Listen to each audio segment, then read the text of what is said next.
The school board work session begins in 1 minute. Please take your seats. Again, the school board work session begins in 1 minute.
Good morning. I now call the May 22nd, 2025 Administrative Briefing and Work Session of the Marion County School Board to order at 9 a.m.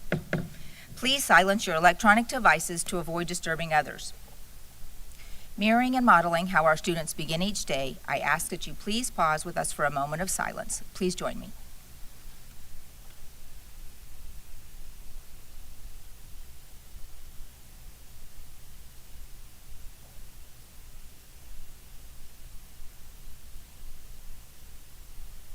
Thank you. I'll now read the board commitment statement. We are the Marion County School District Leadership Team. When we come together to work, we are efficient, effective, and productive. Our three most important characteristics are dedicated, transparent, and individually responsible. To work well together, we must demonstrate respect, confront reality, and be accountable. We will always put students first. We will leave a legacy of success. I would now like to ask the school board attorney to explain the rules for this public workshop. Good morning, Attorney Powers. Good morning, and thank you. This work session is a public meeting as defined in Florida's Sunshine Law. The board is dedicated to full transparency in its meetings and its work. In compliance with Sunshine Law, the board has adopted uniform meeting procedures, including the right for citizens to participate. The board will allow public comment regarding any work session item listed on today's agenda at the appropriate time. Speakers must fill out a request form located in the lobby and hand it to the board clerk. After the board and superintendent have completed their discussion on a particular agenda item, the board clerk will call the speaker's name in the order received. Each speaker will have 3 minutes. As required by Sunshine Law, the board must maintain orderly conduct and proper decorum throughout this meeting. Speakers may criticize subject matter and decisions in a respectful manner, but not people. Finally, speakers must be very careful not to violate privacy rights of others, especially students and their family members, by mentioning their names or other identifying information. Please, thank you for your attention to these important rules. Thank you, Attorney Powers. Good morning, Ms. Martinez-Young. Can you provide the proof of publication for us? Good morning, Chair. The notice for the May 22nd, 2025 work session was published in the Ocala Gazette on May 9th, 2025. Proof of publication has been attached to board docs under proof of publication. Thank you. We'll now begin our work session. Dr. Gullett, you'd like to begin with our briefing? I certainly will. Thank you. Good morning, Madam Chair, members of the board. Nice to see you this morning. As you know, we kicked off graduation season at Hillcrest, and I want to thank Ms. Manresa and her whole team for doing a fabulous job and showcasing how we help every student succeed, because everything we do is about students. So appreciate that. Looking forward to the rest of our graduation, celebrating our graduates. We have 3,000 this year. So also want to remind everybody that a week from today, hard to believe, is the last day of school. So we want to encourage our students to keep learning, but thank our teachers and all of our staff for a very productive year. And a little bit of housekeeping this morning, Madam Chair and Board. Dr. Brewer is going to come in and do the last two items. I'm doing the first two because they speak to the work that we're doing right now and celebrating our graduates from our leadership class in the audience and talking about all the mentoring programs that we do to support our students and their success. And then Dr. Brewer will come in and do the remaining 2 that speak to the work coming up for the 25-26 school year. That concludes my briefing. Thank you. Thank you, Dr. Gullett. All right.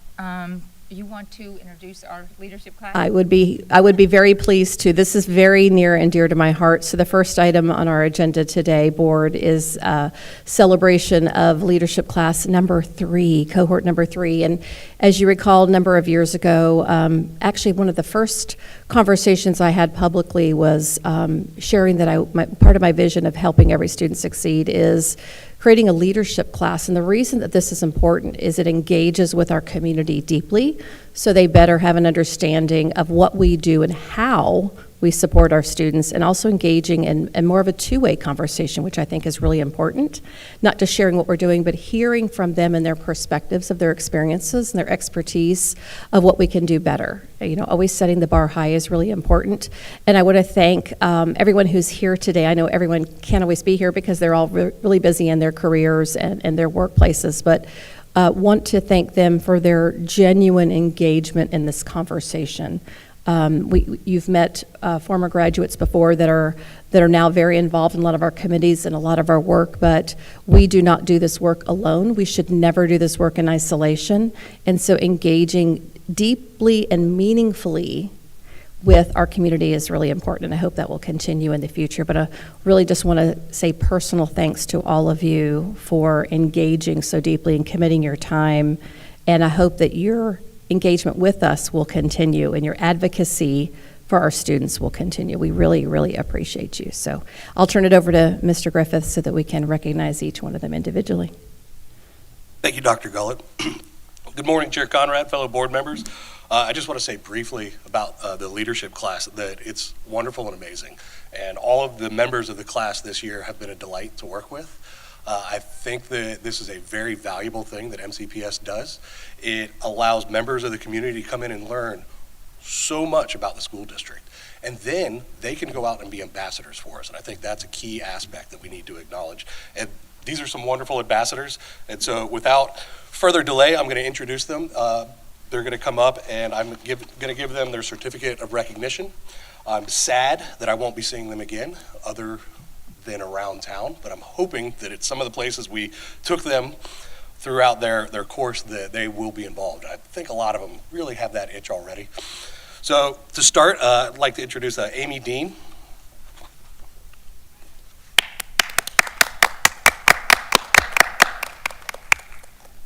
If you want to come stand up here. And next we have Rebecca Fratello.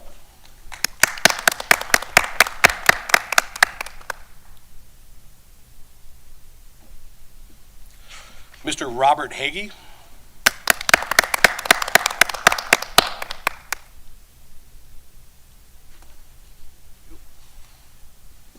Mr. Brent Johnson.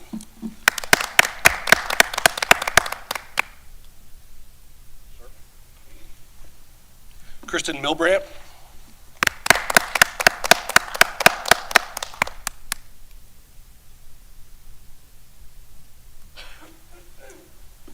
Mel Poole.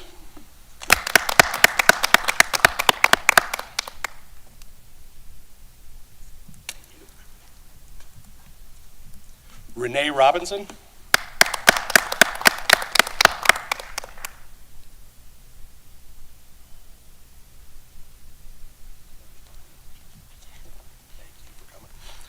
And last but not least, Ms. Tammy Warren.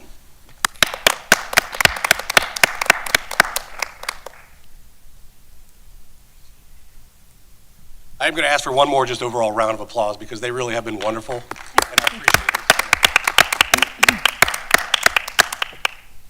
Thank you. If we'll hold for just a second, I'm sure the board would like to come down and grab a picture with y'all. We certainly do. As I look, I see a lot of familiar faces. I know that you're busy each and every day, so we sure do appreciate your commitment to being part of this class and understanding the ins and outs of public education. So hold on just a second. We'll come down and grab a picture with you.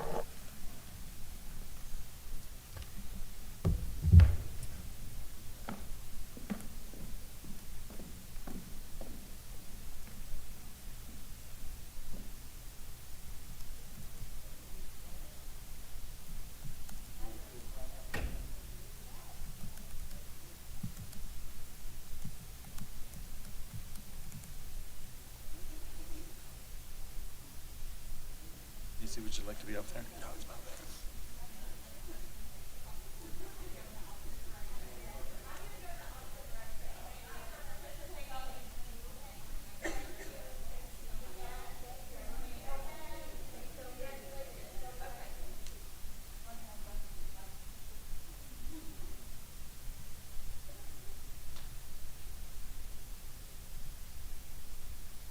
Sure, I can see everybody. There we go. Good. A couple more.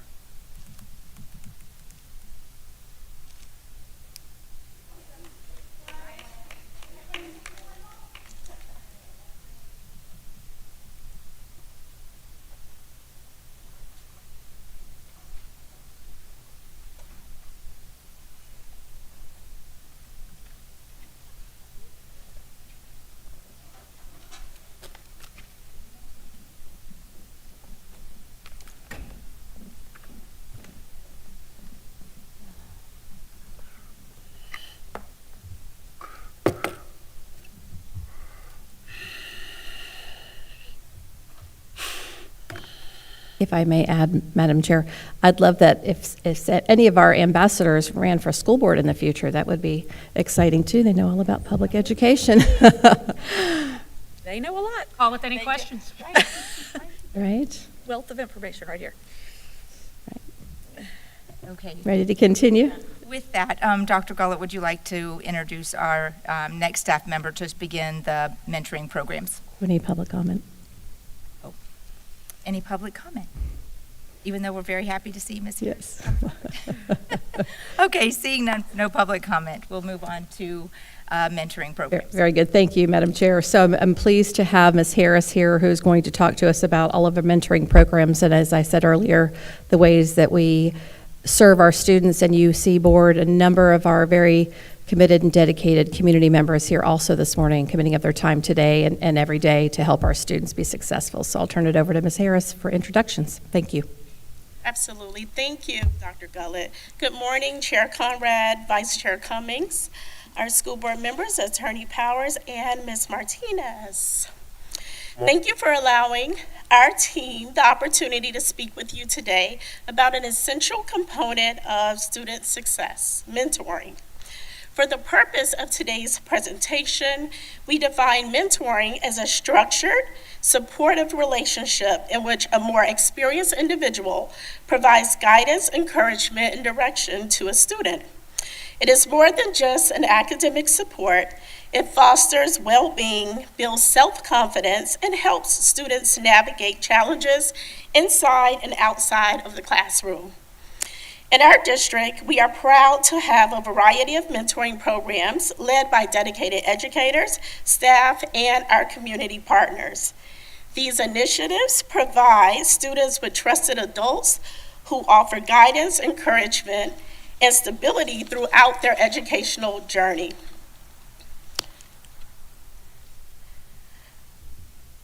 So today I am joined by 4 staff members and of course our distinguished guests who are excited to highlight various mentoring programs and share the ways they are positively shaping students' experiences and opportunities for continued growth. So I want to talk a little bit about the benefits of mentoring. Extensive research confirms the powerful impact of effective mentoring in the K-12 setting. Students who participate in mentoring programs develop increased self-confidence and self-awareness, enhanced communication skills, and a greater ability to engage in self-reflection. They are exposed to new perspectives, gain valuable goal-setting skills, and experience high levels of academic achievement. Additionally, mentoring has been shown to improve school attendance, boost motivation, and foster a stronger sense of belonging. Mentoring is a beneficial relationship for the mentors that gain valuable skills, including enhanced leadership, communication, and a deeper sense of fulfillment from making a meaningful impact in a student's life. Before I turn it over to Ms. Sino, I would like to introduce the first program that is very dear to my heart. The first one that you will hear about today was born from the leadership of Dr. Gullett and Dr. Margaret Talbert Irving. They charged me with developing an internal mentorship initiative that would leverage the talent and leadership already within our school district. After thoroughly reviewing existing mentoring programs and identifying our service gaps, it became clear that our middle school students were often underserved in this critical area of support. Drawing from my training and knowledge of the research-based 40 developmental assets, I created what is now known as Elevate Marion Mentorship Program. What is unique about the 40 developmental assets is that they focus not only on the academic support, but on the whole child, addressing social and developmental needs that research shows are essential for positive youth development. These assets are grounded in decades of data and proven to help young people grow up healthy, caring, and responsible. Elevate Marion program is really unique to our district. And with that being said, now Ms. Sino, coordinator of Professional Leadership and Learning, will tell you a little bit more. Good morning. Good morning. Elevate Marion Mentorship Program originated from this administration's vision to have an internal monitoring opportunities for students in the middle school setting. The purpose of the mentorship program is to provide students with mentors to empower them to succeed in all areas of their lives. The program is designed for each mentor to support their assigned mentee from grades 6 through 8. The selection criteria for students encourage school leaders to identify grade 6 students with a level 2 on the ELA 2024 spring assessment, an early warning indicator for behavior, parent-guardian consent, and completion of surveys. The parent survey allowed parents to share their hopes and dreams for their children, and students had to convey areas they would like to see improved and their hobbies. District leaders were provided an overview of the expectations of the mentorship program. District leaders had to have completed our youth mental health first aid certification, commit to 60 minutes each month, and complete a survey indicating interest in mentoring and hobbies. A virtual meeting was scheduled for all mentors to discuss expectations of the program and the reporting progress. The mentors were given strategies for the first meeting and several questions and activities to build relationships with their mentee. Finally, family engagement liaisons in many of the settings serve as the contact person for mentors when they would like to build relationships with the family of their mentee. Developmental relationships are the foundation for young people to thrive and exhibit resilience, irrespective of their backgrounds or circumstances. The Elevate Marion Mentorship Program is influenced by research conducted by the Search Institute. The Developmental Relationships Framework is comprised of 5 themes of asset development. We support young people by focusing on 5 critical characteristics of asset development. Ensuring that every young person has access to the developmental relationships they need is a vital predictor of their productivity as adults in our community and our society. In the initial virtual training, the 5 C's were discussed and mentors were instructed to choose one or more of the 5 C's to focus on during their mentoring session. Connection refers to positive relationships with families, peers, school, and community. Confidence refers to students' belief in one's ability. Character refers to students demonstrating integrity and responsibility. Contribution refers to students being active participants in areas of their world. And competence refers to having a sense of mastery and achievement in various areas of their life. Looking at our participation growth, we now have 16 students in 6th grade, 10 students in 7th grade, and 7 students in 8th grade. And we have a mentor in our professional learning and leadership department that has shared her mentee's story with me, and I'm going to share it with you. I'm honored to share my mentee's success story as she is truly blossoming into a young adult with a voice, and she is using it to advocate for herself and those around her. She is preparing to transition to high school and has carefully selected her future academic home based on her love of baseball. However, a young lady like her can't have just one passion. She has recently taken up volleyball as well. I am impressed by her forward-thinking approach and her commitment to choosing a future based on potential opportunities for success. To make the most of our visits, she requested that I meet with her on Friday afternoons to ensure she doesn't miss any critical information during certain class periods. She's also trying to stay on top of her grades in all subjects, even those she finds less exciting. Her passion and compassion extend beyond the classroom. Her face lights up at the mention of her two little brothers, and she loves sharing stories and pictures of them. I truly enjoy meeting with my mentee and watching her transition into this new chapter of her life. I look forward to continuing as her mentor and supporting her growth in the years to come.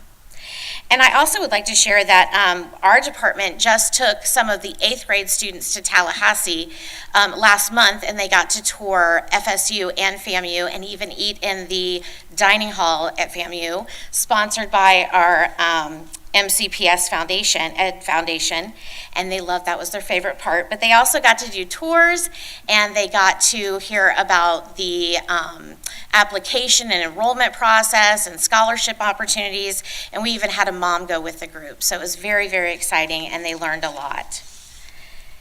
Elevate Marion Mentorship Program initially launched in November of 2022, and currently in grade 8, 100% of the students had been promoted throughout middle school. You can see cohorts 1 in the darkest blue colors in gray. Cohort 1 had the first year with a mentor where absences reduced significantly. The lighter blue represents cohort 1's second year in the program, and absences continue to drop. The number of ISS and OSS days has reduced as well, and the number of discipline referrals has drastically decreased. And now you will hear about Dare to Be Great from Davita Randolph. Thank you.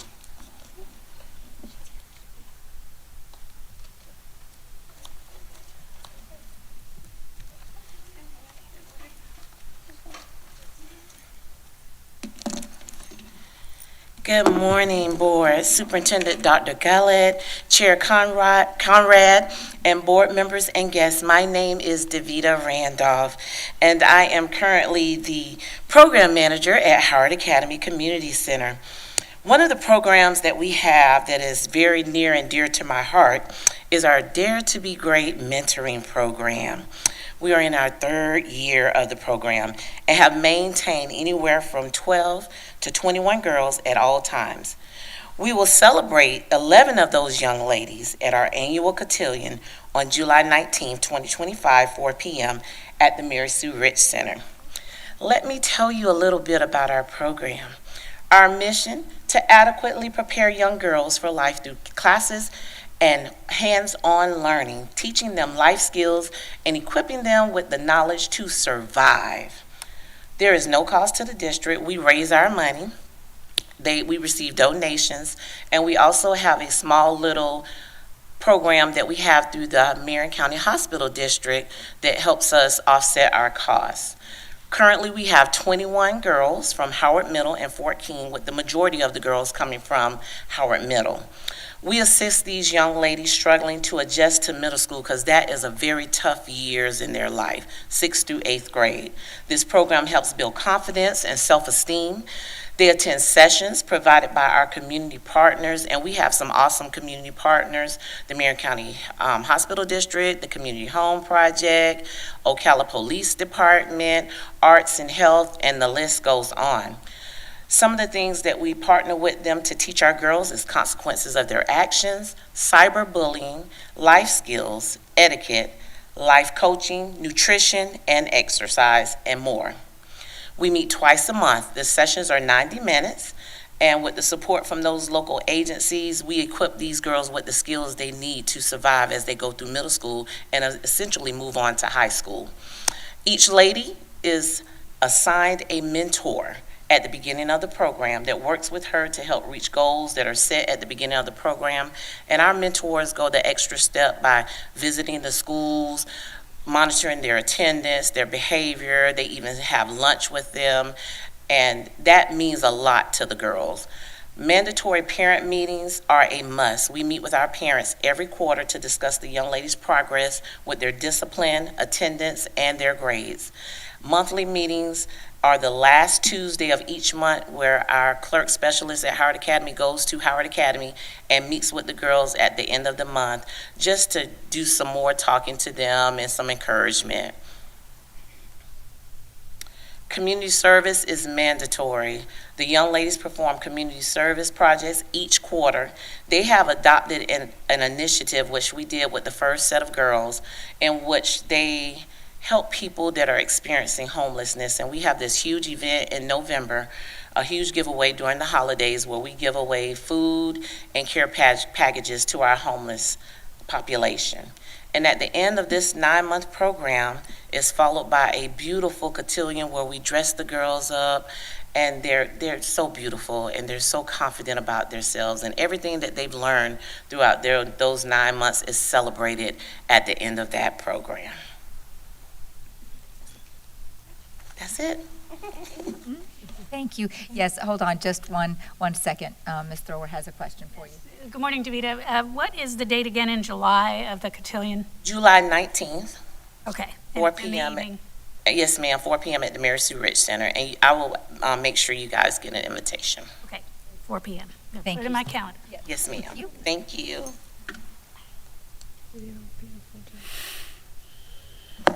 Good morning. Good morning. Okay, so I'm going to talk a little bit about our Spark Mentoring Program.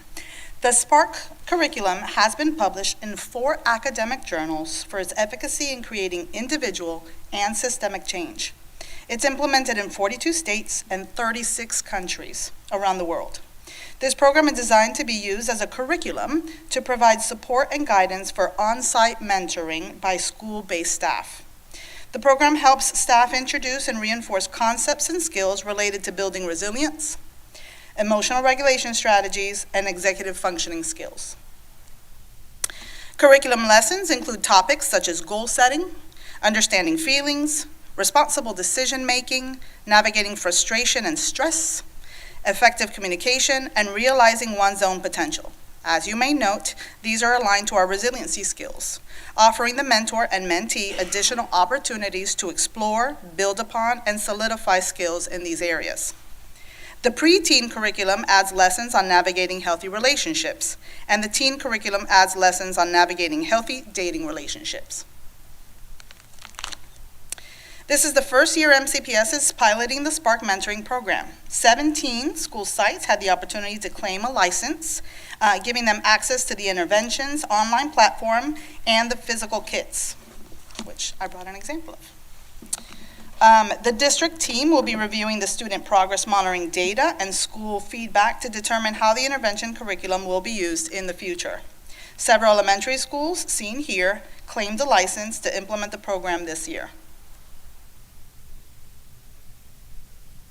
We currently have 3 middle schools who attended the training and elected to implement the program as well. That includes Fort McCoy, MTI, and Osceola Middle. And lastly, these are the high schools that are currently implementing the program. In addition to these in-house programs and supports, MCPS works with additional community groups and organizations for additional mentoring opportunities on our school campuses. With us this morning, we have representatives from these groups to provide some information about their respective programs and supports. At this time, I'd like to welcome Ms. Megan Magamol to start us off and tell us a bit more about Take Stock in Children.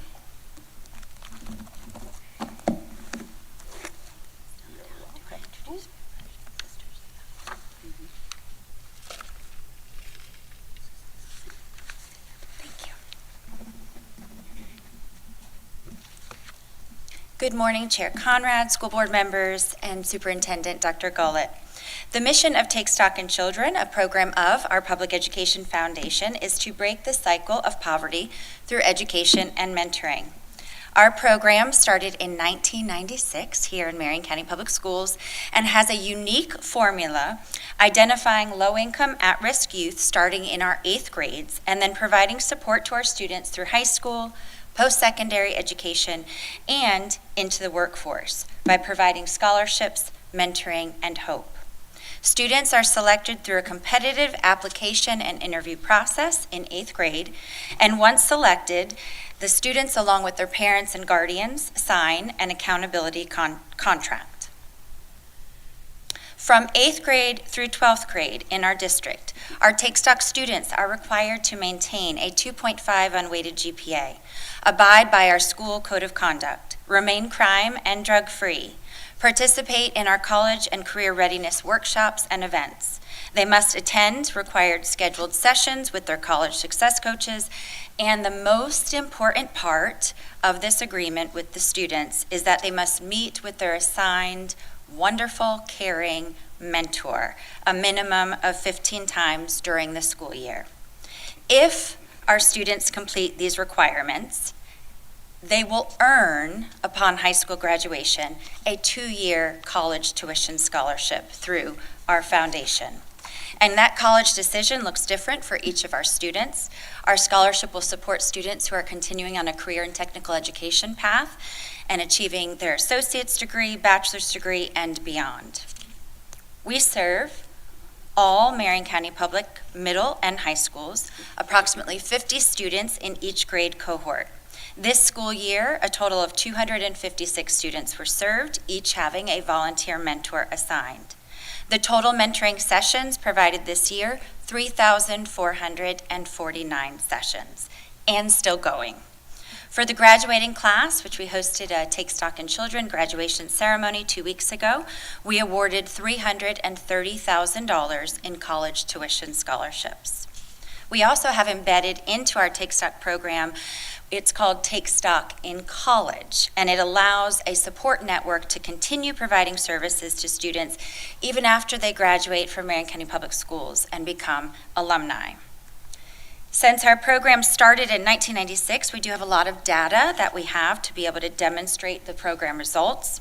Here is a snapshot. 98% of our students complete our program in good standing and graduate from high school.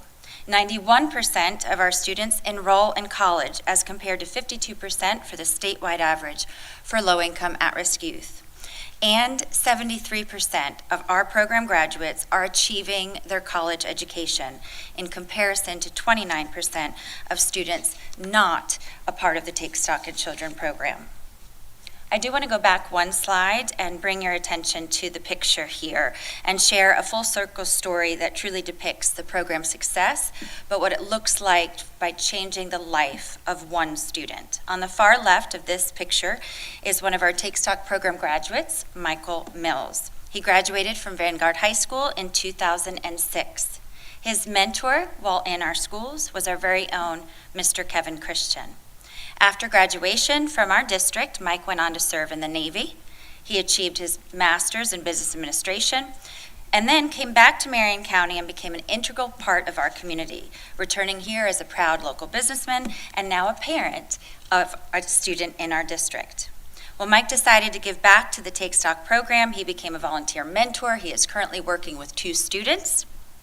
In this picture, this was 2023, Mike was named Florida's Take Stock in Children Alumni of the Year. And just this week, Tuesday morning, at our foundation board meeting, Mike was elected as our incoming board chairman for the 2025-2026 school year.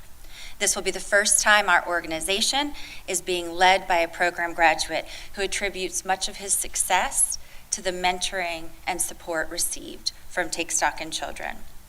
Thank you for allowing me to share how scholarships, mentoring, and hope through the Take Stock program is supporting Marion County Public Schools.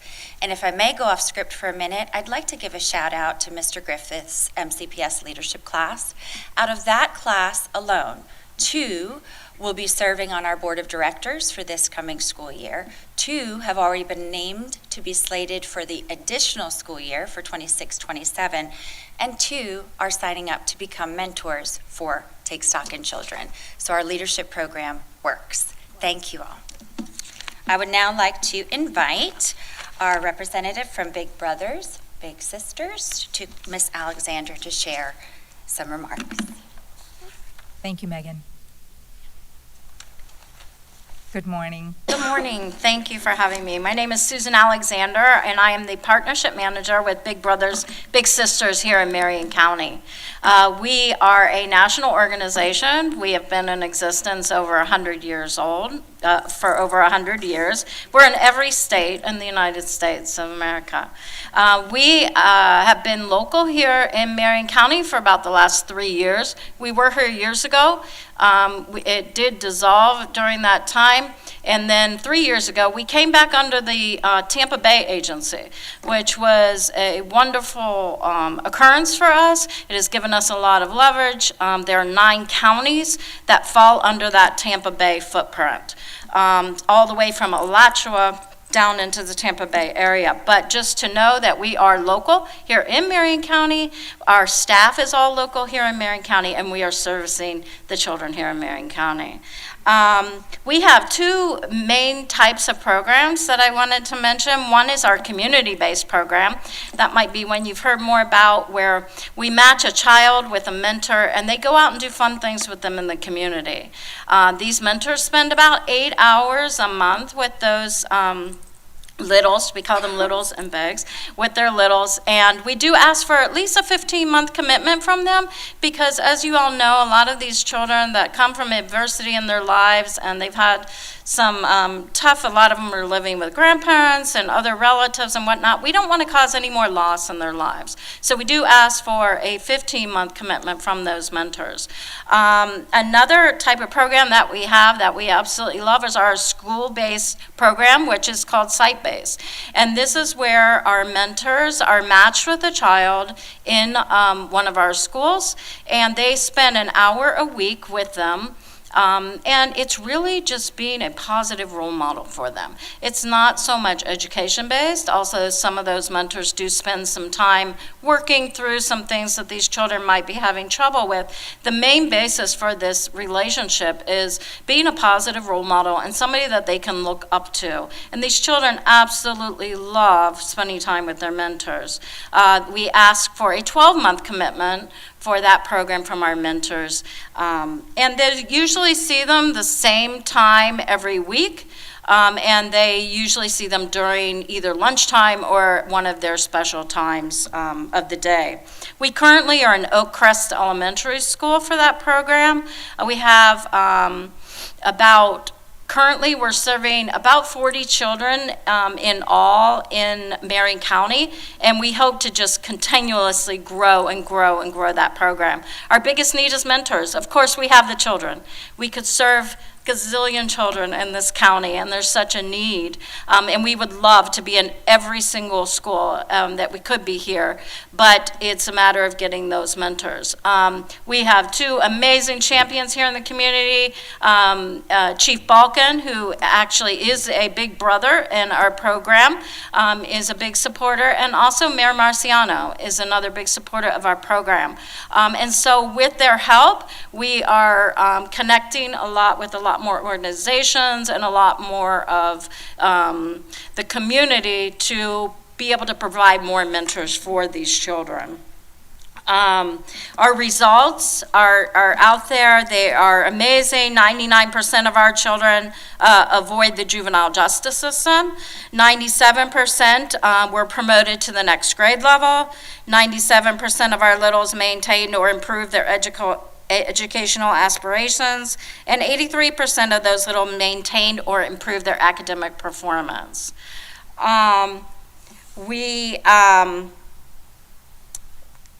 Let's see if there's anything that I left out here. We would love to absolutely connect with any more businesses, any more corporations, to expand to even additional programs within the area too. Let's see, I just don't want to leave anything out. I know I only have 3 minutes here. We have over 2,000 matches within our footprint of the Big Brothers Big Sisters of Tampa Bay. So that's all I have. Thank you for giving me this time. I really appreciate it. I'm open to any questions that you have, and I would love to talk to anybody additionally about any other collaborations within the community to help serve more children here. Thank you very much, Board. Any questions to bring forward? Nope. We're just thankful for the work that you do. Thank you.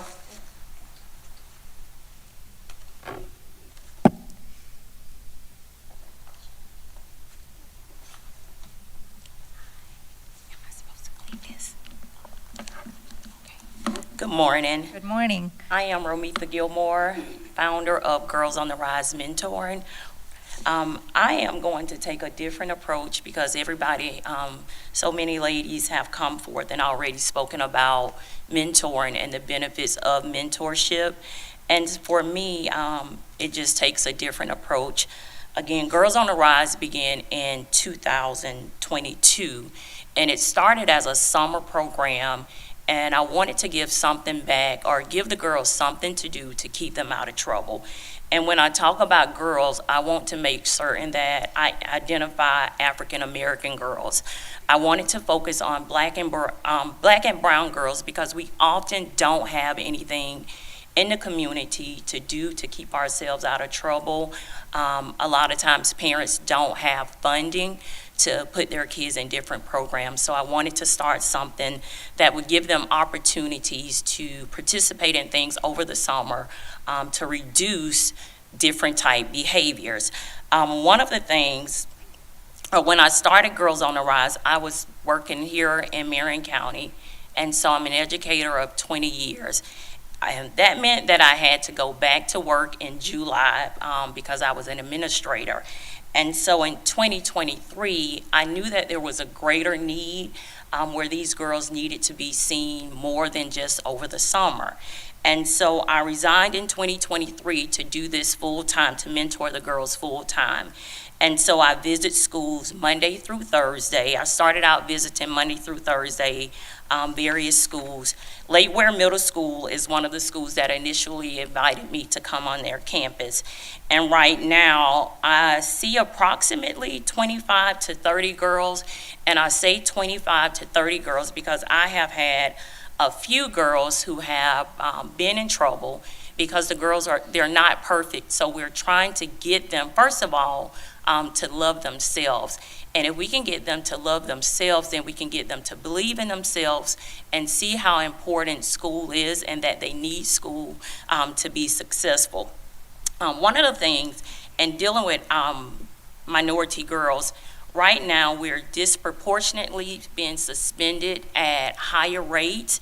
And so trying to combat that again and showing the girls that they can achieve greatness, they can overcome any obstacles they face, and that is what Girls on the Rise is about. Right now in our county, and it may have changed, African American girls or minority girls, we are 20% of the population, yet 40% of the incidents that happen here in the county. So again, we are being suspended, expelled, and alternatively placed at higher rates. So we need something to combat that, to close those gaps. And again, this is a way for us to help close the gap. One of the girls, just sharing some information about some of my girls, I received a text message yesterday from one of my students at the high school, and I would say she was in crisis. I generally attend North Marion High School on Thursdays, but she reached out to me and she said she needed to speak to me immediately. And so when I arrived on campus, she had me concerned because I did not know what the issue would be. But when I arrived on campus, she was having some issues at home. And we had a conversation and tried to talk with her about getting her to go home because she was not going to go home. Her conversation to me is that I'm not going back, there's too much going on. And so again, I serve as that mediator to try to get the girls to understand again, you know, you need to follow directions, you need to follow rules. And with this particular baby, I was able to talk her into going home, and I just talked to her this morning before I got here. And so Girls on the Rise, again, we're here to support all girls, but there's a focus on African American girls, minority girls, that means girls who are biracial, and we want to just close the gap. And we do that when we're on campus. We check our bags daily when we're there, and that means behavior, attendance, grades, and then social emotional. Because reality is that we can focus on a lot of times the point, the grades, but a lot of our kids are broken. They're broken emotionally, and a lot of times that's where we need to meet them at in order for them to be successful in the classroom with their grades, with their test scores, and their classroom grades. I want to leave with a card from another young lady, and I did say the focus is on minority girls. However, I will see any girl based on early warning indicators, or when staff members, administrators, teachers have come together to identify students. So this particular baby here is actually, she's a Caucasian girl. So last week I visited a school or during Teacher Appreciation Week, and I had the kids to write notes to their teachers. They had to find one teacher that they can thank during that week. And this is a card that I received after telling them they couldn't write it to me, but she did. It says, "To Mrs. Gilmore, hi, I just wanted to say thank you. I thank you for always bringing a smile to my face. I also wanted to say thank you for always being a positive light. You truly do make me happy. You are someone I appreciate and I trust. Thank you for believing in me. I may not always show how much you mean to me, but I cannot ask for a better teacher." And again, that's from one of my Caucasian students.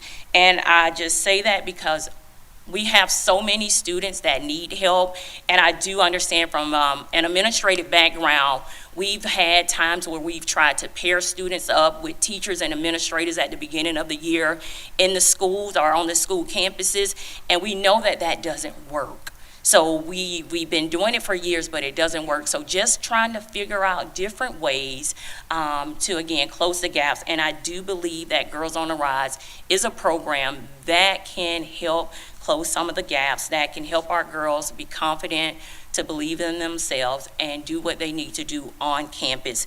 And I will say one more thing, I'm not sure how much time I have, but I don't just mentor on the campuses. It goes outside of that. The girls are able to participate in our summer program if they choose to. The parents have to provide transportation for that. And I would say here recently on March 17th, I took about 10 girls to the Capitol. We spent a day at the Capitol. We participated in the Mayor's Cleanup Day. We participated in the Habitat for Humanity Strawberry Festival. So there are so many things that we are trying to do to help the girls be well-rounded, not just on the school campuses, but here in the community as well. And that is Girls on the Rise. And I am open. I thank you for the opportunity. I will answer any questions that you may have. Thank you very much for your presentation and for the work that you do for our students. Board, any questions or comments? I was just saving my questions for the end. Okay, sure. All right. All right. Thank you. All right. Thank you.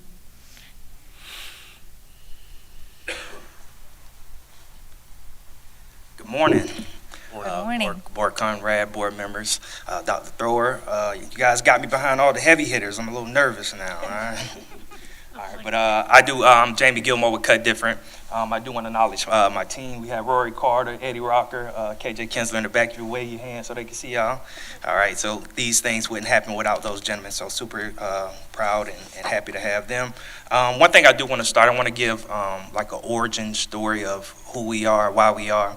A kid, a product of Ocala, born and raised here, a product of the Marion County Public Schools, graduated, went and did a couple things and came back with a couple accolades and still felt lost, still felt like I had no direction, still felt like I didn't know what to do. And after, finding the right mentorship, finding the right guidance, that helped me get on track. And with that being said, even during that time, I was trying to figure it out. I really didn't want to stay in Ocala. I thought I was going to go to like Orlando or Tampa or something. But my mom, she actually worked at Evergreen Elementary at the time, and she asked me to come volunteer and work with some young men that they were in trouble. They were getting in trouble. They were 4th and 5th graders. I sat at a round table with these young men, and they were able to verbally tell me what they did and why it was wrong. So I'm like, hold on, you knew it was wrong and you still did it? They're like, yeah. And I was like, okay, so we got to do something about this. And what's the distinction from someone knowing something wrong and still doing it? It's accountability.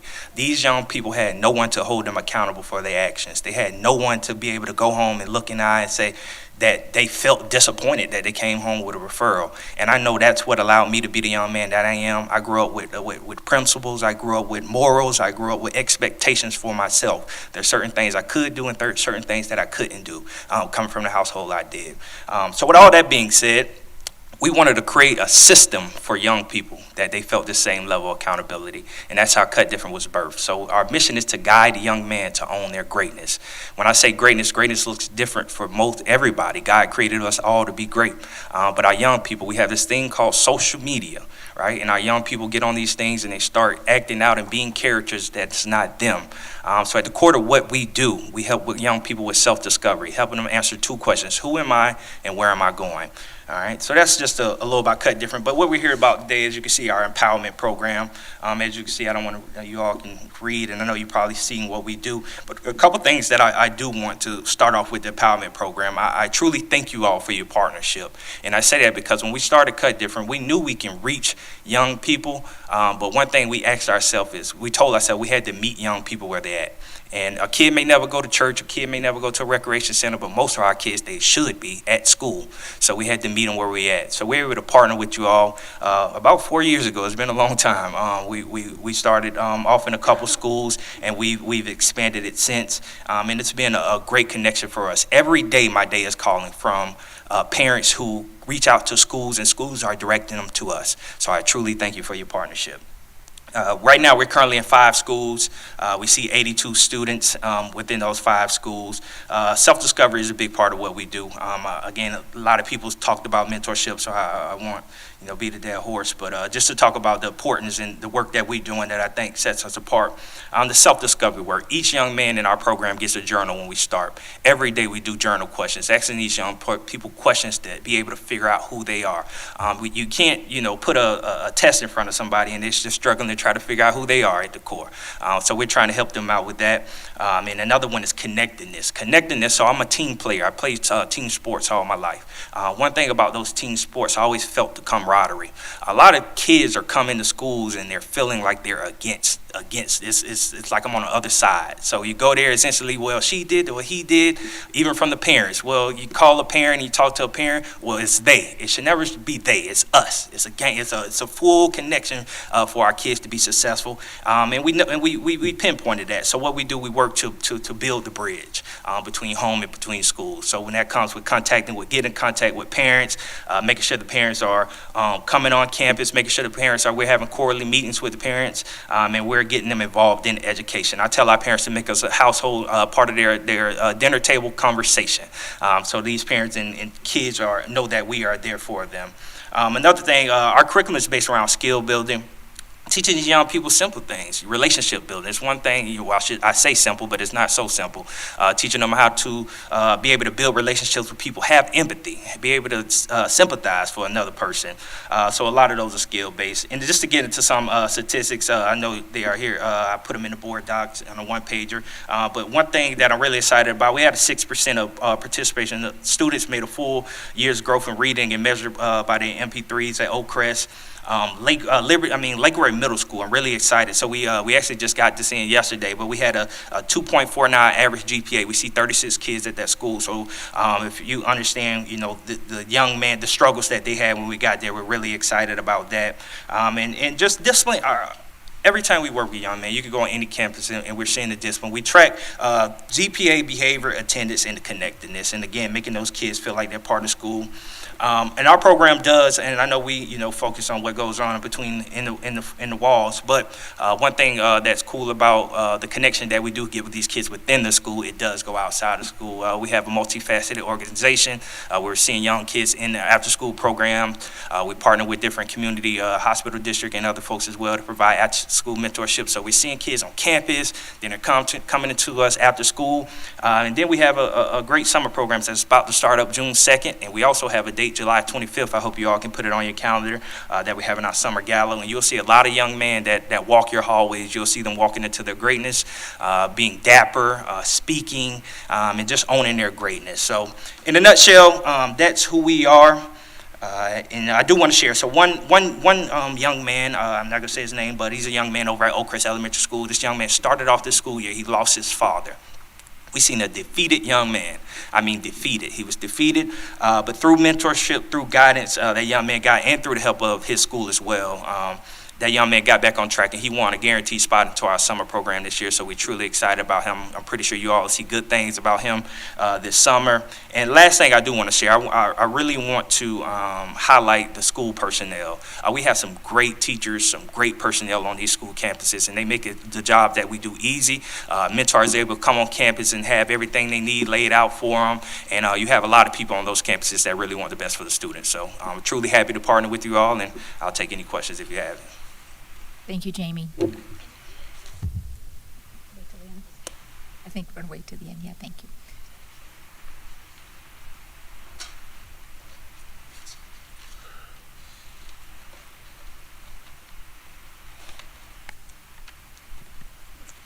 Good morning, Board. Good Thank you morning. for having us. I'm Beth McCall, and I have the honor of serving as the Executive Director of the Marion County Children's Alliance, and today I'm here to introduce to you our SKIP program, Supporting Kids Involving Parents, which came about in 2019. We were funded through the Department of Juvenile Justice. With me today are Kelly Wyndham Martin, who is the Project Director, who will talk more about SKIP, and Jeremy Vickers, who is our Project Specialist for SKIP. But as I'm introducing them, I want to share with you that this summer, through the Department of Juvenile Justice leadership, they had a panel, and they asked Kelly to serve on that panel. And I want to share with you the remarks that they said about Kelly Wyndham Martin and the program of SKIP that she has built. Kelly has extensive experience in managing mentoring, community engagement, and violence prevention. All these initiatives in Marion County. Her leadership has helped build one of the region's most impactful and sustainable youth mentoring programs in the region. So we have touched over 1,000 and supported over 1,000 children in Marion County Public Schools. So I now introduce Kelly and Jeremy to share our SKIP mentoring program. Hi, thank you for allowing us to come and talk about SKIP today, which she said is supporting kids involving parents. And we did receive a grant through Department of Juvenile Justice in 2019 to serve at-risk students, ages 5 to 17, male and female. Since we started and launched it, we started with 5 sites. We are now at 10 schools. We are one of only 7 programs statewide to continue through mentoring through the One Child, One Mentor initiative. This has been at zero cost to the school system. Once students are referred through the school system, we then go into the schools and give them a prevention assessment. That assessment identifies risk factors such as family instability, academic struggles, behavior issues, substance exposure, and mental health concerns. I will say an alarming thing is that no student has ever had less than 3 risk factors that we're seeing. We do pair them with a mentor at that time. That first visit, they're creating 2 goals and attendance, and we do track their attendance, behavior, and grades. We also use a BOTFIN evidence-based curriculum that we've purchased. We have 8 staff members. Some highlights about our program. This year, we have served for mentoring and tutoring 266 youth, our highest ever. Like Beth said, we have served over 1,000 students for mentoring and tutoring since 2020. Our recidivism rate is 2.5% that we've had at 4 out of the 5 years we've been serving. We have 105 youth with prior juvenile justice involvement. 97% of those youth remained crime-free after completing our program. So yes, we do see students that have records. I feel like if they've completed their probation or they're following their probation terms, then I know that they're going to work in our program very well. So I'll never say no.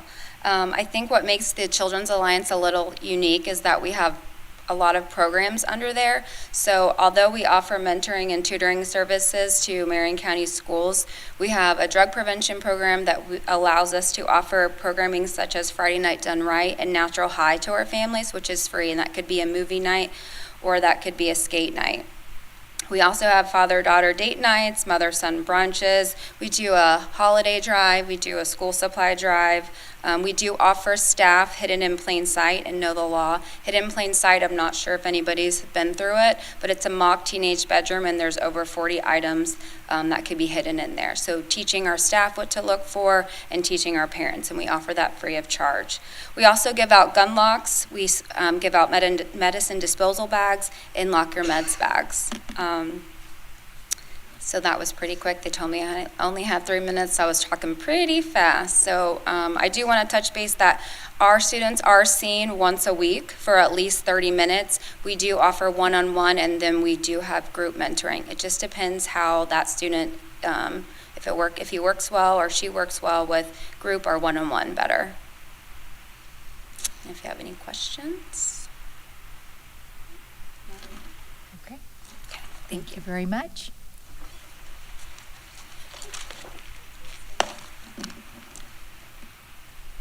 Okay, perfect.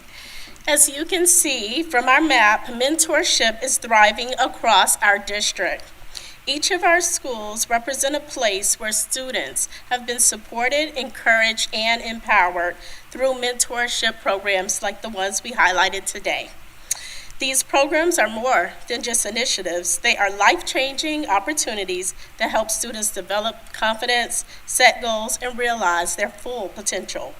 With the dedication of our mentors, staff, and community partners, we are creating a culture of support that extends beyond the classroom. Thank you for your time. And thank you for your time. Thank you, Ms. Harris. Okay, at this time, board, I want to open it up for comments and questions. Dr. James? Sure. I want to first thank all of you for coming and sharing your mission and what you are doing. I think it is important that we have a variety of programs that are going to serve a variety of students. All of our students don't look the same and don't act the same, and it takes a whole group of human beings that have a shared mission to be able to reach every student. And so I'm honored to be able to see all of you working with Marion County Public Schools and meeting different students' needs.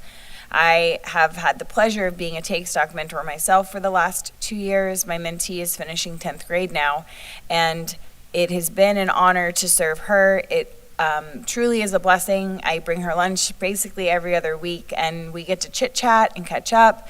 And it kind of fills that part of my soul that left when you don't serve students every day like I used to in a school setting. You get that opportunity to get that connection again with kids, which is one of the main reasons a lot of us are in education. And so I've truly enjoyed being a Take Stock mentor. One of the components that most of the presenters didn't share, which I'm just hopeful we could get maybe a follow-up on, is the cost to Marion County Public Schools to operate the program. So I noted that Dare to Be and Skip shared that there's zero cost, and I believe that I'm aware that there are other programs that are self-funded and zero cost. But what I would love to see is maybe an updated email of the cost to Marion County Public Schools for each of these programs. And then, if it's possible, how many students they serve total. So a cost and then how many students are served total. And then the funding source. So if Marion County is paying for it, is it coming out of title money? Is it principal discretion? That kind of thing. So if there's a way we could just maybe get that little chart as summary, just to understand, that is a question that gets presented, I know, at least to me in the community, and comes up. And having the information to be able to articulate that would be helpful. Thank you all. Thank you, Dr. James. Madam Chair. Oh, yes, Reverend Cummings. Thank you. Thank you to all of you that came out this morning. The mentoring programs are vital to these kids being successful, and each one of you have your own special group or niche of kids that you're reaching, and I appreciate that. It makes a difference when these young people know that they have somebody that they can reach out to, especially as I heard a couple times, when they hit those crisis moments and the parents may not be there or the right people may not be around them, that they have someone else that they can touch. I have a question. I have one question. This is for Ms. Randolph, because I'm looking at this map.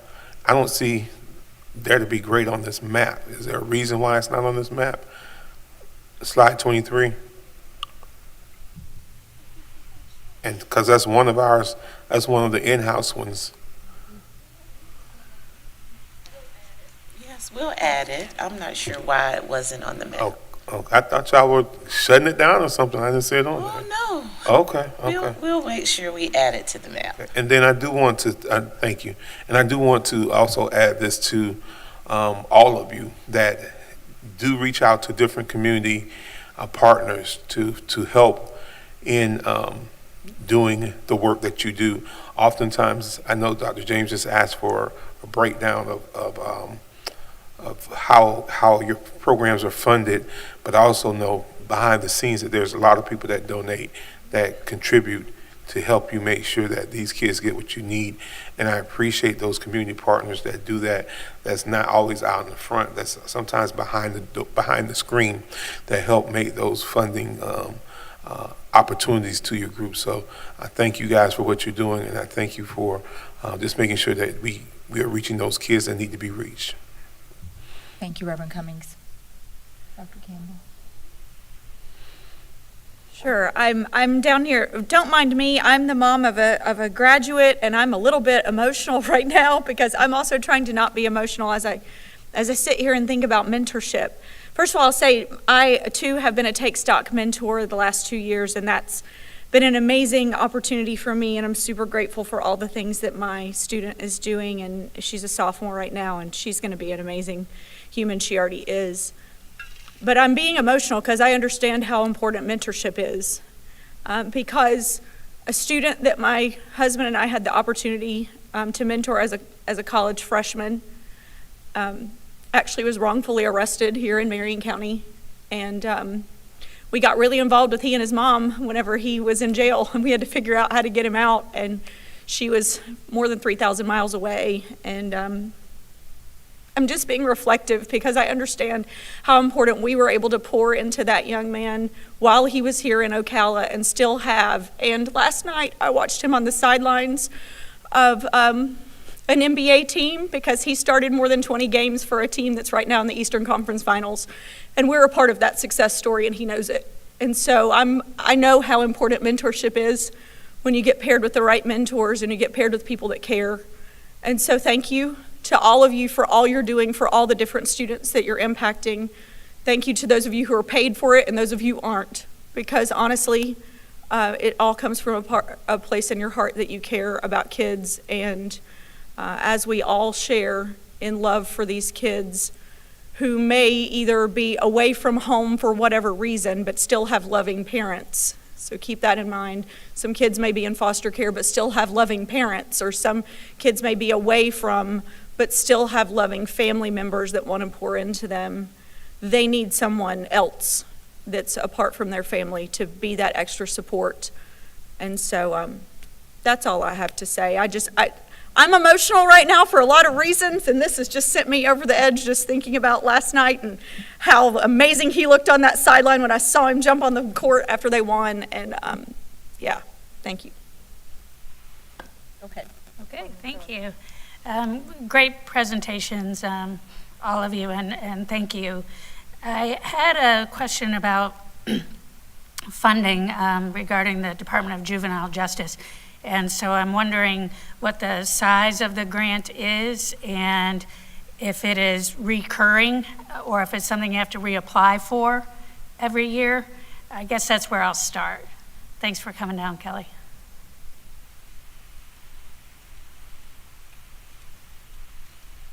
So are you asking the amount per fiscal year, what they give us? Yes. So our grant was a 3-year grant, and so it's built every year. We've been added on money, and we got renewal for the last 3 years. That renewal, they cannot expand any further. So we applied for another grant, and it's $150,000 even. That's each fiscal year. We will receive $150,000 for the next 3 years. Okay. Because the other grant has ended.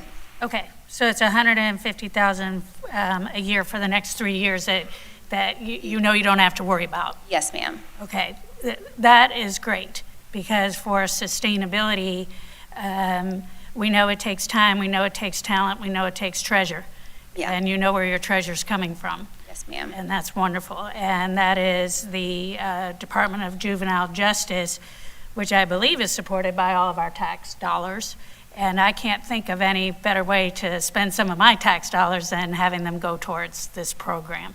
So that's wonderful.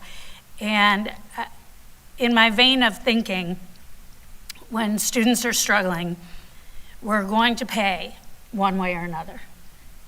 And it would seem to make a lot more sense to pay on the front end, proactively in helping kids where they are and preventing them from getting engaged with the Department of Juvenile Justice. So your kids don't have to be already in the system to qualify for your program. No, and the numbers I gave, we've only had probably like 100 and over 100 kids actually have a record.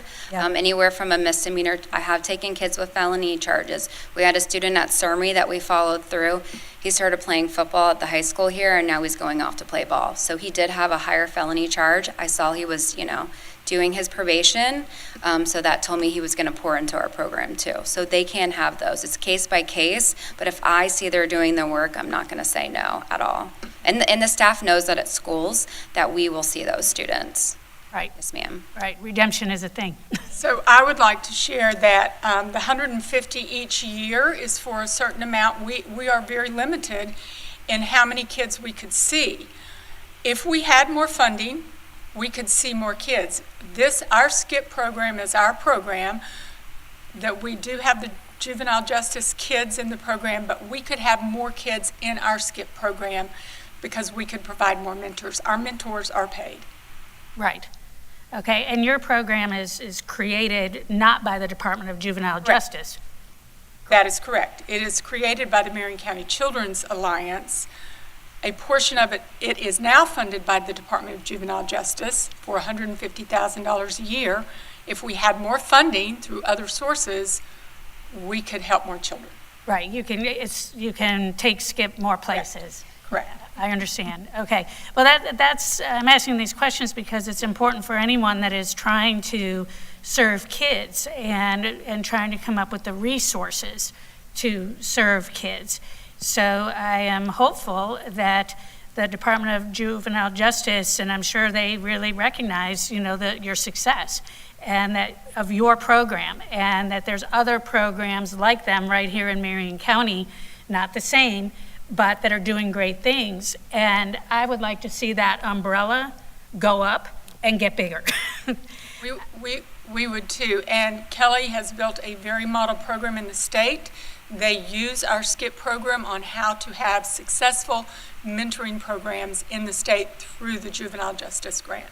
Absolutely, absolutely. It's just so commendable. And as we all sat here today and listened to the variations on the theme, it's all based on reaching kids and different ways of doing that. Different kids have different needs. So I really appreciate that deeper information. I worked a program called Check and Connect for years, and the outcomes were incredible, and that was work that I took on in my position that I was doing at the time, just because I was so convinced that it would work, help kids with behavior issues.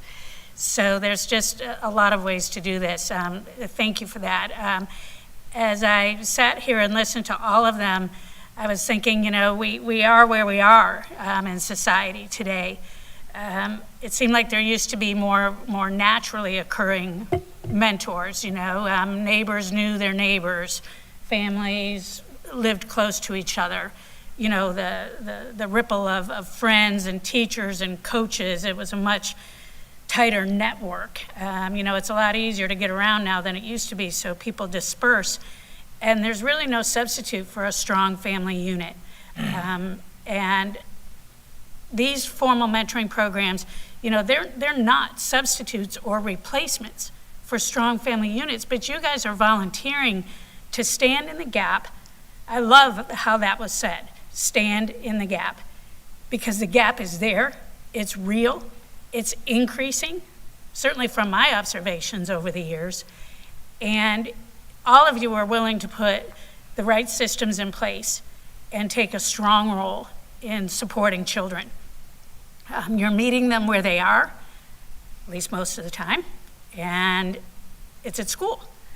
And it is this school board's number one legislative priority to ensure that they are in school so that they can connect and they can access the systems that every child really needs to have, those many windows of opportunity to be successful. Sounds simple, right? But those of us that work it know that it's not easy. So I just, again, want to say thank you for sharing your time, your talent, your treasure, sharing some post-program and school outcomes. Those metrics really are important. There's only so many dollars to go around. Some of the return on investment is not quantifiable for years down the road till you get that phone call from a kid that says, hey, I just want to let you know I'm doing great. I have my own this, or I'm doing this. And that's when you know that you've really done something, you know, and that can take years. So the investment and the seeds that you're planting are critical. And in my mind, there's not one program that's any less important or critical than any other one, because you all have that same mission, that same heart to serve kids and help make things better for them. So thank you. Thank you, Board Member Thrower. And I couldn't have said it better. We all know the landscape of public education has changed drastically, in the last several years, and the needs of our students are great and many. And so this presentation this morning was an ask, actually, of this board, because I think all of us are involved in mentoring in some way, shape, or form, and it is near and dear to our heart. And we know that it improves the chances of success for all of our students. So I'm just really grateful for every single one of you and the work that you do. As I'm thinking about your presentations this morning and the ease in which you presented the work that you do, we know the reality of that work is not easy. It's day to day, keeping up with students and helping them through challenging times, filling that gap. I couldn't have said it better. Board Member Thrower, it's the breakdown of the family unit and just having someone that a student is accountable for, stepping into that space. So I'm just very grateful for the work that you do. Marion County Public Schools would not look the same. We wouldn't have the same success without you in that space. So just want to thank you again for all that you've done. Thank you for taking your time today to come and share your mission with us. And I'll just close with that. And Madam Chair, I got one more thing. As I was just thinking and looking at some stuff, I've kept looking at that slide on 23. That slide, Marion County is a huge county, extremely huge county. And one mentoring program could not possibly cover the entire district. So we need more. We need you guys to be able to expand and do more, because we know that you're hitting a certain amount of kids, but we know that there's many more out there that also need someone to stand in the gap for them as well. And when I looked at that, I just thought about, and I heard someone talk about cost. It is costly to deal with what you're doing. And I thank God for the ones that are able to volunteer, but I also know that we're in a time where it costs to drive across a county that's the size of a state. I get that. And to be able to pour into these people and these kids, and it's not always conducive to be able to have volunteers do all this. That's why you see the Juvenile Department of Justice pouring in money. So the cost to mentor these kids, we appreciate it. We appreciate the people that make donations, that go above and beyond to help. But I'd rather invest in these kids early than later. I'd rather invest in them at an age or a stage where they can be molded and shaped into something positive, rather than the other end where I worked before. Because you're going to pay one way or the other. I'd rather make sure that I get a good return on my investment. I think you get a better ROI when you invest in these young people through these mentoring programs in the early age than when they get to the prison system. So I pray none of them get there. And I think what you guys are doing are going to prevent many of them from never stepping foot in those places. So thank you again. I really appreciate you guys. Thank you so much. Thank you, Reverend Cummings, for sharing that, because that's a note that I made while you all were talking, is we're going to pay as a community one way or the other. But at this point, we have a chance to make it an investment in our community, an investment to make Marion County better with the students' success, that we set forth out into Marion County. And so thank you for sharing that, because I had made a note of that also. Anything further from the board? All right, with that, we'll take public comment. Any public comment? Okay, thank you very much.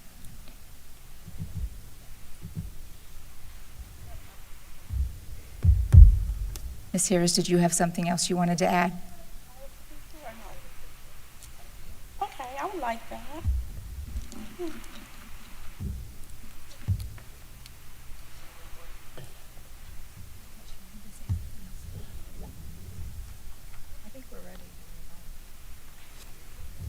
If you don't mind, board, we would like a picture with all of our partners and also our district staff that have provided this wonderful service to our district. Thank you for the request. I think that's a wonderful idea. Thank you.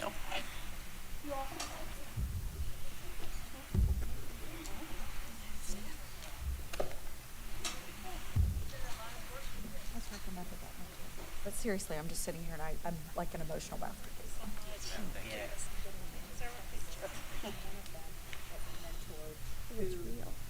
I mean, it's encouraged his mother then to finish college, and she just graduated, so she's now. So you all know. But he graduated before she did.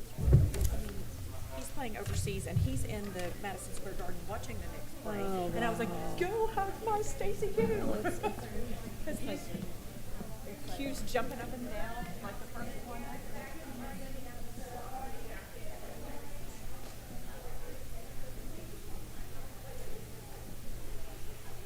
Oops, sorry.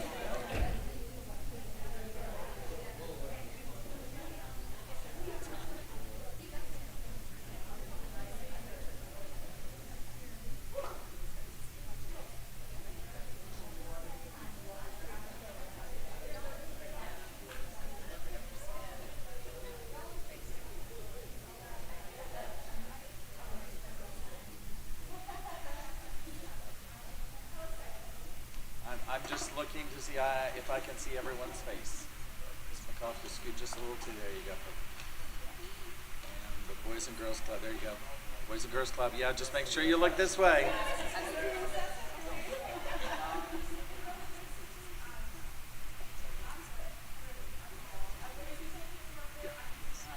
we go. Here we go. 1, 2, 3, a couple more. My apologies, big brothers, big sisters. I said the other one. My apologies. Thank you.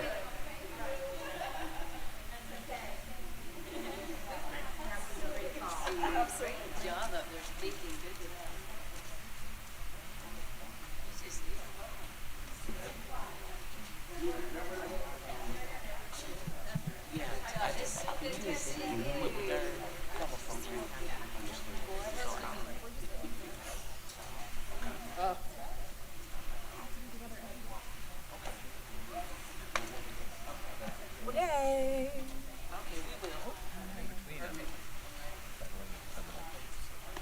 What is going on with that? That is crazy. And the guy's emails? Is he on a team? Yeah, yes. Good plan.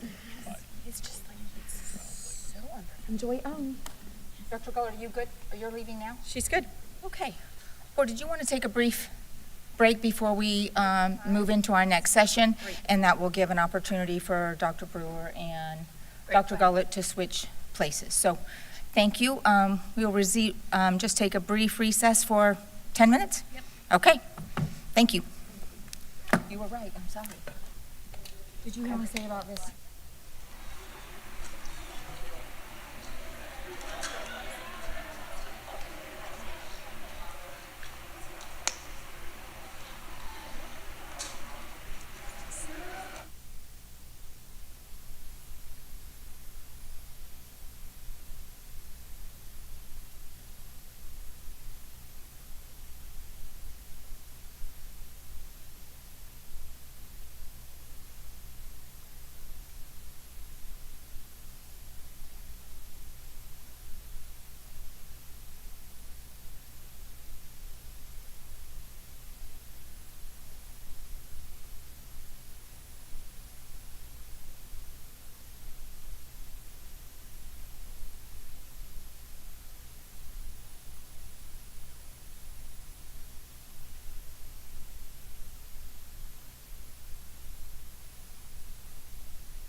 Good morning again. We are returning from a brief recess at 10:34.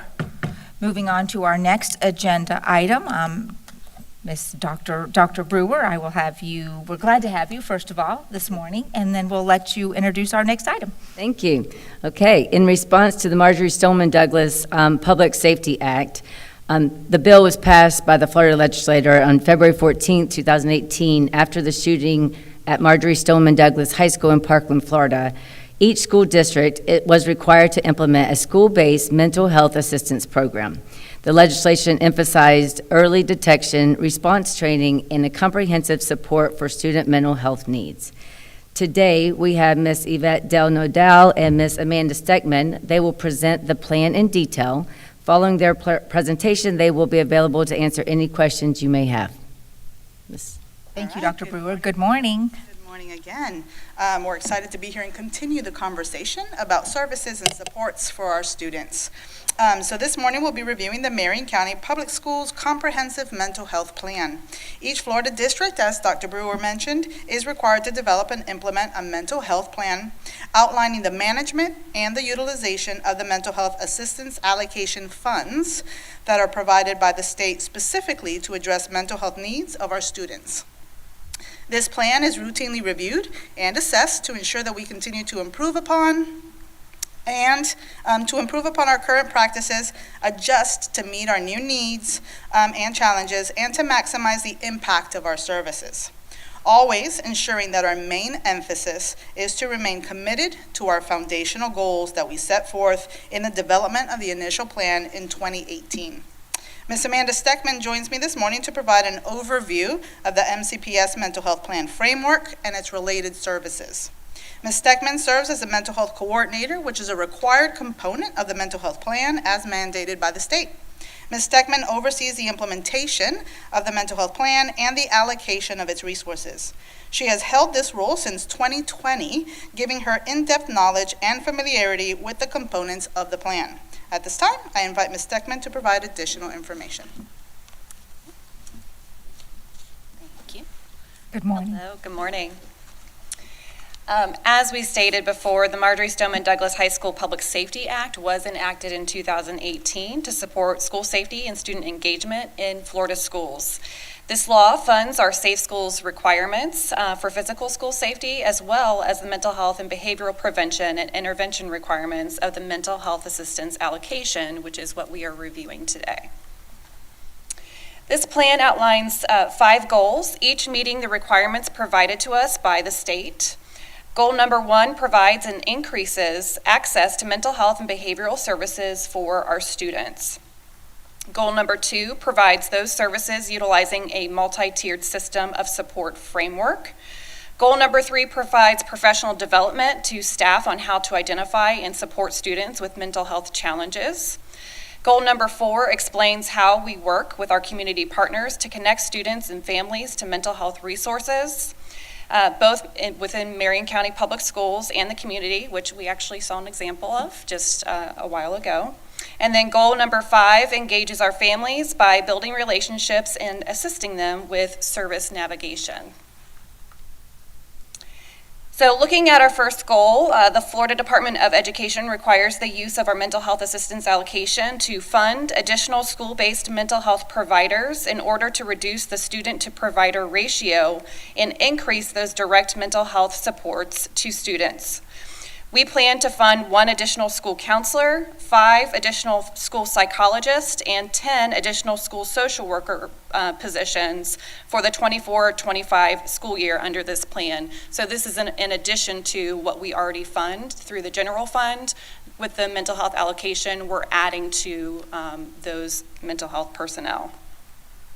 By reducing ratios for our school-based mental health providers, these professionals will have more time to provide direct intervention and support to our students to address those mental health and behavioral concerns. Those size-alike districts that we are comparing to include Lake, Manatee, Sarasota, St. Johns, and St. Lucie counties. Another way to provide access to students is to identify those youth who are in need of intervention and support. We accomplish this at the elementary level by providing a behavior observation rating tool for teachers to complete. This rating tool is used to measure externalizing behaviors. So, for example, does the student have poor self-control? And internalizing behaviors such as, does the student worry often? Results are provided back to those school teams just within a few days for further review. This is one data point to be considered with other sources of information. Other sources may include office discipline referrals and also staff and parent input. At the secondary level, we depend on staff and parent referral to identify students in need of further intervention. The behavior observation tool is then administered to the student to complete and provide additional information to that school team. At this time, we do not utilize the behavior observation tool as a universal screener at the secondary level due to it being a student-completed screening tool. However, you'll see secondary student data there on your screen for Fort McCoy Middle and Horizon Academy, who are participating in a pilot program actually for the past couple of years. Utilizing the tool as a universal screening instrument, meaning the students are able to take that rating scale and we are able to see, based on self-report, externalizing behaviors such as I have poor self-control, and internalizing behaviors such as I worry often. So the student is actually reflecting on their own behaviors. Again, here we see the results of these two pilot schools, and you'll notice as a self-report behavior screener, we have identified a high percentage of students to be considered by those school teams. To support this, in addition to the school-based mental health providers at these schools, we have contracted mental health counselors through Ocala Consulting and Prevention, as well as additional coaching to these school-based teams to know how to offer supports to those students who have been identified. School teams obtain staff and parent input by utilizing the multidisciplinary team referral form, as you see there. This provides additional key information to the school-based team for consideration of further support and intervention for students. Again, this is information to be paired with the behavior observation tool results and also reviewed with other data sources. It is important for teams to look at multiple sources of data to make good decisions in regards to what supports would be appropriate to put in place for students. School-based teams are also comprised of stakeholders from varying backgrounds to ensure all perspectives are considered. School-based team members include school administrators, school counselors, school psychologists, school social workers, student services managers, and school resource officers. Our second goal is to provide mental health and behavioral supports utilizing a multi-tiered system of support approach. Tier 1 supports are provided to all students in the classroom setting. These programs teach student resiliency skills and how to get along with others. Our continued focus for the upcoming school year is to increase the knowledge and skills to implement these resources in the classrooms effectively.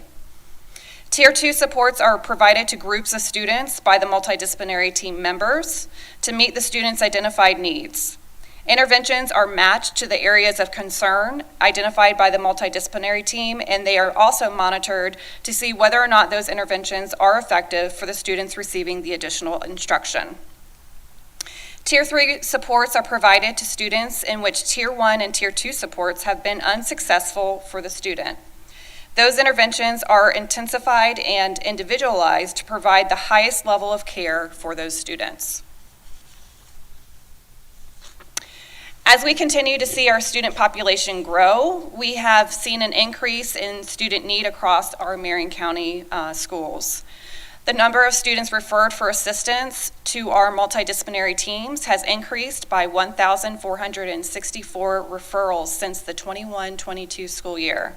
So we've seen an increase every year. Our teams are responding appropriately as we see an increase in our student population, which leads to more students being identified for those services. New this year, we have requested school-based multidisciplinary teams to obtain teacher feedback regarding internalizing and externalizing behaviors once the student has been placed in an intervention. So before we talked about using data to determine what interventions would be most appropriate. Now we're going to talk about the data being utilized once they're placed in the intervention, how successful that intervention actually is for that student. This information is important for the multidisciplinary teams to consider because the goal is not only to teach the students the targeted skills within a small group setting, but to also have the student generalize those skills into the classroom, which is why it's so important to have that teacher feedback. The teacher observation is a total of 12 questions. Again, we look at internalizing and externalizing. Questions could be student seems to worry, or 6 questions that are externalizing behavior questions, such as student argues, threatens, and or fights with peers. This information is submitted to the team bi-weekly and graphed by our mental health division for teams to review at their meetings. In the upcoming slides, we will begin reviewing the progress monitoring data that has been collected this school year as our initial year. As we review this information, please keep in mind the teacher observation ratings had a total max score of 24, with a score of 24 being the highest level of concerning behavior. So with that in mind, the lower the score, the better the student was performing in the classroom. As our school teams received professional development and coaching on implementing the new progress monitoring measure, we saw an increase in the number of students who were actually being progress monitored each month. Starting with a slow start, as you'll see, in the month of September with a total of 50 students being progress monitored. All the way up to March, you'll see 264 students that were being actively progress monitored. At this highest point, approximately 22% of the students were actively receiving interventions and being progress monitored. And we do recognize that that is a low number, knowing that this is our first year that we've requested teams to do this additional data collection. We will be actively working on coaching and support for teams for the next school year. As we begin looking at the overall behavior rating trends, please keep in mind the number of students that were actively monitored each month from the previous slide. At the elementary level, we saw more concern for externalizing behaviors, with the highest average ratings peaking in November at the score of 13 out of 24 possible points. For internalizing behaviors, the highest average ratings peaked in December at a score of 5 out of 24 possible points. At the middle school level, we had peak ratings for externalizing behaviors in the months of October and February, with an average score of 6, and peak ratings for internalizing behaviors once again in December with an average score of 5. Finally, at the high school level, we saw peak ratings for externalizing behaviors in November and January, with average scores of 4 and 3.5 respectively, and peak ratings for internalizing behaviors in January with an average score of 3.4.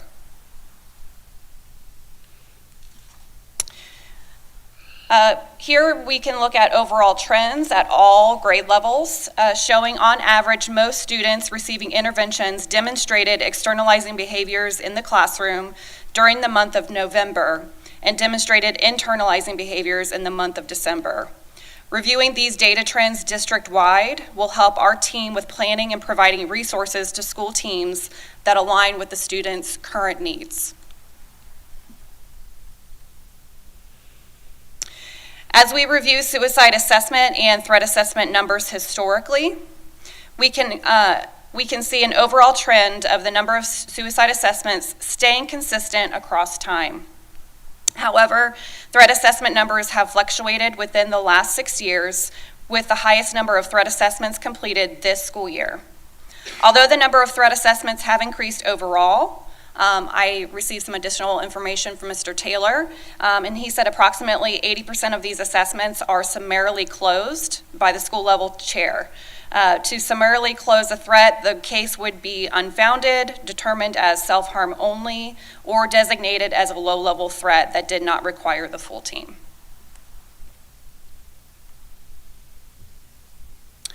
Starting in 2018, the state has required all staff employed by the school district to be trained in youth mental health first aid.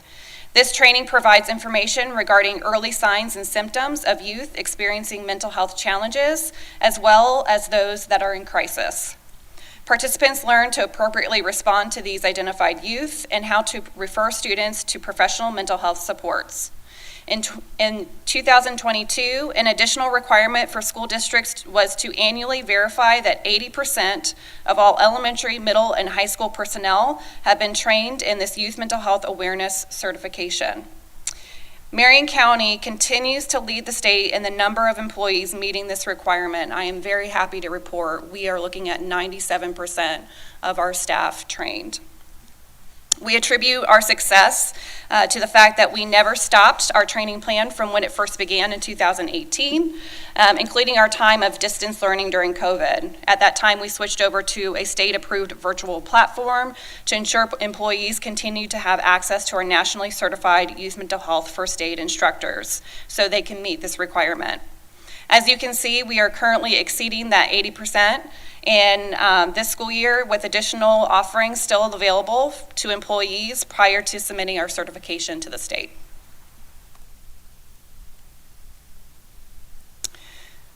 Marion County Public Schools works with public and state agencies to identify and problem solve barriers to students and families receiving mental health and behavioral support. This has led to our continuum of school mental health service meetings. We meet as a community team once every other month to provide updates on our current available resources and discuss trends in our respective agencies. This has led to many different benefits, including the creation of a service navigation tool to assist families with navigating resources available both in Marion County Public Schools and the community. In addition, local review team meetings provide an opportunity for various agencies involved with a student and their family to communicate and work together to support that youth. These community collaborations are imperative to the success that we see with our students. As we review our Baker Act data, it is important to note this data is reflective of each Baker Act incident, therefore multiple incidents may be attributed to one student. As we review this slide, you will notice an increase in the number of student Baker Acts this school year. This data was actively reviewed by our district team early in the year, and a plan was developed to provide additional training and information to the school-based teams and the school resource officers. We partnered with SMA Healthcare, our county's Baker Act receiving facility, to present information on the mobile response team, which can be utilized by schools for the purpose of de-escalating students in crisis and to provide input to school resource officers when they're determining if a student is meeting Baker Act criteria. After collaborating with SMA and sharing resources available to school teams, the usage of the mobile response team services increased countywide, and we did begin to see a decrease in those Baker Act numbers. So as we reviewed the data as a team, we addressed it, and we believe that schools were better prepared to handle students in crisis, and that's why we saw that reduction at that time.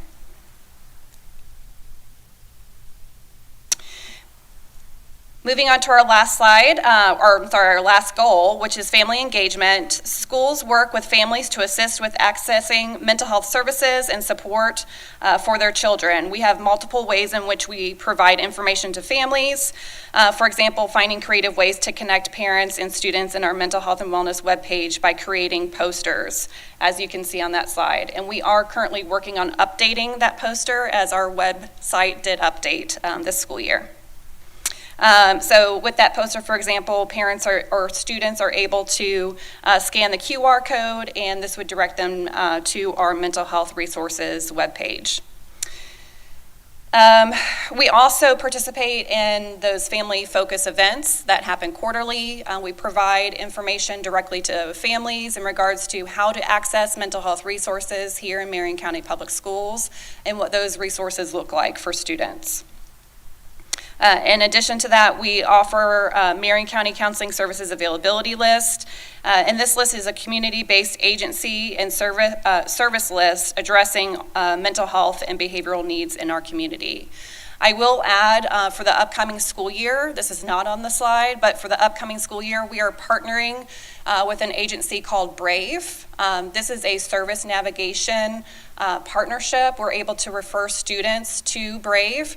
They are connecting with those families, and once they connect with the families, they are working with them to look at their insurance, to see what services are available in the community, and then from there, they're able to determine what's most appropriate. And the school gets direct feedback of when those families are engaging with those services, which is really, really great, because a lot of times we provide the information, but we don't always know if the family completely engaged in those community services. Our plan for the mental health assistance allocation is to continue what we've done in previous years, and that's to support providing direct services to students by funding school-based and contracted mental health providers.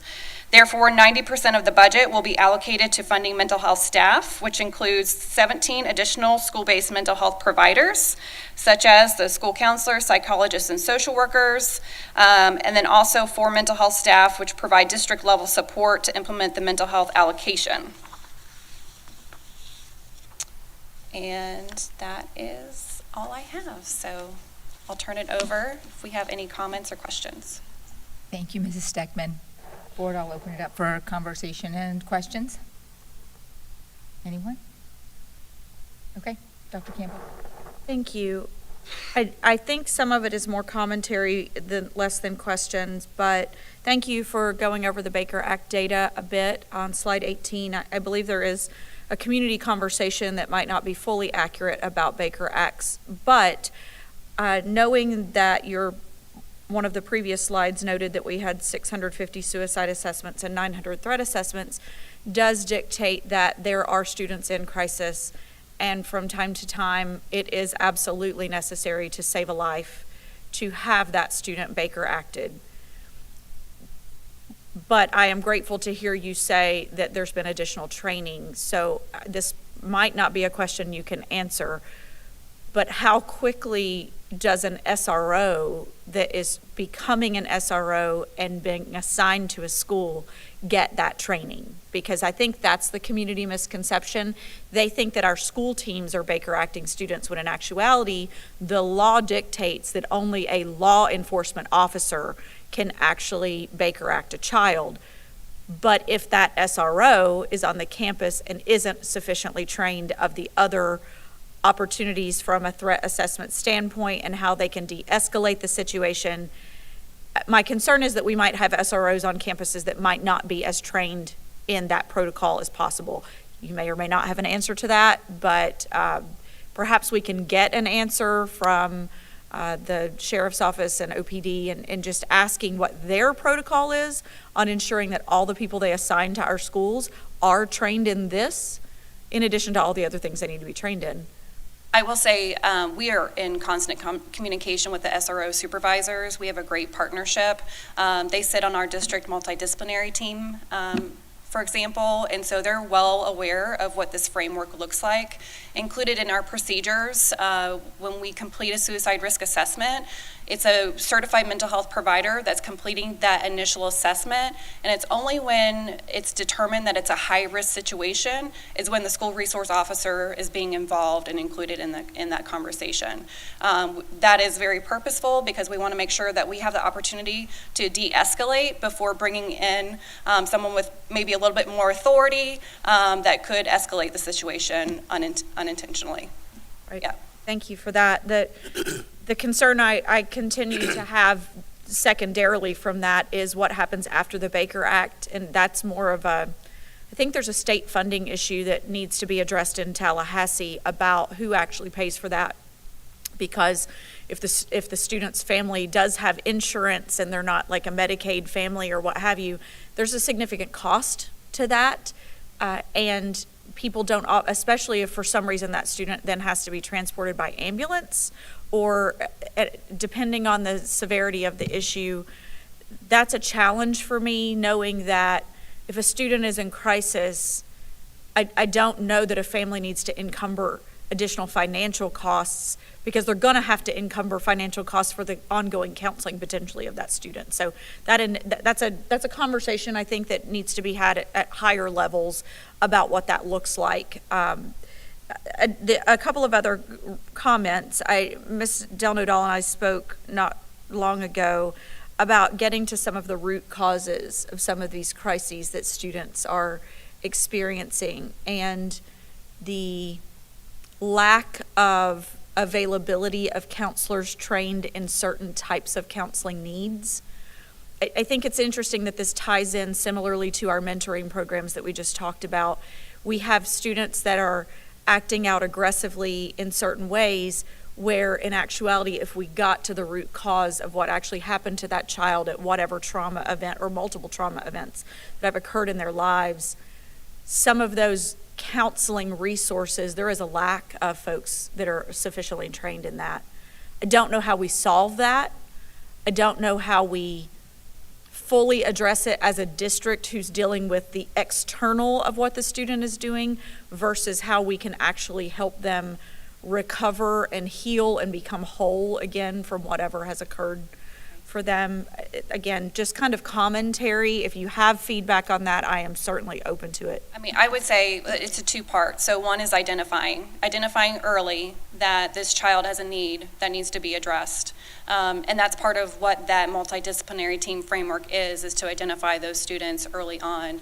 The second part is resources. Do we have the resources to be able to meet the needs of all of our students? And that's why I am so excited about that BRAVE partnership, because that opens the doors to so many more resources that we did not have access to previously. Okay, awesome. And my last comment, I promise this is it, Board. I appreciate the poster. I think that was kind of something that came out of a conversation we had in a meeting like this. I appreciate that. I just went to your website to see. I recently had a presentation with the Florida Public Relations Association talking about Gen Z and what they're going to look like in the workforce, and how much value they put on mental health resources. And so I appreciate the poster and the idea. When I went to the website, I'm curious if we might want to change the tone of some of the language and actually talk about it from a more of a "we're here for you" as opposed to the third person "students receive this." And so if our target audience of a poster is to get a student to actually get the information, if we're not talking to them like a person but talking to them in third person, or our employees talking about them in third person, I think there's just a tonality thing that could be adjusted in some of that communication.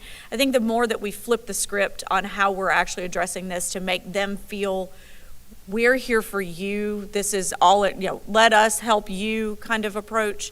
I think that normally you don't want to use "you" because you're trying to call them out, but in this scenario, I think they want to feel heard and they want to feel appreciated. We want to feel heard, we want to feel appreciated, and understand that the district does have their mental health issues at the forefront of what we care about. So those are all my comments. Thank you. All right, thank you, Dr. Campbell. Anyone else? All right, Board Member Thrower. Thank you. Thank you for the great and in-depth presentation. It's such a shift, mental health and emotional issues were always buried.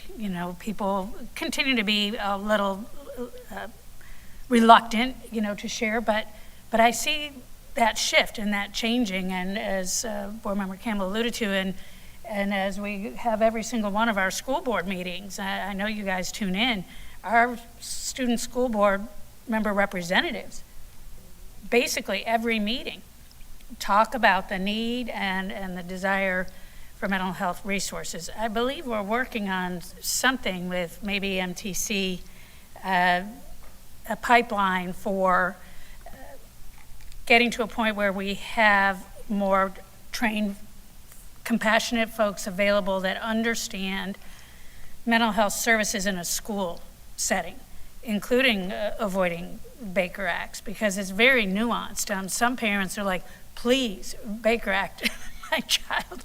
We're at the end of our ropes.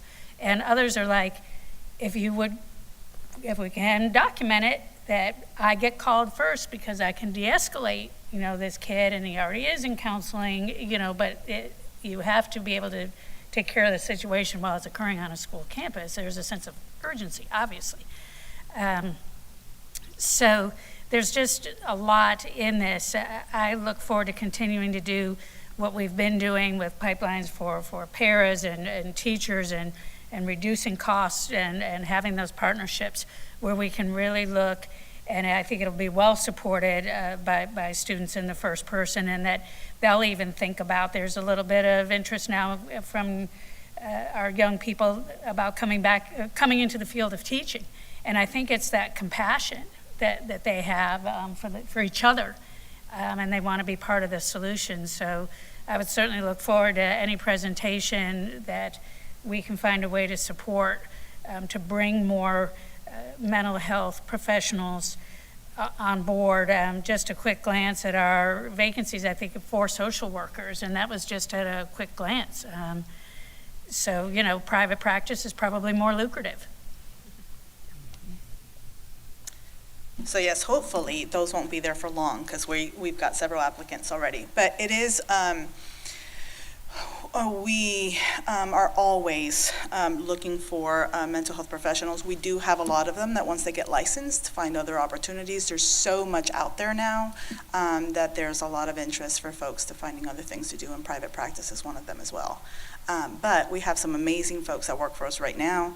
I'm excited that we always have new applicants. I'm also very excited that we get to partner with our universities and talk to our students. So we're always invited to sit on the new student panels, interview panels for UF when we're looking at the school psychology program. We're starting to have some of those conversations with other university programs for social work as well, so that we encourage more people. Every time I hear one of the students and they're up there talking about mental health, I'm like, come talk to me. I'll tell you what a great job I can get you when you're ready to go into college and look for your further degree. So. Yes, and I'm thinking, and is this accurate, that we are now paying for the internships for school psychology, yes. So our school psychology internships are a whole year-long internship. And so for the past maybe 3 years, I think now, 3 or 4 years, we've had paid internships for them. Okay, great. Because I know that really has helped a lot with other fields as well. And it also truly gives them a chance to see what they're getting into, and what they're getting into is something obviously awesome and amazing, we think so. But forewarned is forearmed, right? We have a great partnership with our local universities, so we accept students that are doing practicum hours, and then it's been kind of the trend that they do practicum, and they always come back and interview for internship as well. And over the past several years, we've also hired many of those interns, and so we kind of start to foster that interest in Marion County, and they usually want to stay or come back. Great, thank you. Mm-hmm. Thank you, Board Member Thrower. I just have first, thank you, both of you, for your passion and for helping our students. And I just have a few clarifying questions. So the assessment tool that's done, the BASC 3, did I say that correctly? Is that what it is? And is it an upgraded version of the BESS tool, or it's a separate tool? It's just a new edition. It's a new edition. Okay, and it's administered to every student? Every elementary student. Every elementary student. Okay, and once we collect that, I'm sorry. That's for elementary, it's a teacher observations tool. Right. So it's not administered to the student themselves. At the elementary level, it's the teacher that's completing the observation for every student. Yes, ma'am, I'm familiar with that. I didn't realize it was just for elementary, I was wondering why it was only piloted for 2 middle schools. So we don't have an overall screener that we use in middle school? Not a universal one, but in middle school, once they're referred to the MDT, then the students do go ahead and take that assessment. I would be interested in further discussion on a screener for our middle school, since we see that is our highest rate of incidences in discipline and with mental health challenges. At least that looks like what the data is presenting to me. So I would be interested in what that looks like. Making it available to our middle schoolers and our high schoolers. Can parents still opt out of that program? Okay. Can we work on that? Legally? Because here, I'm just going to be honest. I'm going to be really honest. As a teacher, doing an observation, the observation that I probably need to do the most and record would be the one that would opt out. So, we give all of our state assessments to every single student. How come we cannot give the screener to every single student? So this actually comes back to the Parent Bill of Rights. So when we talk about providing mental health screening instruments, both for teachers and students, we are limited in how we're able to administer that. We need, for example, and you had mentioned at the secondary level, why aren't we giving it to all students, middle and high? Based off of the way that the law is written right now, is that we would have to have opt-in consent from all of our parents at that point, which, as you could imagine, that would be a tremendous ask. So there's many different reasons, and I would love to engage in another conversation about it. We have talked about it, but at this time, there's a lot of barriers that would prohibit us from administering it district-wide, middle and high.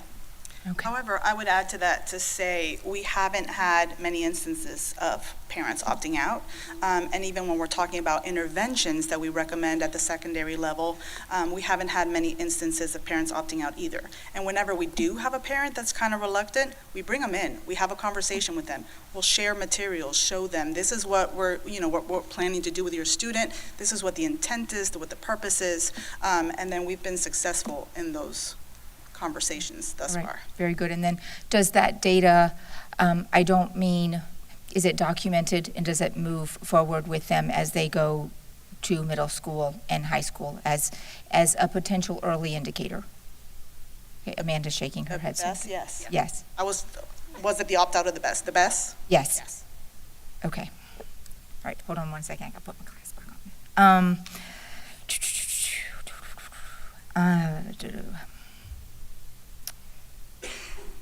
I want to thank also Dr. Campbell for bringing awareness about the Baker Act, that is, the SRO is called, and I think also there is a lot of community conversation about that and a lot of misconception about that. So I just thank you for that. And then my last question is the challenges for funding for family engagement. And so can you touch on that at all or share with us? We had this, I feel like, kind of a peak. There was a lot of awareness brought, and now we're facing funding challenges. And so what does that look like for your particular department and for our students? We are doing pretty well, I think. We make the best out of everything that we have. I think currently we have a really good and strong plan, and from the data that we've seen, we have been able to meet all of the needs that we've identified. For that parent engagement piece, I know several years ago we were very excited about some community partnerships with some activities that were happening, and we've seen kind of a decline in those as well, but we're seeking out more of those opportunities. With our family focus events, we're able to reach some parents. We really want to be able to collaborate with some other agencies in the community that have maybe some larger events where we can come in, provide some information about our services, and also just provide some overall awareness. I know with our youth mental health first aid, that was another goal that we had, was to be able to provide those courses to parents who wanted to come in. And so we're just trying to get that word out there so that we can have some interest and we'd be able to do that. And most of the time, our staff is amazing and they volunteer to do that, or we're able to find funding for them to be able to do those classes, to give those classes. All right, thank you both for your work in this area and for your passion to meet the needs of our students and their families. Board, is there anything else you'd like to add? Okay, thank you, ladies. With that, is there any public comment? Okay, seeing none, we'll go on to our next item. Dr. Brewer, would you like to introduce our next topic, Central Office Staffing Plan? Yes, ma'am. Ms. Marion is walking up, but I want to say a few things. As Over the last several weeks, I have led the effort of restructuring our central office to better align with the goals of our strategic plan, while also addressing the challenges posed by a reduction in revenue. This revised plan is designed to ensure we maintain our focus on student achievement and operational efficiency, even in the times of financial constraints. This morning, Ms. Marion will present the details of the plan. Following her presentation, Mr. Whitehouse, Ms. Usher, and I will be available to answer any questions you may have. Before she begins, I would like her to provide you all an update on the exciting MCPS Career Hiring Fair that took place last weekend. So, Ms. Marion, will you share some details? Yes, thank you, and good morning, Dr. Brewer, Chair Conrad, and board members. As mentioned, this past Saturday, under the leadership of our Talent Management Director, Dr. Anissa Brockington, and the awesome planning and execution from our recruitment coordinator, Mrs. Tanya Nunn, we had another successful MCPS career fair at the College of Central Florida. We welcomed more than 150 potential candidates and signed 11 conditional instructional contracts on the spot on Saturday, with several more pending. In addition, several schools offered non-instructional positions to candidates in attendance with scheduled interviews or follow-ups for others. There were 31 schools and 4 departments represented and ready to greet and welcome potential members to the MCPS team. And I must give a special thank you to our Future Educator Academy from Vanguard High School and members of our Family Focus team that both assisted at the fair, as well as district leadership that attended and support. Through the tireless efforts and great relationship building, Mrs. Nunn forged numerous partnerships within the community that provided in-kind sponsorships and donations to help make our career fair a success. They include the College of Central Florida, Career Source Citrus Levy Marion County, ESS, Lamar Billboards, Grand Canyon University, the Public Ed Foundation, Frost and Beam LLC, and Truly Nolan. Truly Nolan is a new partnership that purchased the t-shirts for all of our HR team, and we've also given a t-shirt to each of the board members, and you'll see the front of the shirt says, "It starts and ends with students." This is the focus and daily reminder of our HR team and the driving force behind every endeavor and decision that we make. We are excited about the next 2 career fairs being held on Thursday, June 19th, and Thursday, June 17th, from 3 to 5 p.m. at the College of Central Florida. We invite each of you to stop by and see the great things that are taking place, and of course, be sure to wear your t-shirts. So I thank you for the opportunity to share the awesome work that is happening in HR as we strive to get the right staff in the right positions to ensure that every student succeeds and every child is a graduate. Any questions there before moving on to the central office staffing plan? I just want to share with you real quick, Board, I'm anticipating this to be a robust conversation, so I just want to say we'll plan to break around 12 if needed. So just to share with you kind of what we're looking at. So thank you, Ms. Morant. Sounds good, thank you. So as shared by Dr. Brewer, the staffing plan focuses on aligning our strategic goals. And of course, we know Dr. Brewer's focus for 25-26 is every child a graduate. And these proposed changes are with this goal in mind, while also being mindful of our current budget challenges. So as you shared, Chair Conrad, this will likely be a robust conversation because there are quite a few changes to help us implement the goals that we have in mind. But I will just touch base on a few of the high-level proposed changes to the central office staffing plan, which include the addition of a CFO for succession planning until August 31st, 2025, which is Miss Boston Ellis's last day because of her upcoming and well-deserved and most definitely earned retirement. Also, we are moving back to the feeder pattern model, reducing from 4 principal supervisors to 3 area superintendents, each representing our regional geographical areas. We've decreased the number of senior executive directors and executive directors with an overall decrease of 5 administrative positions. Please note, as shared with board members on Tuesday afternoon, that we inadvertently omitted adding the new coordinator of ESC to the front summary summary sheet. However, it is listed correctly on page 9 in the ESE section. Fourth, we've removed the emergency management coordinator from Safe Schools and added a crisis response coordinator to public relations. To support the rapid growth and required planning, a planning manager has been added to the operations team. To aid in the work of our student discipline department, we've added a student discipline director. Also of note in this section, you'll notice that the past teachers and behavior tech have been removed from the central office staffing plan, and these positions have been moved to the MTI Alternative Learning School staffing plan. Educational diagnosticians and attendance specialist positions will be cut through attrition, which is also notated. And as a recommendation from our RSM audit and the review committee, we're adding a purchasing specialist that will be assigned to solely to projects in the facilities department, as well as a contract manager. The estimated total cost of the proposed 2025-2026 central office staffing plan, including fringe and benefits, is $99 million. This includes $84 million from general funds, which is an $8.2 million increase over the 24-25 approved budget, and the remainder of the various sources are grants such as IDEA, Title I, etc. This plan represents an overall decrease of 18 positions, and I turn it back over to you, Dr. Brewer, and I know you've set up for any questions or concerns or further conversation. Thank you, Ms. Morant. Okay. Board, I'll open it up for discussion. Since money was just mentioned, what was the cost of the central office staffing plan last year? Last year? Because if it's a decrease in positions, I'm assuming it's a decrease in budget, but I didn't. She just said 8.2 million increase. So for just general funding, it was approximately $76 million.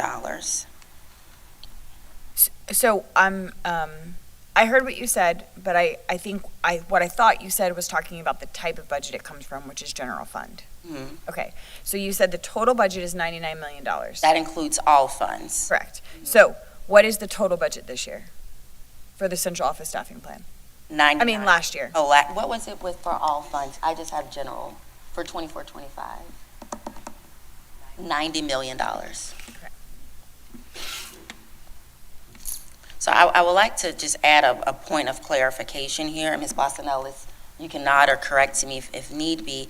But when we come to this moment and we approve the budget and we provide the amount, during that year, we have different additions, we add different positions that when we give that amount. So this amount and the difference is where we're at this point and then where we're starting. So there have been positions that have been added to the staffing plan between this time last year and now. Yes. So my question is probably the question on a lot of people's minds. How are we less 18 positions and more $9 million? Because I think that's the math I just heard. Correct me if I'm wrong. So we're less 18 positions and more $9 million, and we cut like 6 executive positions. So I'm just wondering, the math doesn't math for me, and so I'd love for the person who maths for to tell me. Yeah. Thank you. It's still morning. Good morning. Good morning. Good morning. That is the challenge that we face every year. When units are added or staff are added throughout the year, we don't take that into consideration. From a budgeting perspective, we start with what you approved September. That is our adopted budget. So when we're comparing what the cost changes, we're looking at what you approved and what is in the preliminary budget. So an example is there were 54 units added during the year to the staffing plan for general fund, but we count those as new units, if that answers your question. How much did the 54 cost? I guess that would answer my question. I don't think we have that, but when I asked the question about why is there a difference, Thomas provided that there were 54 units that were added during the year. For the most part, it was in the schools, I would But we're not say. talking about the schools right now. No, but we were talking about the total costs. And, I see what you're saying. So, I don't have that I information. understand, so let Yes. me reframe, because I want to make sure I'm clear. What I understand is that we were told that the projected cost of this staffing plan that's before us right now is $99 million. Correct. All in. Correct. And at this point last year, this plan looked different, but same plan, cost $90 million. So in this moment, it was $90 million last year. It was 90 million when you approved Correct. the adopted budget. So Correct. it wasn't this time last year. The adopted budget that you approved in September. The staffing plan, the central office staffing plan we approved, when we approved it, cost $90 million. Correct, last in year. September. Yes, okay, so we didn't lose 54 units, we didn't add 54 units to the central office staffing plan. No, but I was just giving you an example of what Right. happens during the year. I totally hear that. We had teachers here and this here, but to me, and this is the narrative that I hear all of the time, and in this room, we can all disagree with the narrative, but these numbers don't paint a picture of disagreement with the narrative. And Those agree with positions we added to schools touch students. They are class size, so we add a unit. They are, we hit a threshold of 1,201, and so you get an AP, right? And so those are positions that are facing a student, impacting a student every day, and a student is generating FTE funding at that school. So it's easier to defend adding a unit to a school because that unit is then directly impacting student achievement. The barrier I'm having in this moment is this plan cut 18 positions net and cost $9 million more. So what changed from September to till yesterday in the central office staffing plan that took the number from 90 million to what? That's what I'm looking to, how much did the central office staffing plan cost as of yesterday? I guess that's the question I'm really asking. Like, what is it truly a $9 million increase? Or did we add 17 positions to central office staffing plan over the last 9 months? And so it didn't really cost 90 million, it cost 98 million. Do you know what I'm trying to get at? But when you're asking for the costs, we're using what was budgeted. That is our point of reference. So this is what you approved. I don't think it's feasible to chase every time there is an adjustment to the budget to redo what the budget cost is at that time. But what's the net positive positions or net negative positions we added as of yesterday to the central office staffing plan? How many positions did we add to central office staffing plan from September until yesterday? Let me see if we have that. I'm trying to make it not look as bad, if I'm being honest. Like, this looks really, it looks bad. So I'm trying to defend the position because I understand that everything that's on here is necessary. So I'm trying to understand what was added after September to date. So I don't have the exact numbers, but I'll kind of try to break this down as simply as I can.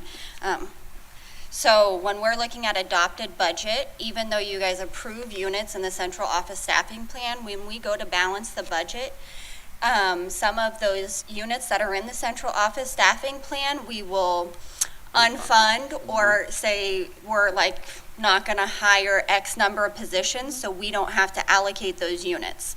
So in the approved budget, even though the central office staffing plan comes with 400, this is just an example, I'm not sure how many units are there, 400, in order to balance the budget for the approved budget number, we'll say 50 of those we are going to unfund so we can save X million of dollars in our budget. And so that is the big jump from the adopted budget to the central office staff right now, because we're not looking at the cost of the central office staffing plan that was approved this time last year. We're looking at what was actually budgeted in appropriations and the revenue and the number of units there.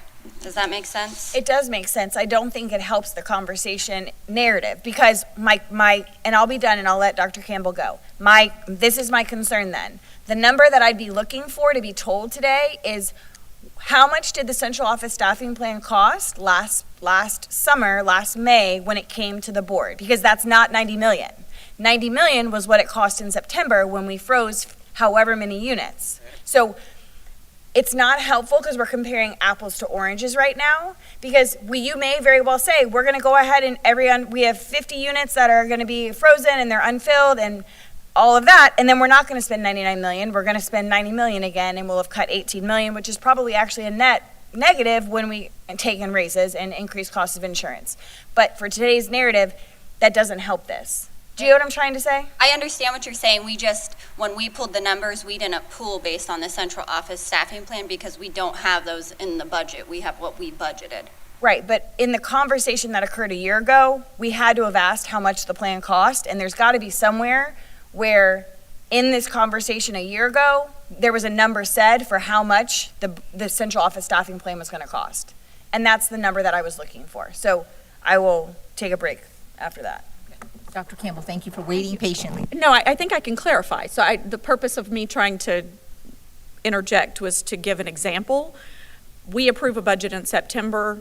I just happened to pull a date of November 12th, 2024, which would have been after we approved the budget. And we increased during that board meeting in consent the central office staffing plan +1. That happens multiple times throughout the budget year. Yes, of course. So that's how we get from a budgeted amount to the amount we're talking about today. And whereas it looks like we're cutting 18 positions, the actual cost is greater than because of all that we added throughout the year. And that's what makes the discrepancy and the difference. I would find it hard to believe that we added $9 million in positions from September to date. Okay, I'll have to look at each individual board meeting. This particular one was a transportation mapping processor on that particular day. Don't know how much that person was, but I do believe that just about, every month we're making a change to the positive to the central office staffing plan. We aren't cutting positions throughout the year. I mean, that's not something we do. We've added principals on assignment throughout the year that we didn't have budgeted when we had to make a principal move or. I understand how. And absolutely, well, think about the cost of what that looks like. I mean, one principal on assignment is a 6-figure plus amount, then plus. And so that's just another one example, but please tell us what we can afford, Ms. Boston Ellis, because that's where we need to go today. Because we are in the throes of trying to balance the budget still, I don't have an answer for you for that. But again, I just want to reiterate, when we're talking about budgeting, what we start with is the adopted budget from the prior year. I think you are correct. It is not apples to apples, but when we are asked to provide the budget, we're going to say, this is what you approved in the beginning. And here is the proposed budget, and here are the changes. So regardless if we are adding, if we're subtracting, people come and go during the year. When we balance the budget, we're looking at, an example would be transportation. We look at how many people they actually hire. And if it is, I'm just saying 246, we will unfund 10 of those requests or whatever their total request is, because we know that they will come and go and they've never reached that total dollar amount. There are other positions that are unfunded. When we go back to try to balance the budget, there will be positions, again, as what Kayla was saying, we'll go back and say, okay, a diesel mechanic, they're having a struggle right now just filling those positions. So we'll unfund 4 of those, knowing that if they get to the point where they need to add, we will add those back. So from a budgeting perspective, the numbers that we have provided to to Ms. Morant are correct. Now, if you want us to go back and calculate what it was when you approved the staffing plan, we can do that. Well, and not even, I feel very confident the number was asked. The board asks every year, how much does this cost? So in this meeting a year ago, I feel confident that a number was said for how much it was going to cost. And that's all I'm looking to compare. And share that. Because I mean, that's always a question we ask, so it's always presented. And I totally, what you are saying is correct, that this is how much it's going to cost right now. I totally appreciate that. The apple to orange comparison makes it look not great. But I also don't know what else we cut from here other than cutting actual people. I mean, I can tell you there were 45 that we unfunded.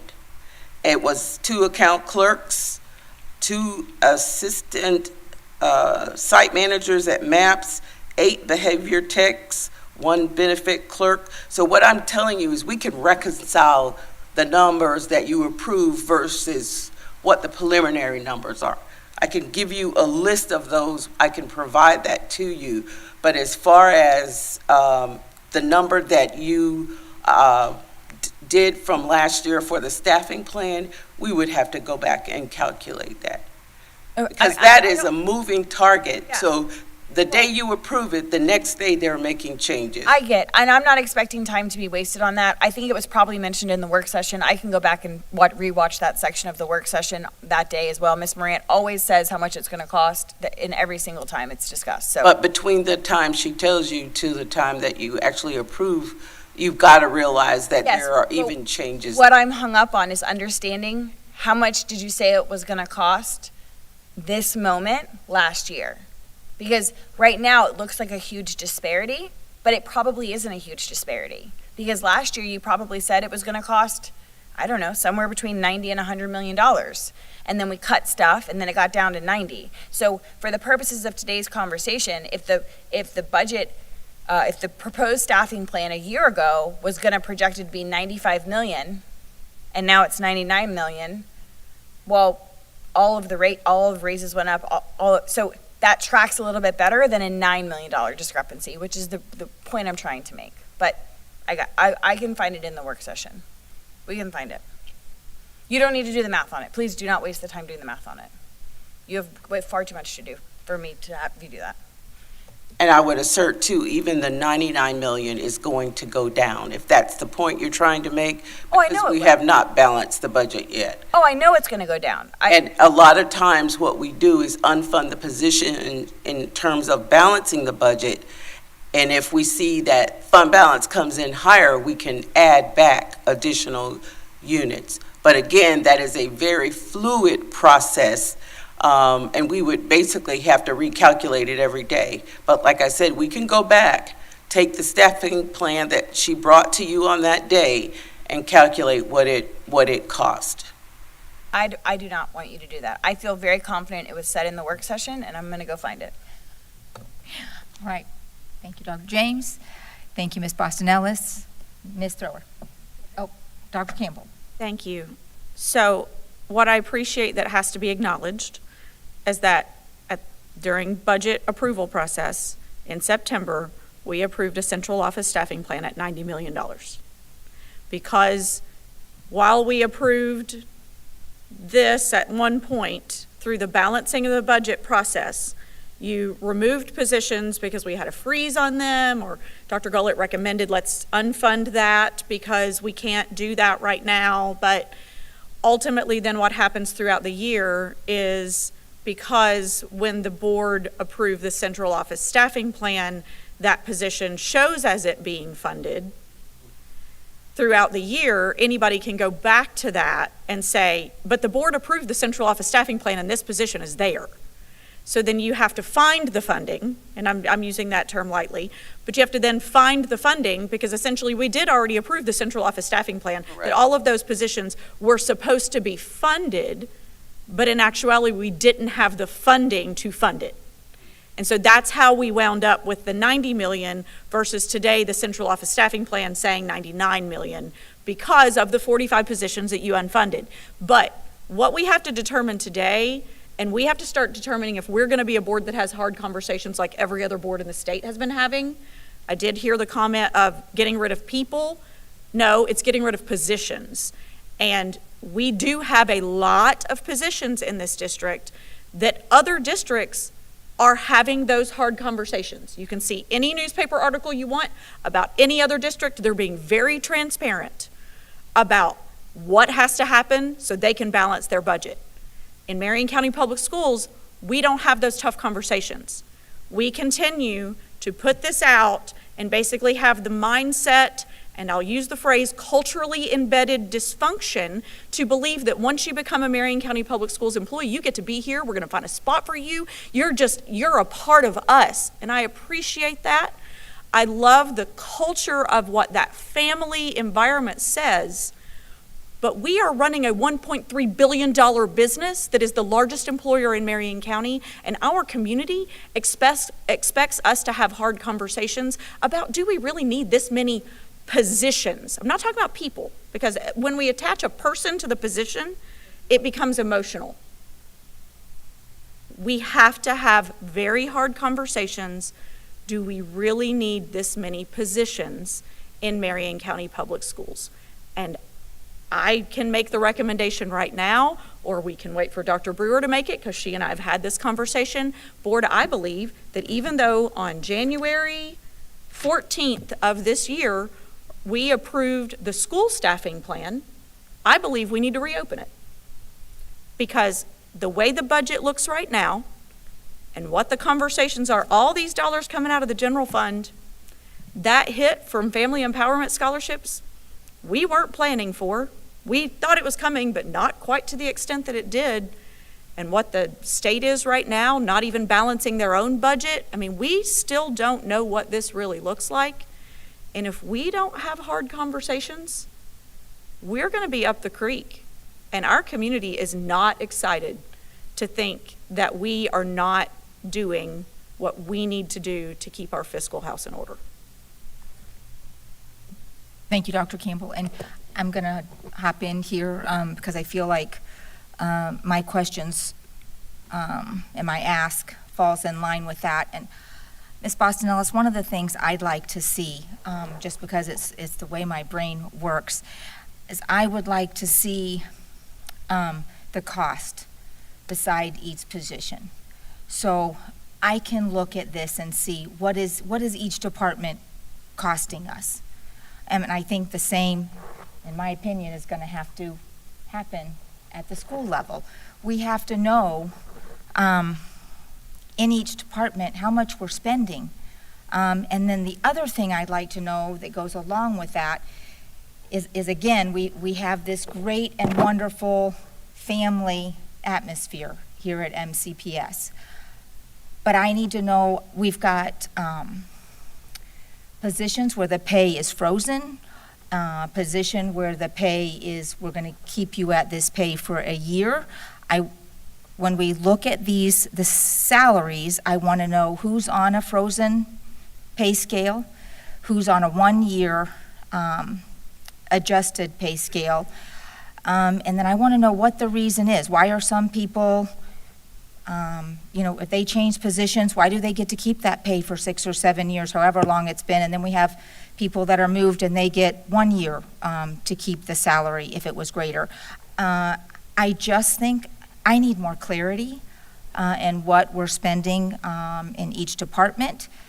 And I know that that's a big ask, but I think we have a big job ahead of us. And I think it will help the community conversation to understand what our challenge is.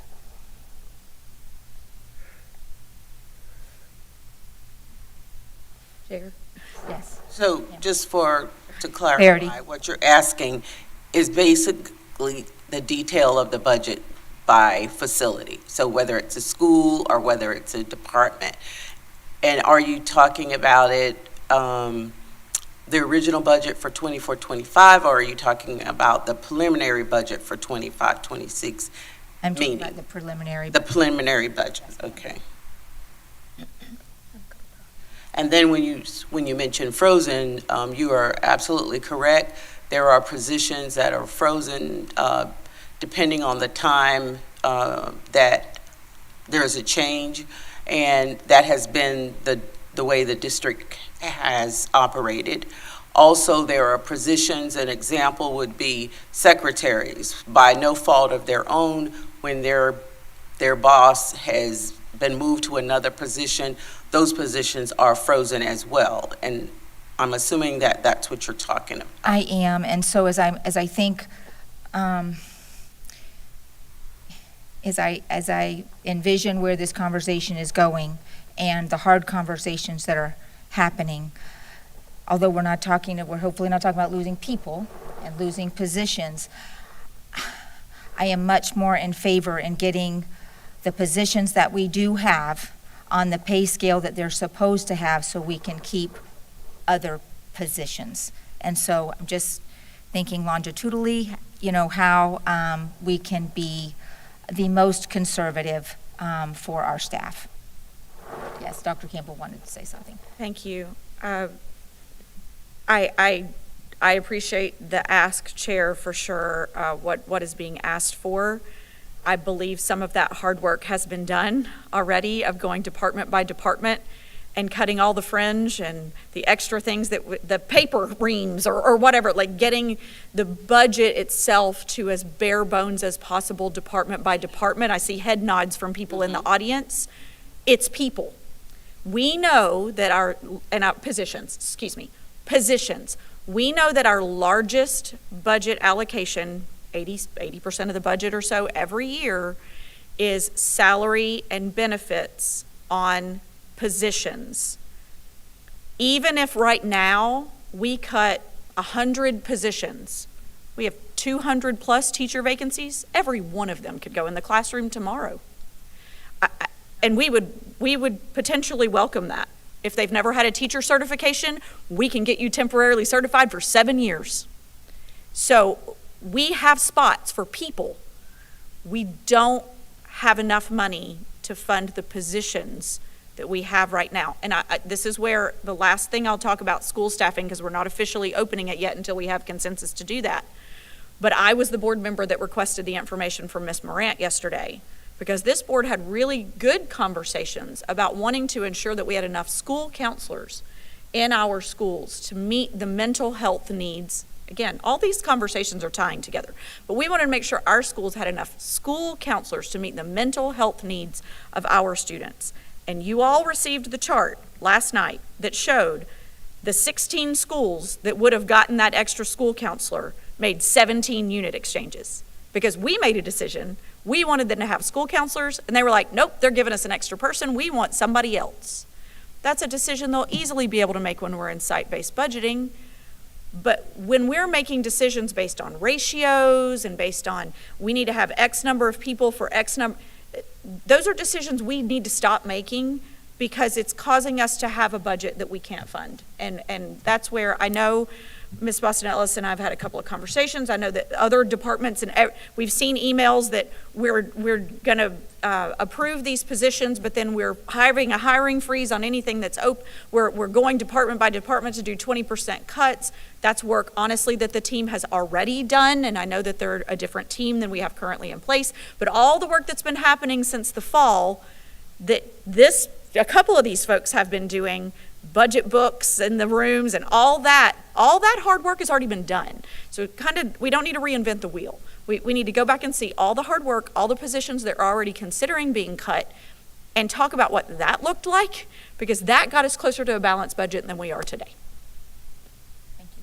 Board Member Thrower.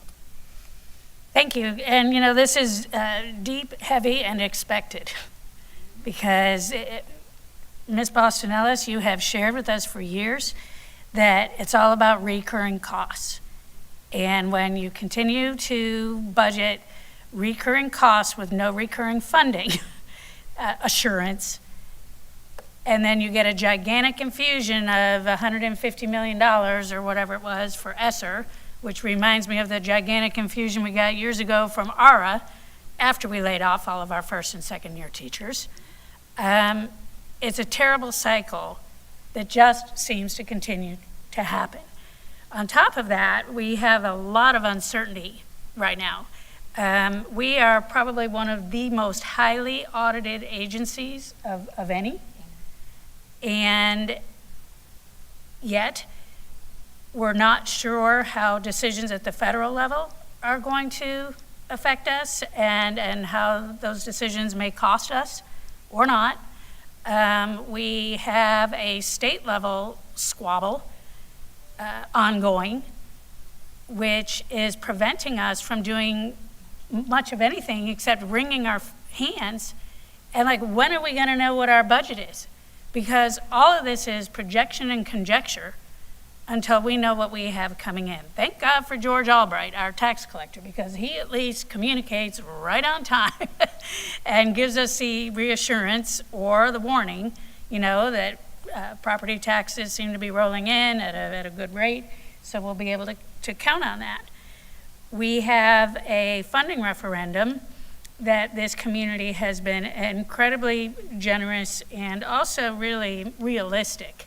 They have acknowledged that for what we are tasked to do, to publicly educate children, we don't get to raise our prices. All we can do is ask the community to continue to give, which includes every single one of us sitting up here. And I always like to say that because the taxpayers are telling us this and the taxpayers are telling us that. Well, hello, we're taxpayers too. Every decision that we make, everything that we vote for, now we have to pay it.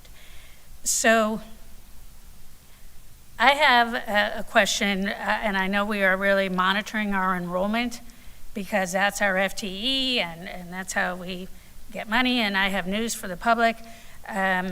When a student is identified with special needs, the extra money that generates doesn't come close to paying for the services that they need, especially if they're a very involved child. One assistive technology device for a student that is nonverbal, a few years ago it was over $20,000, so I'm sure it's a lot more than that now. So that extra money in the matrix doesn't come close to covering the need or the skill level of the teacher that's needed to truly be able to help move that child. That takes a lot of extra training, professional development, and passion. I'm so glad we're having this conversation because it's the reality. It's what we're facing. If our enrollment is continuing to grow in spite of the family empowerment scholarships, well, that will sure be helpful. We're not a community right now that has a lot of other options. Even in some of our charter schools, the waiting list is incredibly long. So we, in this moment, are the school system of choice, possibly because there are not as many choices as some parents wish that there were, but also because I would like to think that with what we've put into place over the last few years, we are serving children and with the long view, I think I've mentioned before and I'll mention it again. The great state of Mississippi, it took them 10 years to get from the tank to the middle, but they focused on the foundation, and that is now paying huge dividends. So one of my questions really is, what's our enrollment projection? Because that's what generates our FTE. And are we really looking at, our budget looks so fat when you look at the Family Empowerment Scholarship being in there, but that's just a pass-through. And there's other funds like that pass through that we don't get to use, we don't get to touch, but yet we have to declare it as part of our balanced budget, correct? Correct. And I think I mentioned in the shell game. Right. I mentioned in the update to you that the projection for Family Empowerment Scholarships was about 4,000, which was to the tune of about $39 million. When we received the third calculation, that number is now over 6,000, and the revenue for Family Empowerment Scholarships is way over 50 million. So that was an increase in our funding that is reflected on the third calc of about 12 million, but all of that and more belongs to the Family Empowerment Scholarship. So we ended up having just a small decrease in FTE of about 18. And I mean, I believe funding is very, very complex, and it's nothing that I can stand here and say A plus B equals C. There's so many components to what goes into the funding. From, as you stated, Ms. Thrower, our ESE population, as it expands, our funding is not expanding, but we have to provide those services, whether it's contracted, whether it's hiring. And I believe the district is continually looking at how can we provide these services, but maximize the services, but minimize the costs associated with it. Right. I would say that our central office staff, what we have provided to you at this point today is $99 million. But even within that, we had start making cuts. Not many, but we had started unfunding units. So it's not even a clear picture of what's going on. And this will change every day. You were all aware of our meeting with Dr. Gullett. We've been doing that for weeks, going through every department's budget in very much detail. And then now, Dr. Brewer and Mr. Whitehouse, we've been meeting with them as well. And what we've been providing is areas of increases. And with their expertise, they're deciding what's best for this school district. I just don't want you to think that we take this lightly, because it is not taken lightly. And what we're providing to you is the best information that we have. And we always start with what you approved. We don't look at items that are added during the year very much, but we did discuss what happened between what you approved and this preliminary budget. And there were reductions in the original budget that were added back during the year for whatever reason. I think our struggle is we live off of our savings, and you know I've said that to you year after year after year. We're living off of our savings, and even now we're waiting to see what fund balance is going to be. We live in a world of estimates, and if it comes in higher, our suggestion always is to create a priority list and bring those items back. But we will continue to do our very best to provide the information. A lot of times when things are asked of us, we have to interpret what you really, really want, and that's why I'm asked that question to you, Mrs. Conrad. We have to go back and look, okay, we're going to take a snapshot at that. You know, what happened that day, and if we would have known that that was what you were looking for, we would have had that, Dr. James. So, I mean, we're very, very transparent. We're going to give you whatever you want, whatever, however you need the information. Just rest assured with that. Ms. Boston Ellis, I'm gonna, don't do this very often, but I'm gonna speak for the board and say, I think everyone up here trusts and knows that you put 150% into what you're doing every single day. So as we work, you know, to support your work, just know it is not my intention to question your work. It's to better understand and also share with the public what the challenges are. So I appreciate you. Yes, Board Member Dora. Yes, likewise. And because of the transparency, that has enabled us to get the half-penny sales tax passed. It has enabled us to get the funding referendum passed, 3 times. We put it out there, the good, the bad, the ugly, and you give us a snapshot in time to work from, and always with an eye to protecting fund balance. There are many districts where their fund balance is like at the state required, and that's scary. Somehow you've managed to navigate us through the toughest of times, and here we are. But as we get better at finding and hiring teachers and, using ESS and, all of the great things that we've done to try to get the best people we possibly can with our kids every day, then we don't have as many vacant positions that we were using to live off of. So that it's great, but it's also then presents its own new challenge. So again, I really want to keep a good eye on our enrollment because that is going to make a big difference in determining, and just please, state, give us a budget.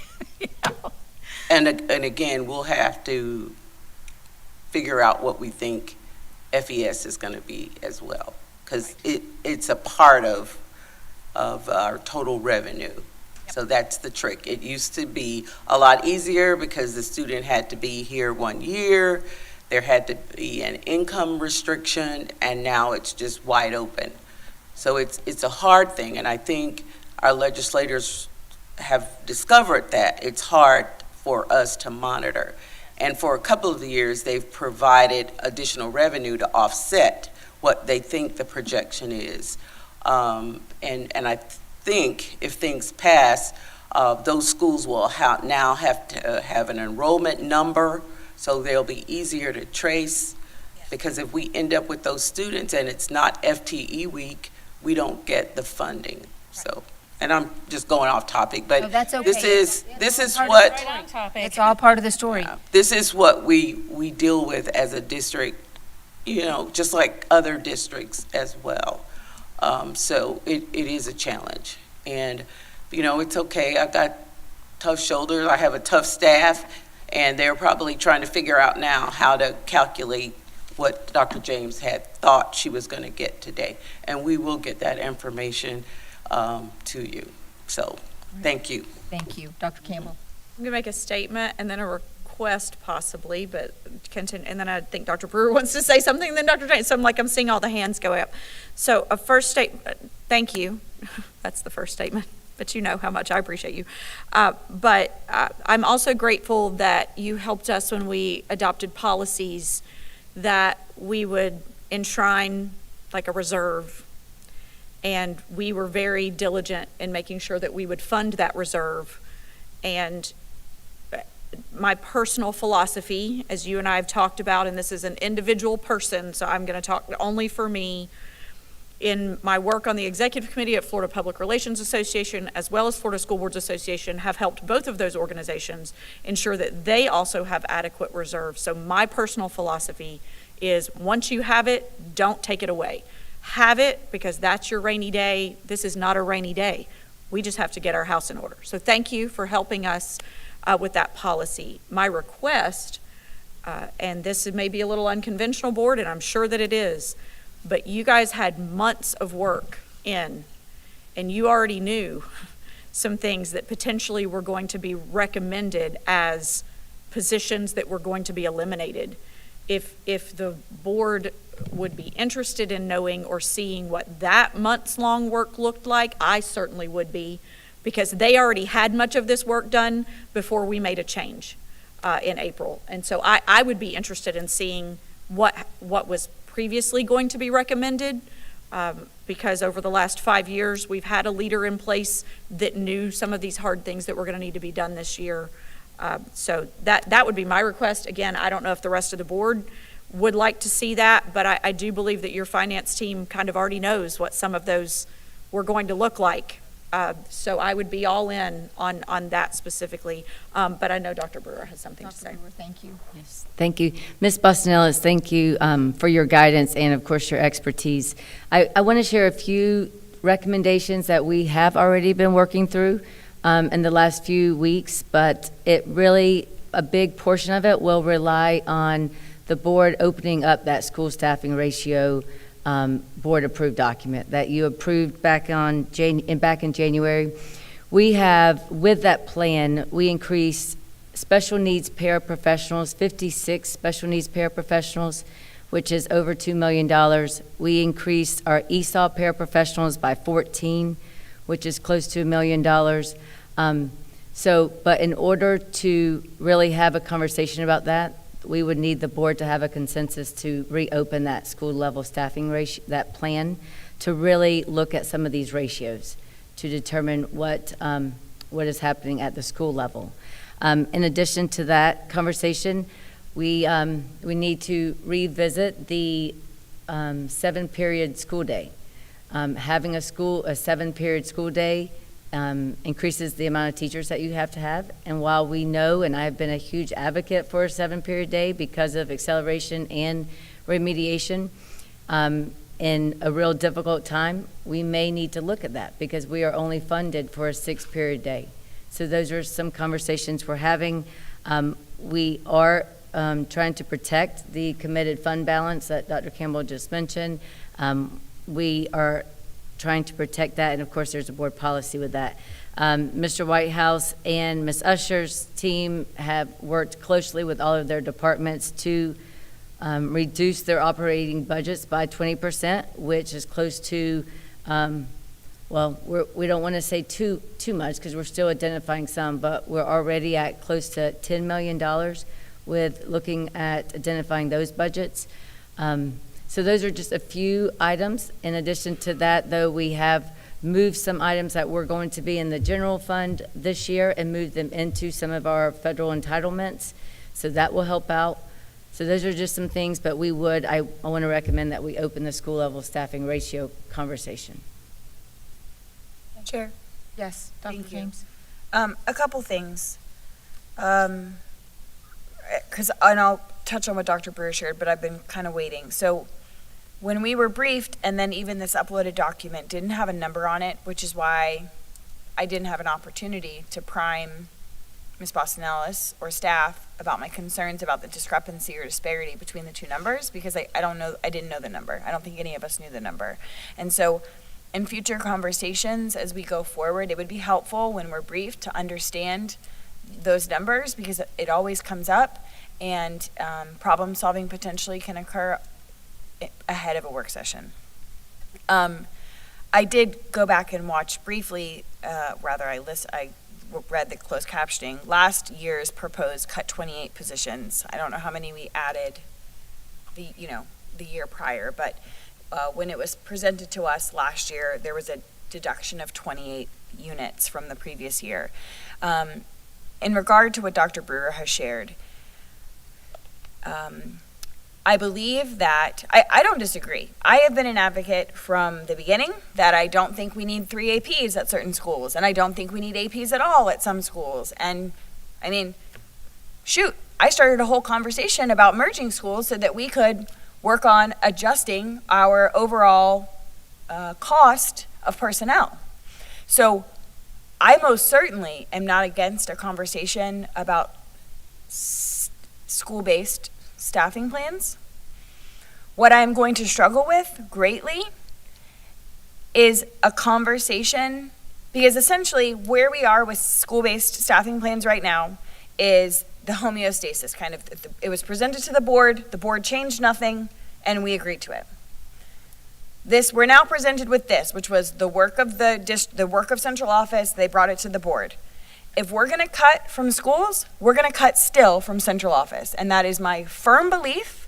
So, and it will be apples to apples, or more from central than from the schools. That is my firm position. It is not going to waver, and so I personally don't want to open the hornet's nest of site school-based staffing plans until we can itemize the financial implications of further cuts from the central office staffing plan, so that we go into a discussion about the school-based staffing plan with an informed lens. Because otherwise, I mean, what I just heard you share was, we're talking 3 or 4 million between special needs para ratios and ESOL para ratios, I think is what I heard, was 3 or 4. Those are just 2 examples. Examples, right? But what will be next is kindergarten paras, and then what will come and what will come. So if we're going to get into splitting hairs in what I know for absolute certainty the data will show supports student achievement, I'm going to really struggle with not already coming to a conclusion on the cuts or the projected cuts from this central office staffing plan. Because what I know is that kindergarten para directly impacts student achievement. It's hard for me There's no data point for me to take to a community member that a warehouse helper and courier driver directly impacts student achievement, right? It's hard for me to find the data point. Now, we could get there, but if I'm just scrolling through this plan, that's harder to justify. So, in my opinion, I want to see a central office staffing plan round 2 before we open the hornet's nest of a school-based staffing plan. That is just my opinion. One last point I'd like to add. If we're looking at cuts and moving them into vacant teacher positions, presuming the people on this, at the last page, page 26, I would venture to guess most of academic services would be theoretically eligible for employment as a teacher. Maybe some of them don't have bachelor's degrees. I haven't gone through it. But we can't just cut 100 people from academic services, from the central office staffing plan. We can't.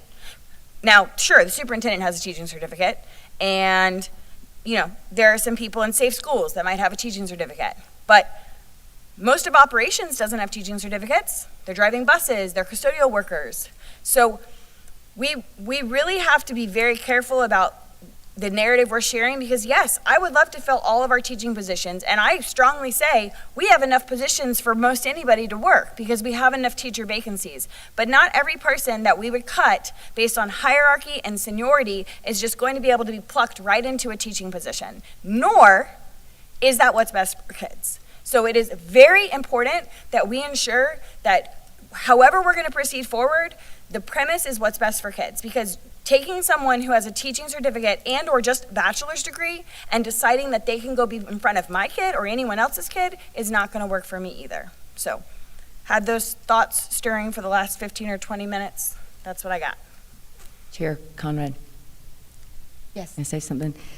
So currently, as of May 1st, so this is the number, if we froze all of the central office vacancies that we have already communicated, that is over $6 million. And we have already communicated that those positions have to go through an approval process before we are posting for hire.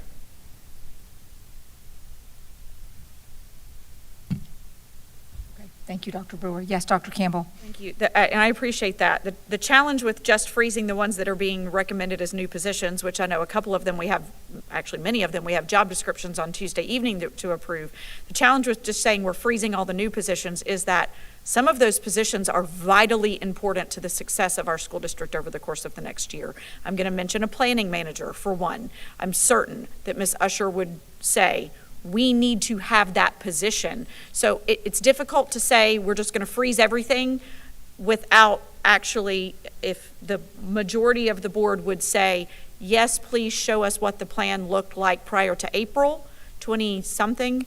Let us have an idea of what the idea was at that point, and then we can say, okay, let's see how this then has changed or been impacted. I agree that we continue to make adjustments and changes to the central office staffing plan, but in tandem also look at schools-based staffing plan. I know kindergarten paras has been something that this board has tried to enshrine and make what we were doing as a district. I dare say that not every school, every kindergarten teacher needs to have that, but because we have mandated it, that means that we have about 3,000 teachers and more than 1,000 paras in this district. And I had a group of individuals, I was saying yesterday, for anyone listening who doesn't know what that means, a paraprofessional is what we all knew as teacher aides. And so they were like, what's a para? What are you talking about? A teacher aide. For every 3 teachers, we have a teacher's aide. And understandably, some of those are ESE specialized paras. That's a different category. They're different on the staffing plan because they're different on the salary schedule. That's actually a different mechanism that we have. But there are some other positions that we have throughout this district that we up here have dictated ratios that I'm concerned about because we aren't funded the way that we could be funded for all of the dictates that we've been making. Chair, I just have a quick question for Dr. Campbell. Is your recommendation that you want to go back to the organizational chart and central office staffing plan projections that Dr. Gullett was developing? That is my recommendation because they spent months on it prior to the last 3 weeks. So, in my opinion, firstly, Dr. Brewer was an integral part of those conversations. But furthermore, my concern is that we have selected an interim superintendent to lead this district. And this is the organizational chart that she has decided to move forward with. And if this board wants to continue to cut it, we're going to continue to cut it. But we got a school-based staffing plan that had no changes on it under Dr. Gullett. So if this forecast has been the forecast and the crisis has been the crisis, then why were there not changes recommended to the board then? No, absolutely. I thank you. I'm sorry if we can have open dialogue here, Chair. We approved that in January. That was before session even started, before we even knew that we weren't going to have a balanced budget coming out of Tallahassee. So if you think of all of the changes that have happened before we really had the counts, we had an October count, we hadn't had a February count yet. So we didn't really know some of the impacts that we were going to have and see over the course of the last 3 to 4 months. So there have been financial changes that have happened since January 13th when this board approved it. And honestly, we discussed it in the fall before it was approved in January. So that would be my explanation. Maybe Ms. Boston-Ellis has another one, but there have been significant financial implications that have occurred over the last 4 months that were different than when we approved this in January. And I think you may recall that we did have board briefings with each of you and really shared with you what we thought at that time where our deficits were going to be. And we did not have a lot of the information as Dr. Campbell is saying, but you may recall we did share that with you.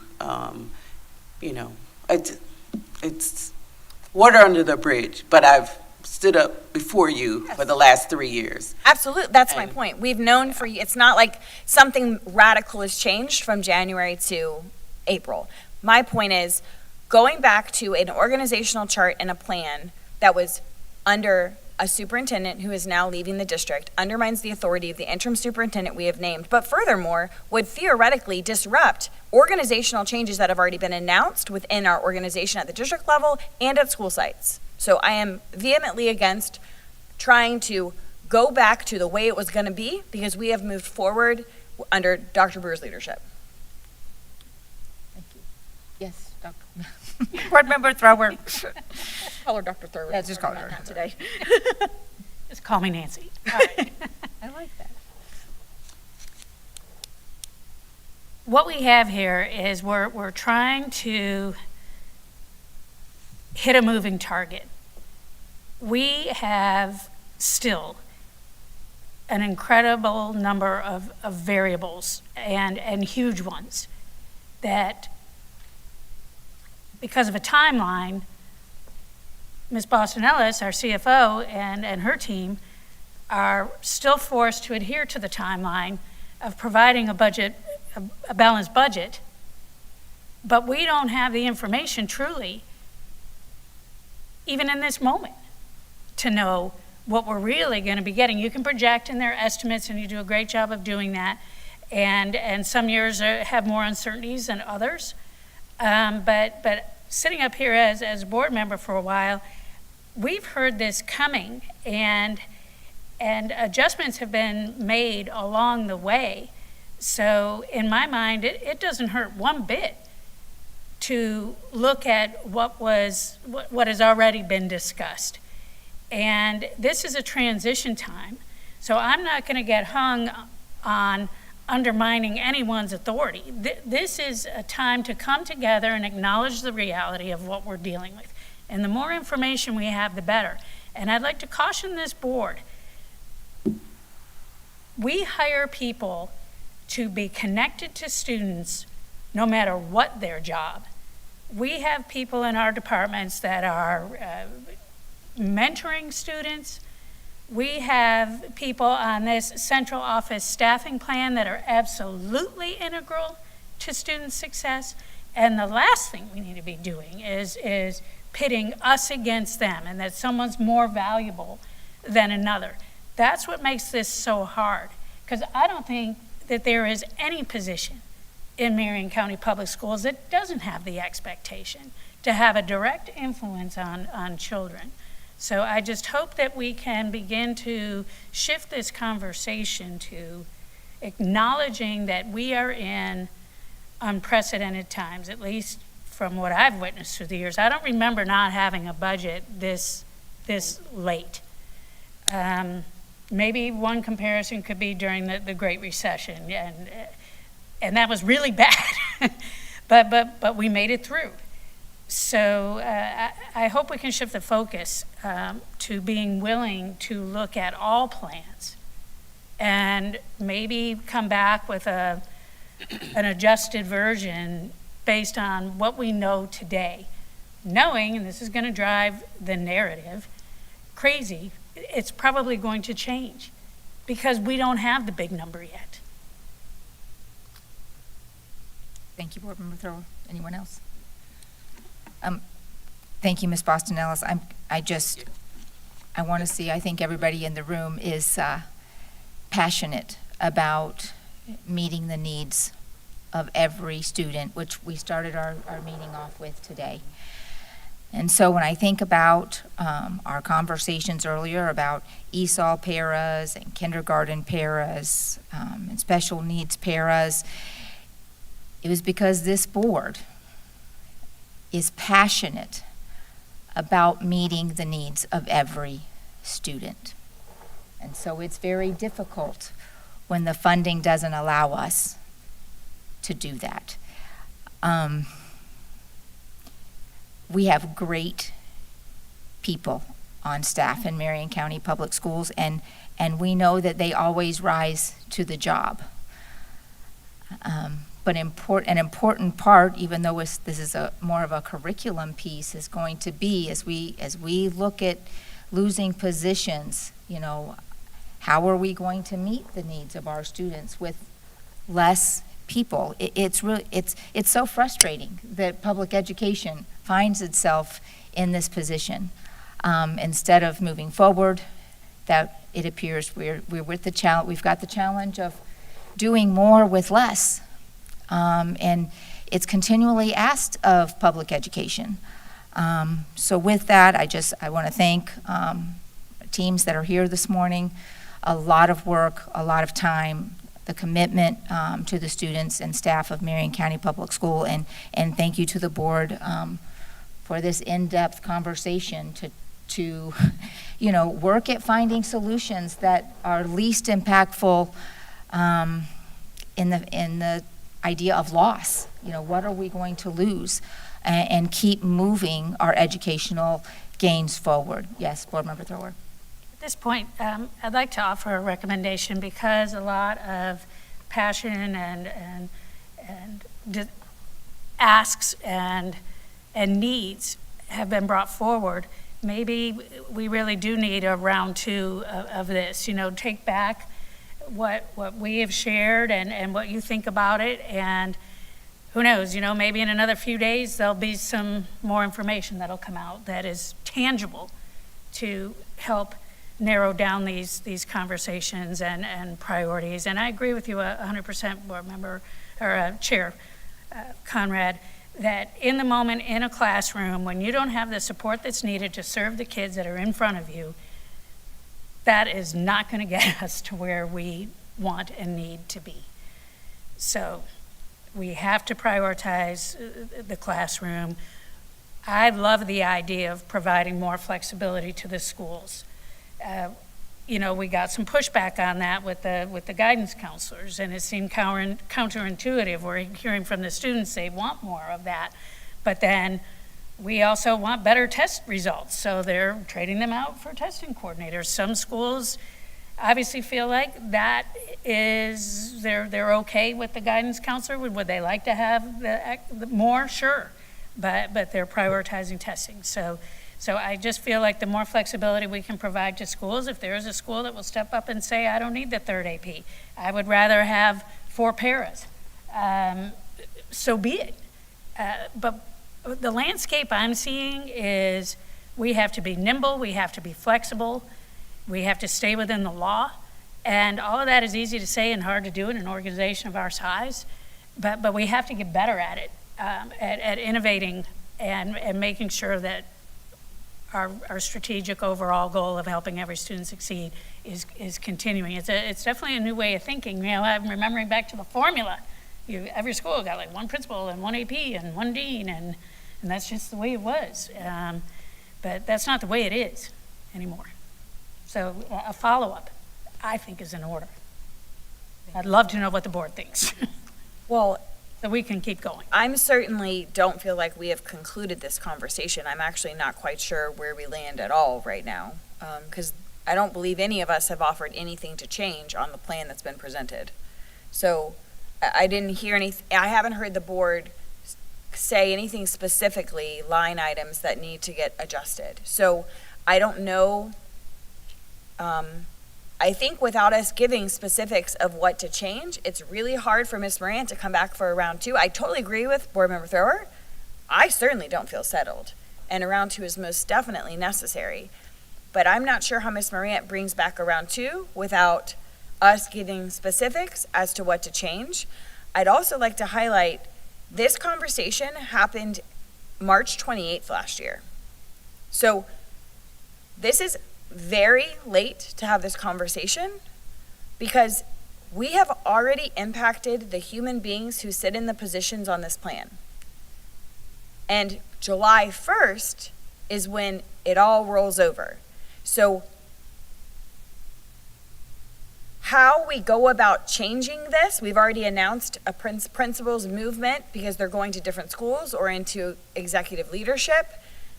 How we then navigate making changes to that when we have already communicated with our stakeholders those changes.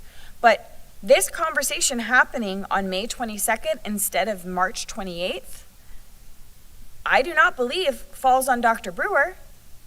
In my opinion, this should have already, I do not. I think this should have already been planned to occur in March. I think that was the plan. I mean, I'm sorry if I may speak, but I think it falls on us as the board then, because we were then dictating who the leader was going to be in place to present this to us. And so I think that's where we go back in my recommendation, again, as I've said, and if we have the majority of us saying, let's see what the plan would have been on March 28th, because there was a plan.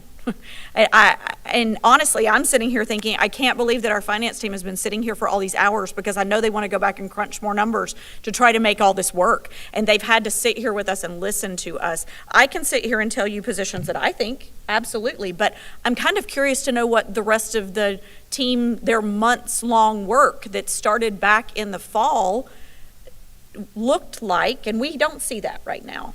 So I would love to see that, again, if the majority of the board was interested in seeing what that looked like. I appreciate that there have already been principal move changes that have been expressed to folks. Please keep in mind the board hasn't actually officially voted on those changes yet. We have one coming on Tuesday night that will be an official vote of the board, but the other communication that has happened ultimately still requires board final approval, if I'm not mistaken. And so those changes honestly could still be made. Well, the board is not allowed, I think this was a big topic of FSBA summer conference last year, if I recall. The board is not allowed to change the personnel packet. We are not allowed to insert our opinion on the personnel packet. The personnel packet is the obligation of the superintendent. We simply approve it as a matter of a formality. So, but we approve the positions because the positions have to be funded. So I mean, there are things we have already approved, absolutely, but some of the positions that may be being created or what have you, this board does have the authority to say whether or not we want to fund that position, something that's created that's brand new. We have 3 positions being added to a certain area or 1 position being added to another area. There are absolutely recommendations. I don't know if we're ready to present some of those. I'm currently waiting on a recommendation to potentially go with EMT paramedics that Miami-Dade does instead of having nurses, because they do it differently and they fund it differently. So there are absolutely solutions. I don't know that we're ready to bring all of those forth, but I don't know how we send Ms. Morant to problem solve the last 90 minutes when we haven't given any specific direction. We have offered no specifics. So how can she bring something back to us? Other than the only specific was Chair Conrad asking for the actual number, specific numbers, but nothing, and that's not on Ms. Moran, really, I don't think, maybe it is, but we haven't offered any specific changes that have been presented. So how can something come back to us for changes when we haven't offered it?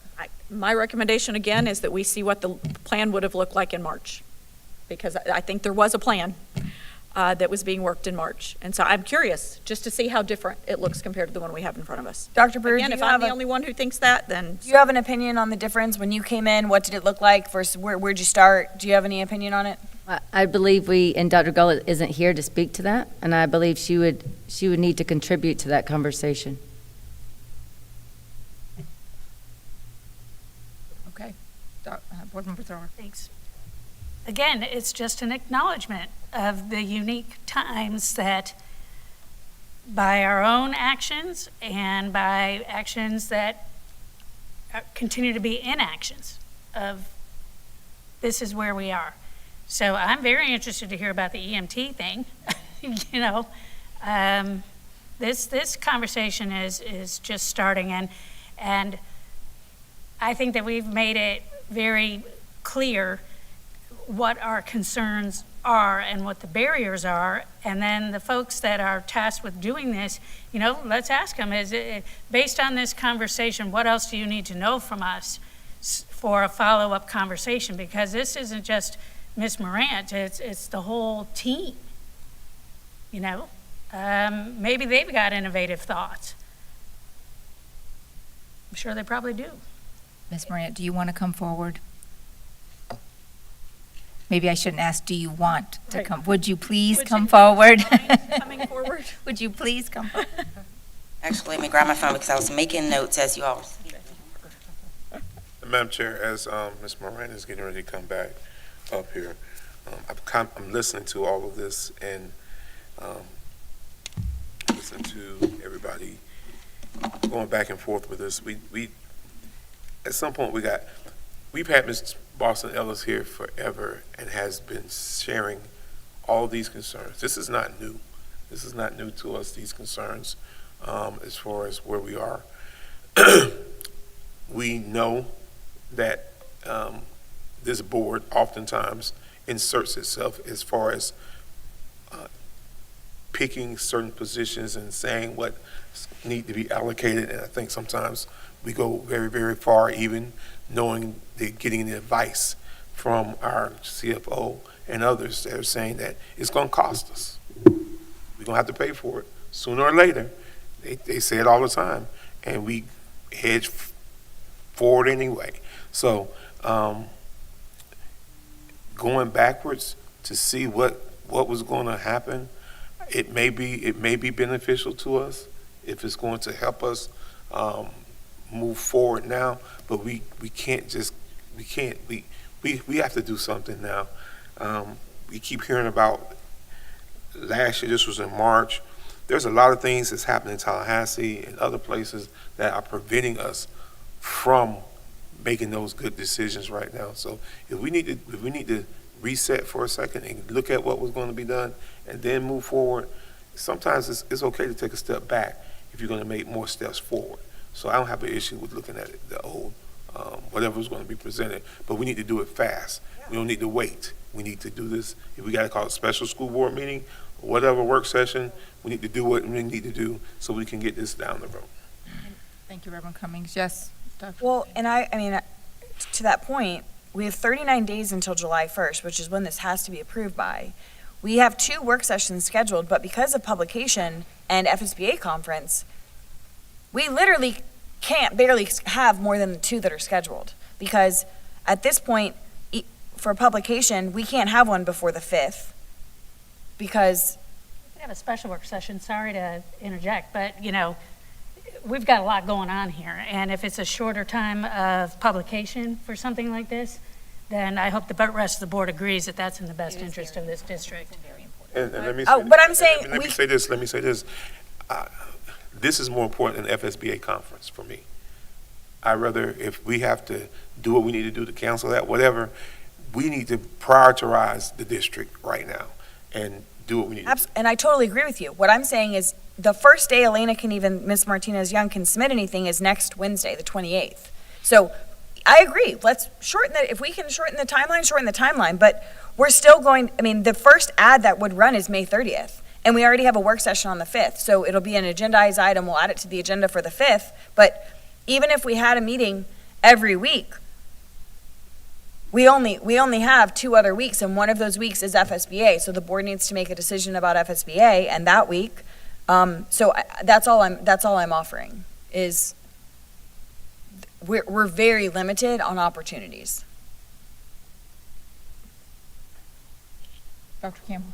I mean, I think that we could potentially have meetings the 4th, 5th, and 6th, and maybe even the 9th and 10th and 11th. I mean, I appreciate wanting to not go to FSBA, but honestly, when she posts a notice on May 30th, then, or, whatever the date is, then let's just make meetings every day until we get it figured out. I know we have a 5th meeting. Maybe we can have one again for publication purposes, then let's have it the 6th, let's have it the 9th, let's have it the 10th.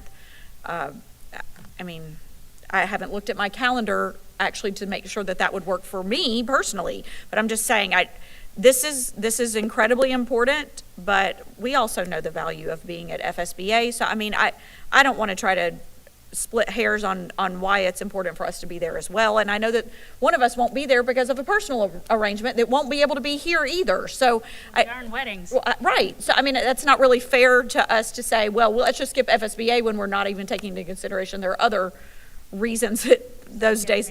Yeah, her son's getting married, so she's not going to. Yeah, she's not going to be with us. So that would already limit the number of people who could even be a part of this conversation. So I'm wide open 6th, 9th, 10th.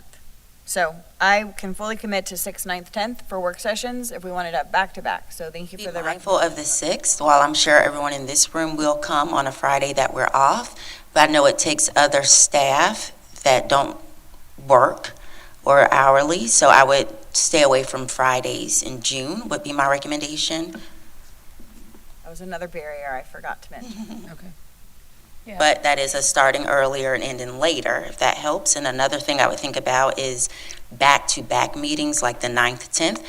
If you come, you leave us with a lot of things to work on. So we would need at least a day to work on that, get the document. We wouldn't be able to leave a meeting and then come right back the next day with that information and the research. So give a few days buffer in between would be a ask I have. Sure. All right. Yes. I'm sorry. Was No, that Dr. I still want clarity of what we're bringing back to you. Is it a reduction of a certain number of positions? Is it, just help me understand what our task is before we leave today. I would say it sounds like at least 4 board members are interested in seeing what the plan was. March 28th, I think, is the date that was shared, whatever the date is. There was all the work that was being done before April. I think that information being shared and giving the board to take a look at it and then comment on it would be our first step. And I think if we do more than that, we're getting ahead of ourselves. We need to see if I don't even know what that looks like in comparison to what I have in front of me. Is it something I even want to discuss? So that would be my first recommendation. In addition to the school staffing plans, if we also agree to that. Yes. So those 2 things. Clarification on that last one, I'm sorry, and if that's okay, Dr. Brewer, may I ask a clarifying question? Yes, ma'am. Good. So you're asking, are you looking at what was originally discussed or previously discussed? Are you asking for that staffing plan, which has a different organizational model, or are you asking for the positions that were cut? Because those are 2 different things. And are you asking for what Dr. Gullett would have done? Right. Yes. Yes. So, and we have a board meeting on Tuesday, so if I could just ask, maybe, because I don't certainly want to have a whole work session if it was actually going to cost the same amount or more, right? So, you don't even know what. by Tuesday night, could the superintendent please be available to offer comments, Dr. Gullett's last meeting, and she can say the central office staffing plan that they were working on would have cost X amount of money. And that would then allow the board to come to consensus. Do we want to all have a full work session on that, or do we not? Because if it was gonna cost the same or more, What's the difference? there's no point then. Right? Is that worth consideration? Cost is one thing and coverage is another. What do you mean cost versus coverage? I would just caution putting that ask on Dr. Gullett without her being here. I don't want to assume that she would be able to provide that information, but we can definitely take it back to her. Yeah, I just don't want to assure you that she's going to have that information prepared on Tuesday. Because after Tuesday, we won't be together again for 10 days. And, I mean, my understanding is the information was already prepared, so it's just, is she willing to share it with us? Is that what the challenge may be? Because the information was already prepared, is that correct? For the plan that you were working on? So I have a version, but I don't know if that was the last version. I don't think that was a final version. It was a working version. So I lean towards Dr. Brewer's comments. I'm very hesitant to speak on behalf of Dr. Gullett and just presenting something that may or may not have been a final version, but was indeed a working version. But then we transitioned and began working on the current organizational chart that or structure that we've presented to you. So that's why I wanted clarification on the question. And I don't know if this should just be a question for Dr. Gullett, as Dr. Brewer has mentioned. Not that we're trying to hide anything, we just don't want to present something that's not accurate, and then once you put it out there, like we said, it starts a narrative that's not true. Yeah, Board Member Thross. And the authentic goal would be to, perhaps there's things about that plan that we can do a hybrid, version that is going to save us money, help us cover the spots that are the passion of the board. We have to get realistic, but at the same time, we don't want to shoot ourselves in the foot either of not providing what we know is needed from what we hear from our schools. So I'll speak for myself. That's my intent. And if we can get that information, if it was a working document with crossouts, whatever, so that we come to the best decision that we can in the times that we are in. And I don't know how we're going to come up with a balanced budget if session gets extended. I mean, they're required, I guess, to have theirs to us. But if we get it at midnight on the 30th, that's kind of a time crunch. We're talking about time crunch now. This could get really interesting. So in the spirit of that, I don't like to waste money, even if it's, $100 or whatever. But I think we need to notice some meetings, and if we have to cancel them, so be it. Which stinks, but we're talking a budget here. So for advertising, to me, that's paltry compared to doing everything we can to just get this as right as we can. Okay. We can do that. Ms. Marion, I do want to say you were kind of making a face as we were discussing this. Are you uncomfortable sharing kind of a working document with us? Not that I'm uncomfortable, but in all transparency, I guess I'm trying to grasp the why, and without fully understanding the why, I'm just, if we're just saying it because we want to see if there's reductions, then okay, great. But the organizational model that Dr. Brewer is proposing to move forward with is different than what Dr. Gullett was proposing to move forward with. Not saying one's right, one's wrong, it's just different.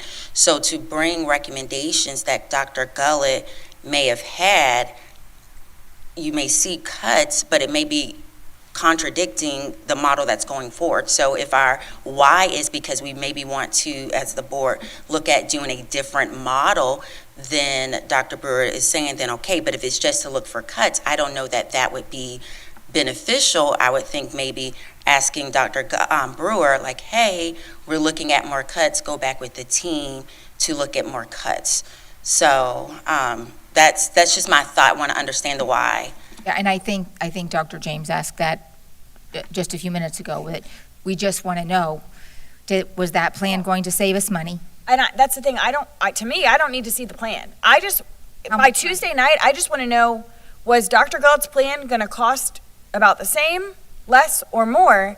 And then let's get into the weeds in it if it truly was going to save a bunch of money. But there are, what I know, right, wrong, or indifferent, is there are heartbeats attached to positions. And when we reopen a plan that no longer currently exists and things have been announced and changed, we are going to, if we dig that back up and open that back up, we are going to put ourselves in a very tricky conversation, probably from an HR perspective as well. That's what I'm trying to get to when we're looking at the why, because even though we do not publish the people's names, and I understand we have to make those hard conversations, there's still people attached to it. So then to present a document or information without explanation behind it, all folks will see is that it was proposed that their position be cut, not understanding that that may have moved somewhere else, or if we are to the point that I was making earlier with the structure and the organizational structures being different,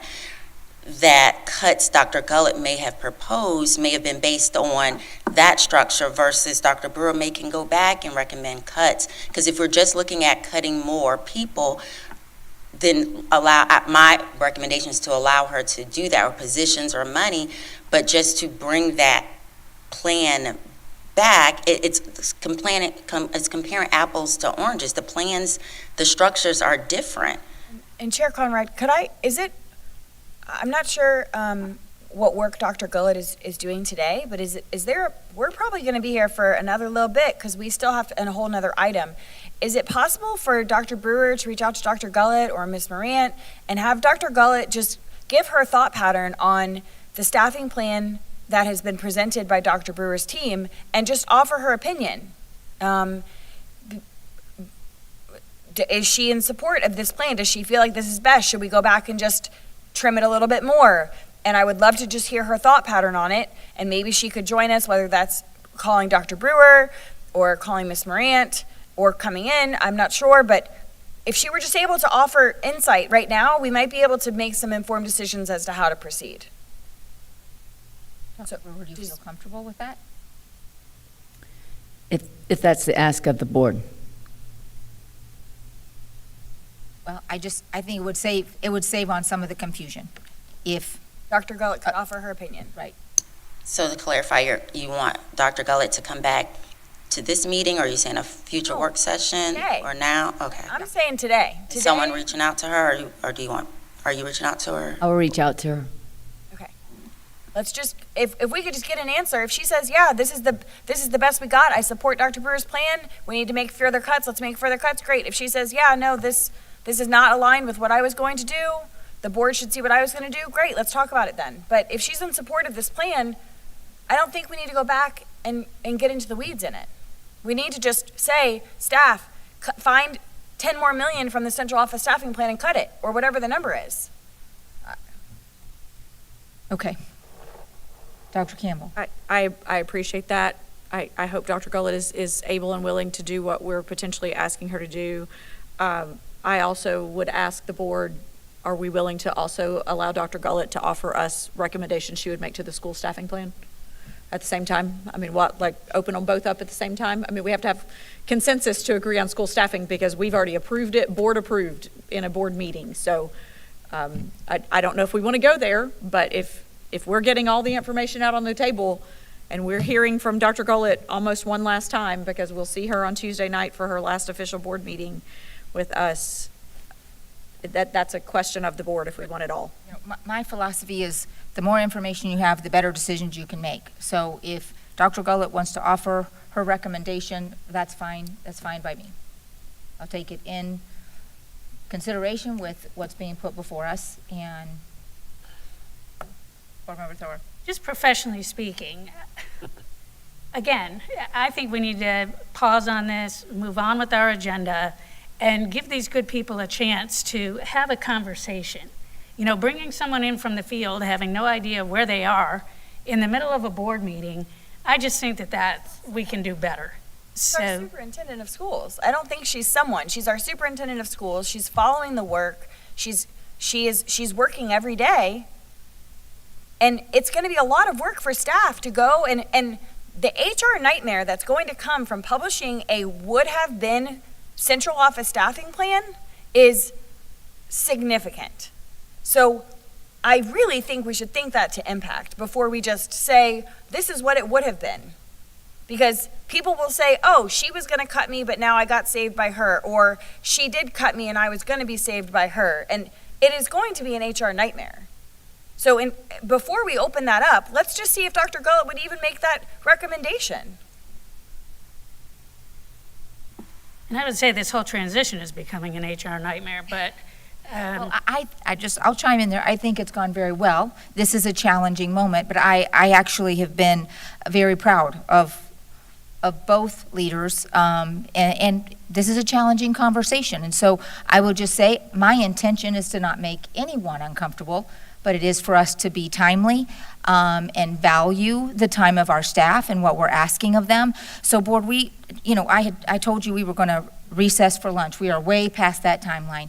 What I'd like to do now is offer that we're going to recess and take a brief break.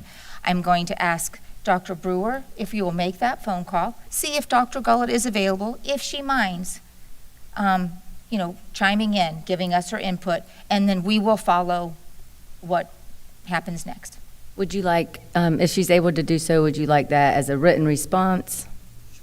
Sure. By email to the board? That's actually would be wonderful. To the board. Yes, and please tell her, it doesn't have to be, just an answer. Do you have a time frame? Let's recess for 30 minutes. Okay, thank you. No, why not 30 minutes? Longer than that. We've been here since. You what? Some of us need to eat. Yeah, 1:30 maybe?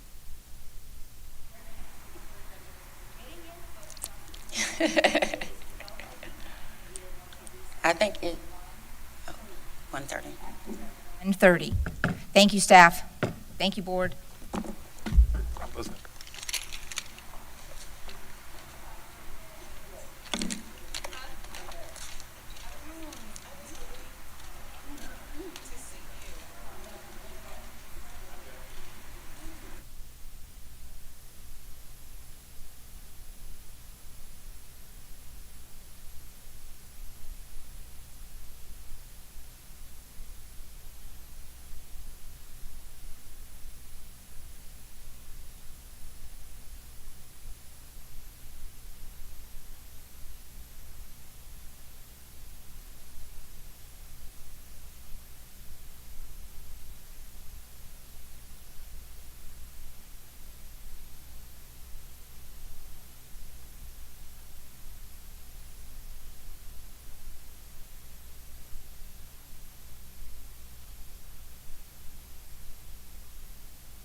Good afternoon. Welcome back to our work session. It's 11:31.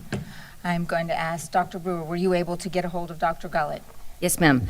I contacted Dr. Gullett by telephone. She's participating in a community meeting, so she did step out so I could speak with her. I shared with her just a summary of our conversation this morning, and I gave her the ask of the board, and she stated that so I'll tell you in her words, when I was appointed as the interim superintendent, she did not provide any additional input on the central office staffing plan and stated that these would be my decisions. And she did, just like she cautioned me, just like she cautioned the public, that there would need to be cuts made due to needing to balance the budget, like we do have, that we have to every year. Okay. Thank you. All right. So, board, you want to chime in on where you want to head from here? You're looking at me, so I can go first? Sure. I think that we need to put this on the agenda for June 5th, this work session, to have a part 2 discussion. My understanding, talking with staff some in our recess, is that there's still cuts being done. We obviously received communication from Dr. Brewer earlier in the week, and it's been said publicly that we've frozen all unfilled positions. And so I would like to see an uploaded document that indicates what is frozen and how much that is, and all of those other components, in addition to whatever other cuts need to be made to get this to where it needs to get. And personally, this board member is only interested in opening the school-based staffing plans if we're going to continue to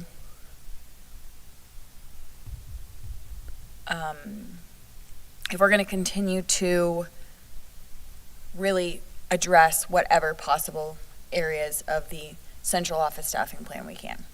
Okay. Thank you very much, Dr. James. Anyone else? I'm looking.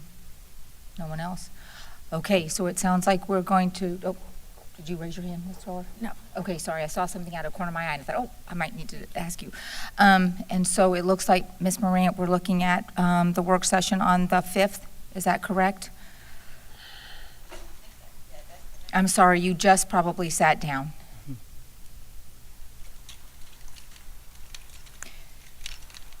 Yes, I'm pretty sure that is the next one, and I know we tentatively, it is correct, so thank you. We were planning for the work session to include this topic as well. I am not clear, maybe Dr. Brewer is, or Mr. Whitehouse, on exactly what we're bringing to that work session. I did hear just now about uploading a document that includes the vacant and unfunded positions, any additional positions that are proposed being cut. I know you've asked Ms. Boston-Ellis for the cost by each position by facility. That includes the 25-26 preliminary budget, like a detailed budget. You want a list of the salaries that are frozen or on adjusted pay scale and an explanation as to why.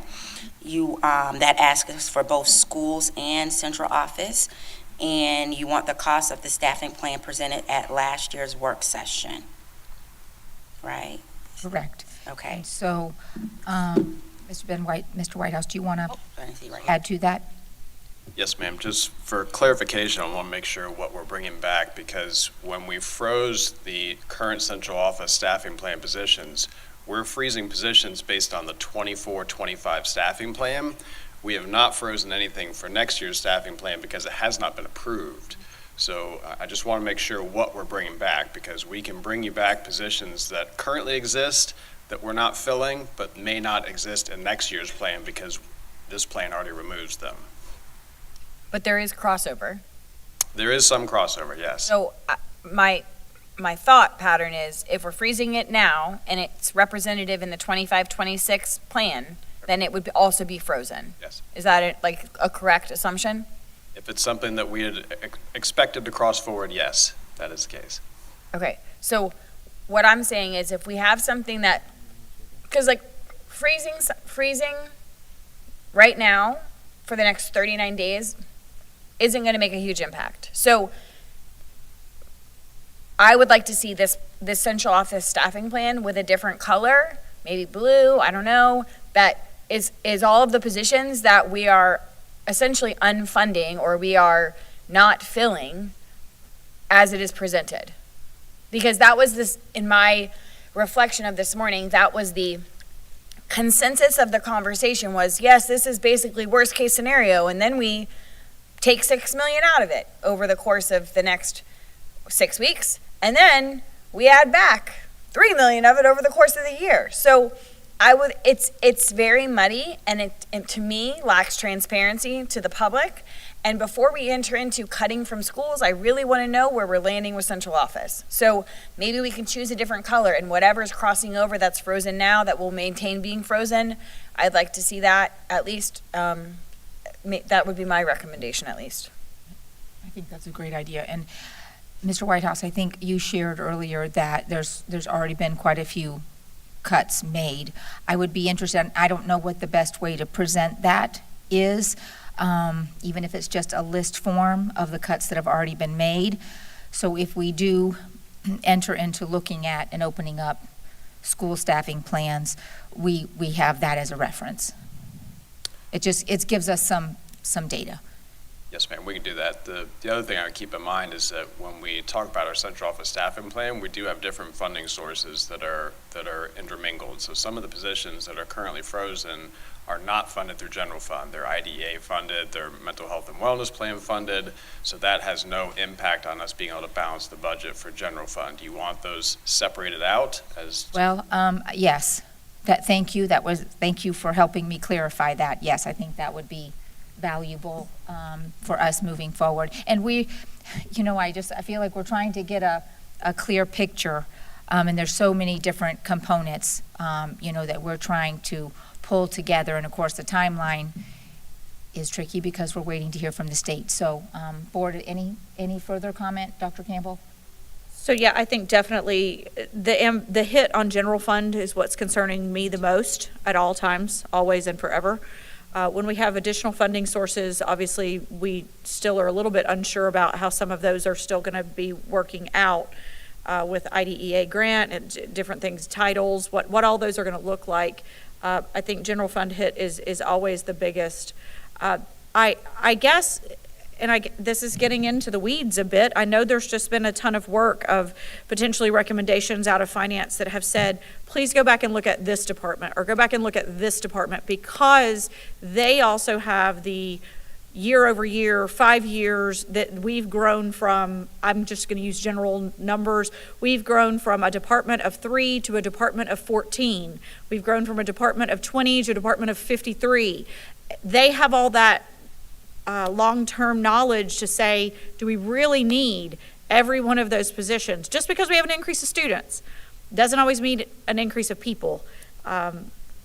Fewer people, working more efficiently and effectively, often fewer positions working more efficiently and effectively often get us a much better outcome.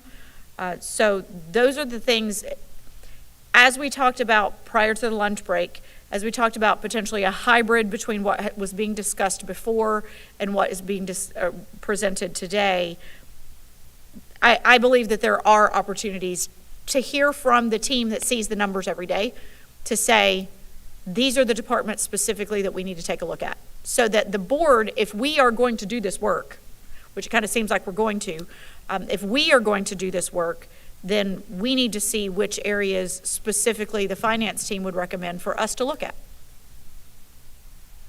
That's my recommendation. Okay. Anything else? Board Member Thrower, Reverend Cummings? Okay.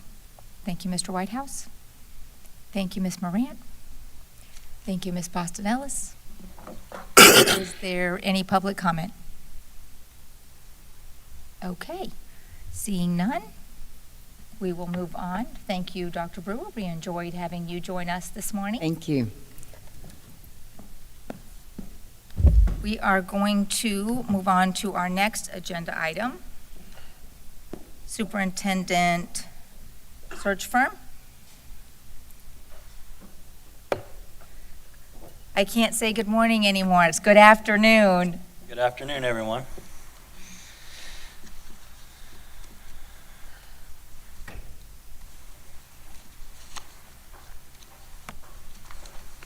You have been waiting quite a while on us. Thank you. You're welcome. So briefly, and y'all can guide me if I get off on a tangent or I'm not addressing things like you would like, just let me know. But I have mainly 4 bullet points that I was going to talk through with you as far as how the RFP process would work. The first being RFP development. My plan would be that we would work off the previous RFP that we did in 2019. And then if modifications are needed to the scope or the evaluation criteria, y'all are more than welcome to give that feedback.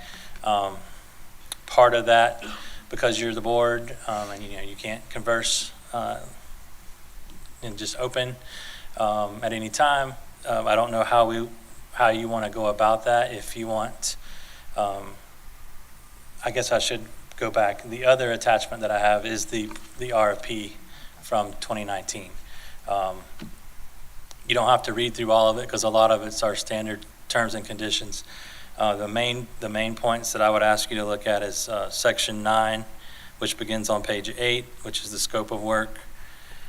Section 13, which begins on page 11. And along with that, the proposal form is tied to that, and that begins on page 27. So those are the 3 key areas that I would ask that y'all review and make suggestions on what you would like to update, or if anything. I think the previous search went well, and I think the vendors provided good, adequate information for the board to make a determination. So I don't know that a lot of change is needed, but again, that's for y'all to look at and decide.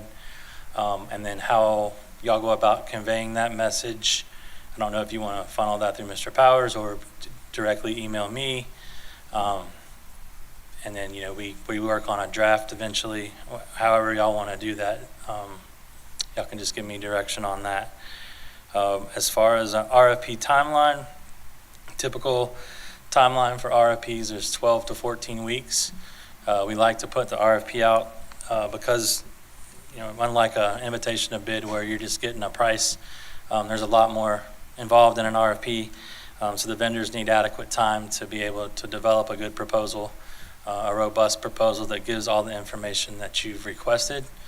So we leave that out for a month. Typically, we can do it for less time than that if the board sees fit. So there's a month built in right there after it's released. After proposals come in on the due date, I go through them, look through them to make sure I can deem them responsive, meaning they've signed all the forms, they've turned everything in that they needed to, and then I disperse those out to the evaluation committee, which in this case would be you. As soon as possible. Typically, I do that within the same day that I open them, or I try to. Typically, y'all have about a week's time to go through the proposals that we receive, to individually evaluate those, preliminarily score those, and then we would come back to an evaluation meeting. You would have your public discussion, and then discuss any issues, any concerns, turn in your scoring to me. I would tabulate it at that meeting, and then based on how the scoring falls, if you have one standout firm that well above all the others, then you may decide you don't want to do interviews. If you have 2 or 3 that are pretty similar or neck and neck, then you may decide that you want to do interviews. So usually we build up 3 to 4 days a week in between the evaluation meeting and when we hold interviews, because typically we'll give the firms that are going to be shortlisted to go into the interview phase time to address any questions that we might give them to talk about during the interview. So there's a week's time in there typically. If we do hold interviews, we'll usually hold those in the morning, then have a lunch break, and then that afternoon we'll do the evaluation of the interview portion. And then we come up with our final score to know who, how they rank. And then at that point, we move into working on negotiating a contract with them. And then at whatever the scheduled board meeting is when we would then bring the RFP process and the contract to you for approval. Okay. So that's it in a nutshell. I probably skipped over some things, but. Okay, thank you very much. Board, do you have any questions, comments, concerns? Yes, Dr. Campbell? So if today's purpose is for us to kind of nail down what the RFP needs to say, and that may or may not be what today's full purpose is, but if we're looking specifically at the section 9A, it does put in the RFP a desired start date for the new superintendent, so we kind of need to land on that. It does also assign that the board would have someone serve as the person who coordinates the activities among the board and any third parties. So we would also potentially need to have conversation about who that person would be. I think the community input and engagement, I don't think that it's necessary for us necessarily to say inclusive of survey, focus groups, town halls, unless we want to, because right now it doesn't actually dictate what that says in item C, because it does say to develop and implement a plan and a schedule and calendar of events, but it doesn't say what those might be. And so if we want to include that, I think that might be something we need to at least talk through. And then based on the timeline that you potentially have given us also, Mr. Collins, is that the anticipated date that we might have the RFP and contract ready to go is in August, I think, based on 12 to 14 weeks that we would approve the actual contracted choice. And so that is then obviously the work that we're going to be doing in the summer months, and that's fine. I mean, that puts the primary work on the board so that we're getting all of that done in the summer, so that hopefully by early to mid-August, we could have an approval of who the search firm company is so that we can get a move on. I know at one point we had put out a date in the spring that we wanted to have a new superintendent based on the recommendations that we received from Andrea Messina, just as the ideal time frame that superintendent candidates say to come in. I don't know if we still want to go with that, but those are my initial thoughts on this. Thank you again, Mr. Collins, for being here with us all morning long. Yes, all morning long. Board, I wanted to make a recommendation that what you do is take time over the next 2 weeks to review the scope of services, do your own research to see if there's other things you want to add, things you want to take out. Instead of having all of that conversation right now, I know that each one of you has very strong thoughts on what you want to do. So I'd just like to offer that we look at coming back at the June 5th meeting and be prepared to discuss the scope of services after you have had the time to study, research, and bring what's most important to you forward. So then that puts us, I'm sorry, I didn't mean to interject, but that puts us then in September before we have a search firm chosen that then pushes their process even further out. And so meeting a spring deadline of a superintendent being seated gets further and further away from possibility. So that's... Madam Chair, I think when we originally started this, because Ms. Thoreau and I were in the last process, I kind of told them this process is not going to be a fast process. Mr. Collins was there as well. I advised that we need to take our time because I remember the process of how long it took for us just to get the search firm. I don't anticipate us, I know what Ms. Campbell just said, I don't anticipate us getting a search firm in place until actually probably September. And then you got to have that time for that firm to be able to do what they need to do.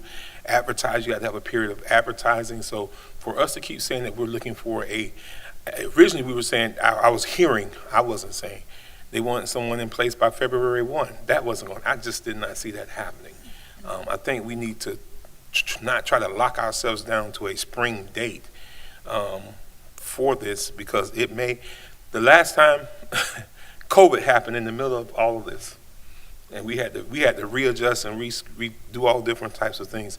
I think we need to have an idea of where we want to be at. I don't think the spring is going to, because you got spring break, you got the holidays, you got all these different things that's going to be coming up in the process of trying to go through this get a superintendent. We need to be sure on how we're going to move forward. Realistically, and that date, that July 1, 2020 date, that was planned without knowing anything about COVID. And that was just going to be a regular, our first appointed superintendent. So I currently like that same date. I think if we have to adjust having that person start earlier, because you still got to go through contract negotiations once you get the person that you, so it's not going to be a fast process like we keep trying to push it. So I like the July 1 date. So. Reverend Cummings, I appreciate your input in that, in listening to the wants of the board.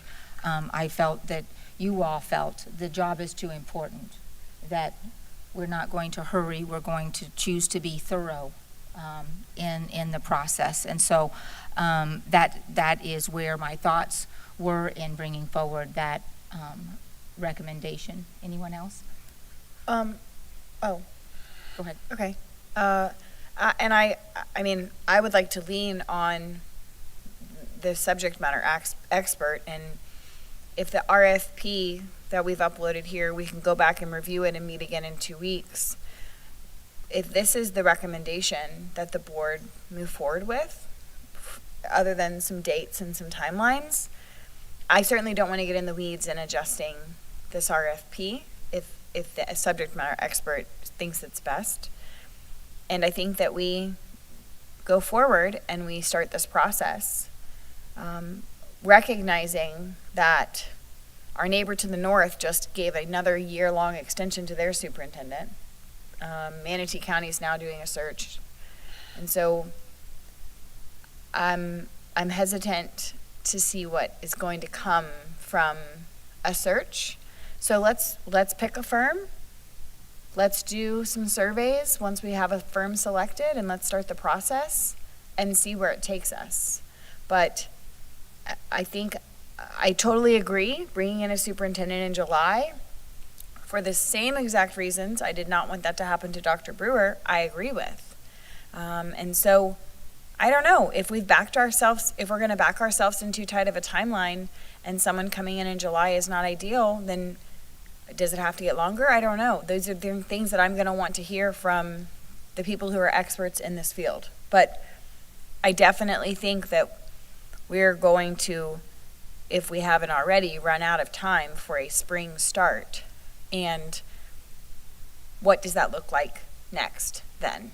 So after the firm was chosen, I really kind of was out of the mix then, but I do recall, as Mr. Cummings spoke, that it was quite a bit of time after they were hired to when ultimately a superintendent was chosen. So just looking back, so this was for a July 1st of 2020 start date.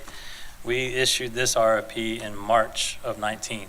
So we're kind of, already behind the 8 ball if for a July start, just because of all the time it took once a firm was hired for them to do all of their proper steps and work. Because basically that was 15 months, right? Then is what you're saying? It was essentially March to then the following July. Correct. Yeah. The RFP didn't take that long, but then once a firm was in place, then it takes them quite a long time to do what they need to do to find qualified and quality applicants. So. And let me add this too, and Ricky, I'm sure you remember, the reason that we had that July 1 date was because the outgoing superintendent ended June 30th. That was the reason we had the July 1 date. Yes. That was the only reason we had the July 1 date.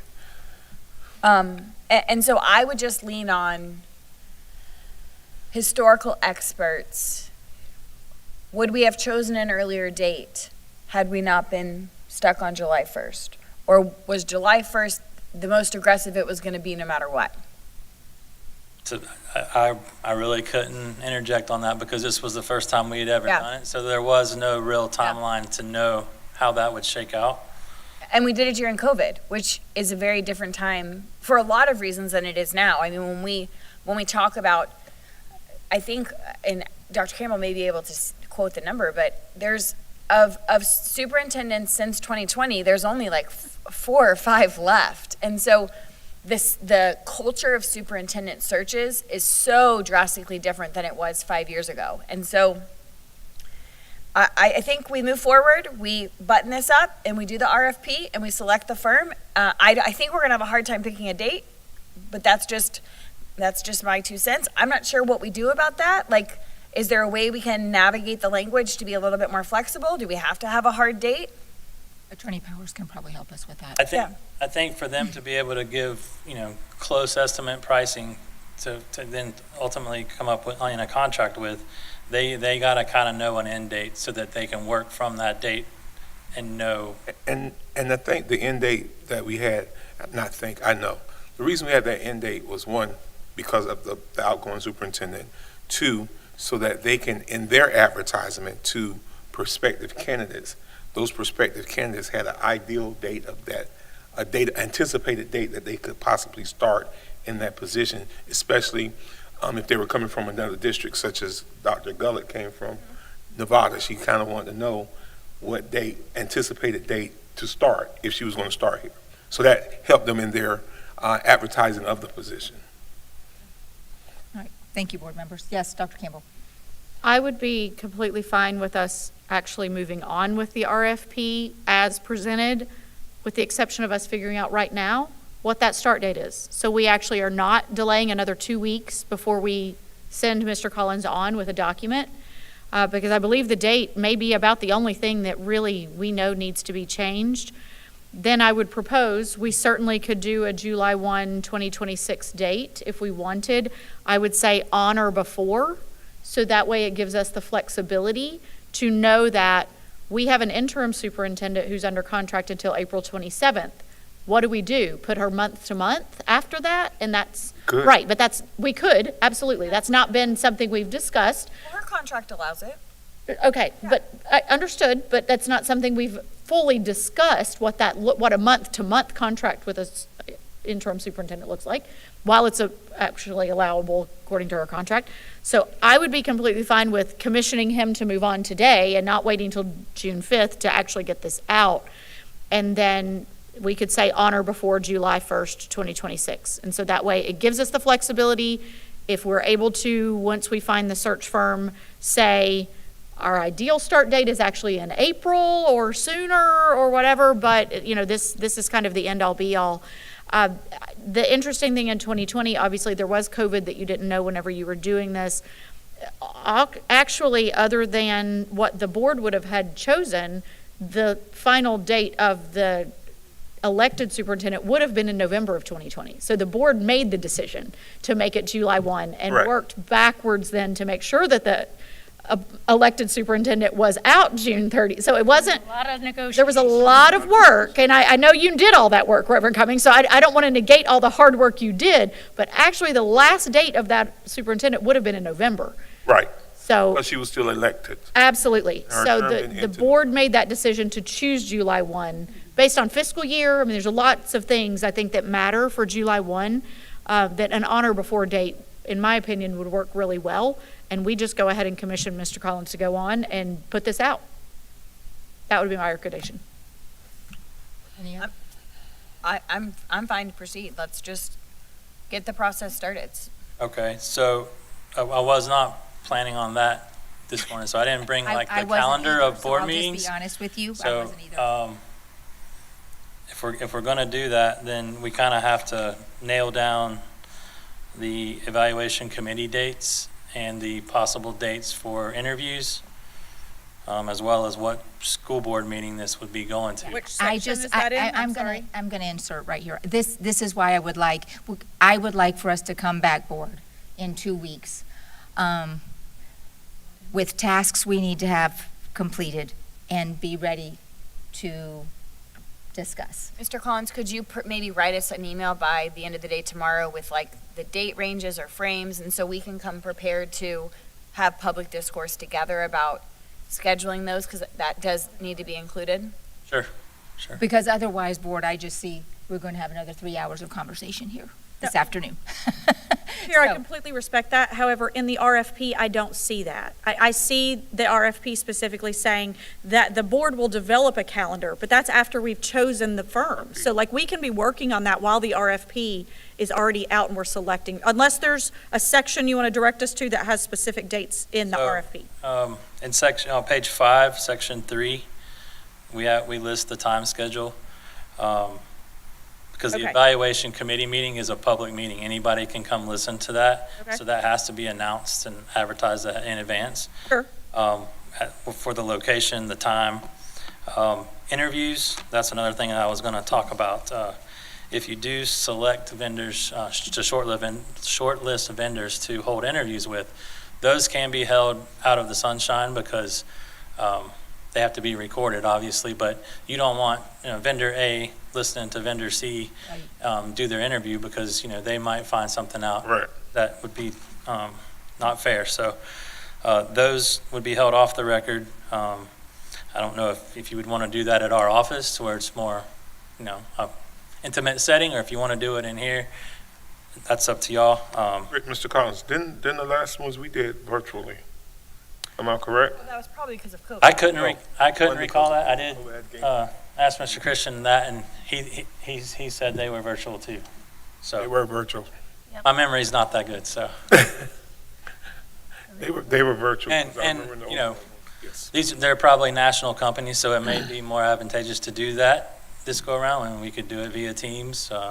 Yeah. However y'all decide. Let's see. Well, we got to pick all those dates. Right, so I can, I'll send y'all an email I think that's with fine. what dates we need to, it's best if you kind of work from a board approval date backwards. And then that's just the knowing the timeframes, we leave it out for a month, we give a week for y'all to evaluate them, that kind of thing. So I think we need to listen to the chair and kind of come back and set those dates, and that would be a good idea. Okay, I will send that to y'all via email. So that's all that I really had as far as timeline. I was going to quickly discuss the potential vendors. I was obviously going to invite the ones that participated in the previous RFP to participate again. And then obviously we'll be sending it out to all applicable commodity lists within VendorLink. So maybe we'll get new players. And then it'll obviously be advertised publicly on our purchasing the website as well.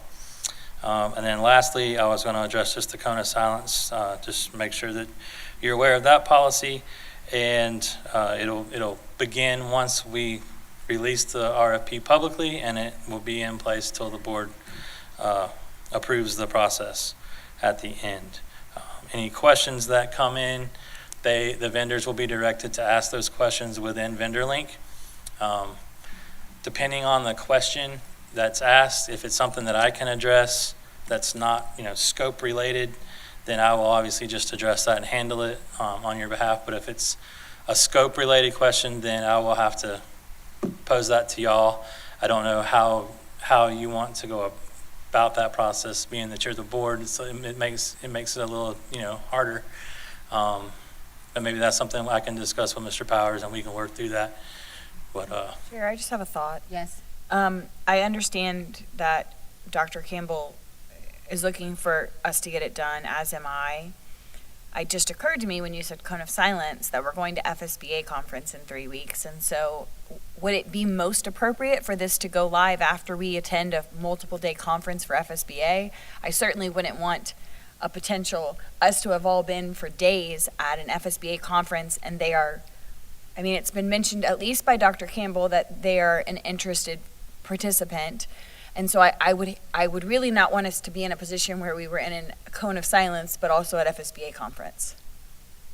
But then that puts the publication obviously after conference ends, which is the second week in June. So that's just a thought I had when cone of silence got mentioned, which maybe didn't happen last time. I don't know. Reverend Cummings or Board Member Thurr would have to share, but. Do you remember? The cone of silence wasn't the issue. The last time, FSBA was one of the vendors that did the RFP. So it never became an issue. But you didn't go to conference during the RFP? Yes, we did. Oh, you did? Okay. You did? Yes. But you don't talk about it. Yeah, you just don't. Well, I understand the rules, obviously, but I'm thinking more of the perception from the community. Because the RFP was submitted in March of 2019, correct? That's when we released it. That's when they released Well, it. then you wouldn't have gone to conference. We went Summer to summer conference is conference. until June. We went to summer conference. And we didn't choose them until when? June 11th is what the date. The scheduled board date was June 11th. Yeah, so that was the Tuesday of the week of conference. So you voted on it before you went to Before we conference. went. Yes, Board Member Thorpe. I'm just, why waste 2 weeks? If we can backward plan, I mean, our school board meetings, we know when they typically occur, and we're only talking about 1, 2, 3, 4, 3, 6, 7 dates. Would it be possible to get the timeline to Attorney Powers, and then he could give it to us during his board comments on Tuesday night? So we can get moving with this? Because the RFP is the RFP. You had mentioned, Board Member Campbell, about a couple of specific additions, but we can ask about, we can say that that's what we want.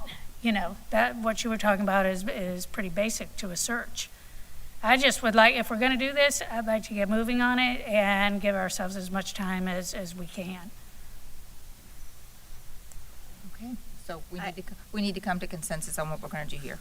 I'm fine with getting some dates emailed to us and having time to look at our calendars and solidifying this in 2 weeks. That's what I'm fine with. And I'm also would like guidance because last time this was done, we were not at FSBA conference, and I have hesitation to go to FSBA conference in the middle of an RFP.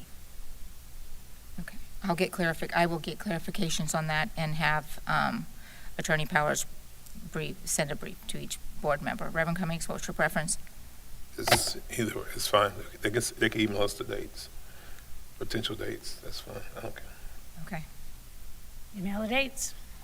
And the evaluation meeting, I mean, that would be a special meeting, right? You don't want to try to schedule that at a already scheduled work session. Are you going to have a special meeting strictly for the RFP evaluation? There was a special meeting, I thought.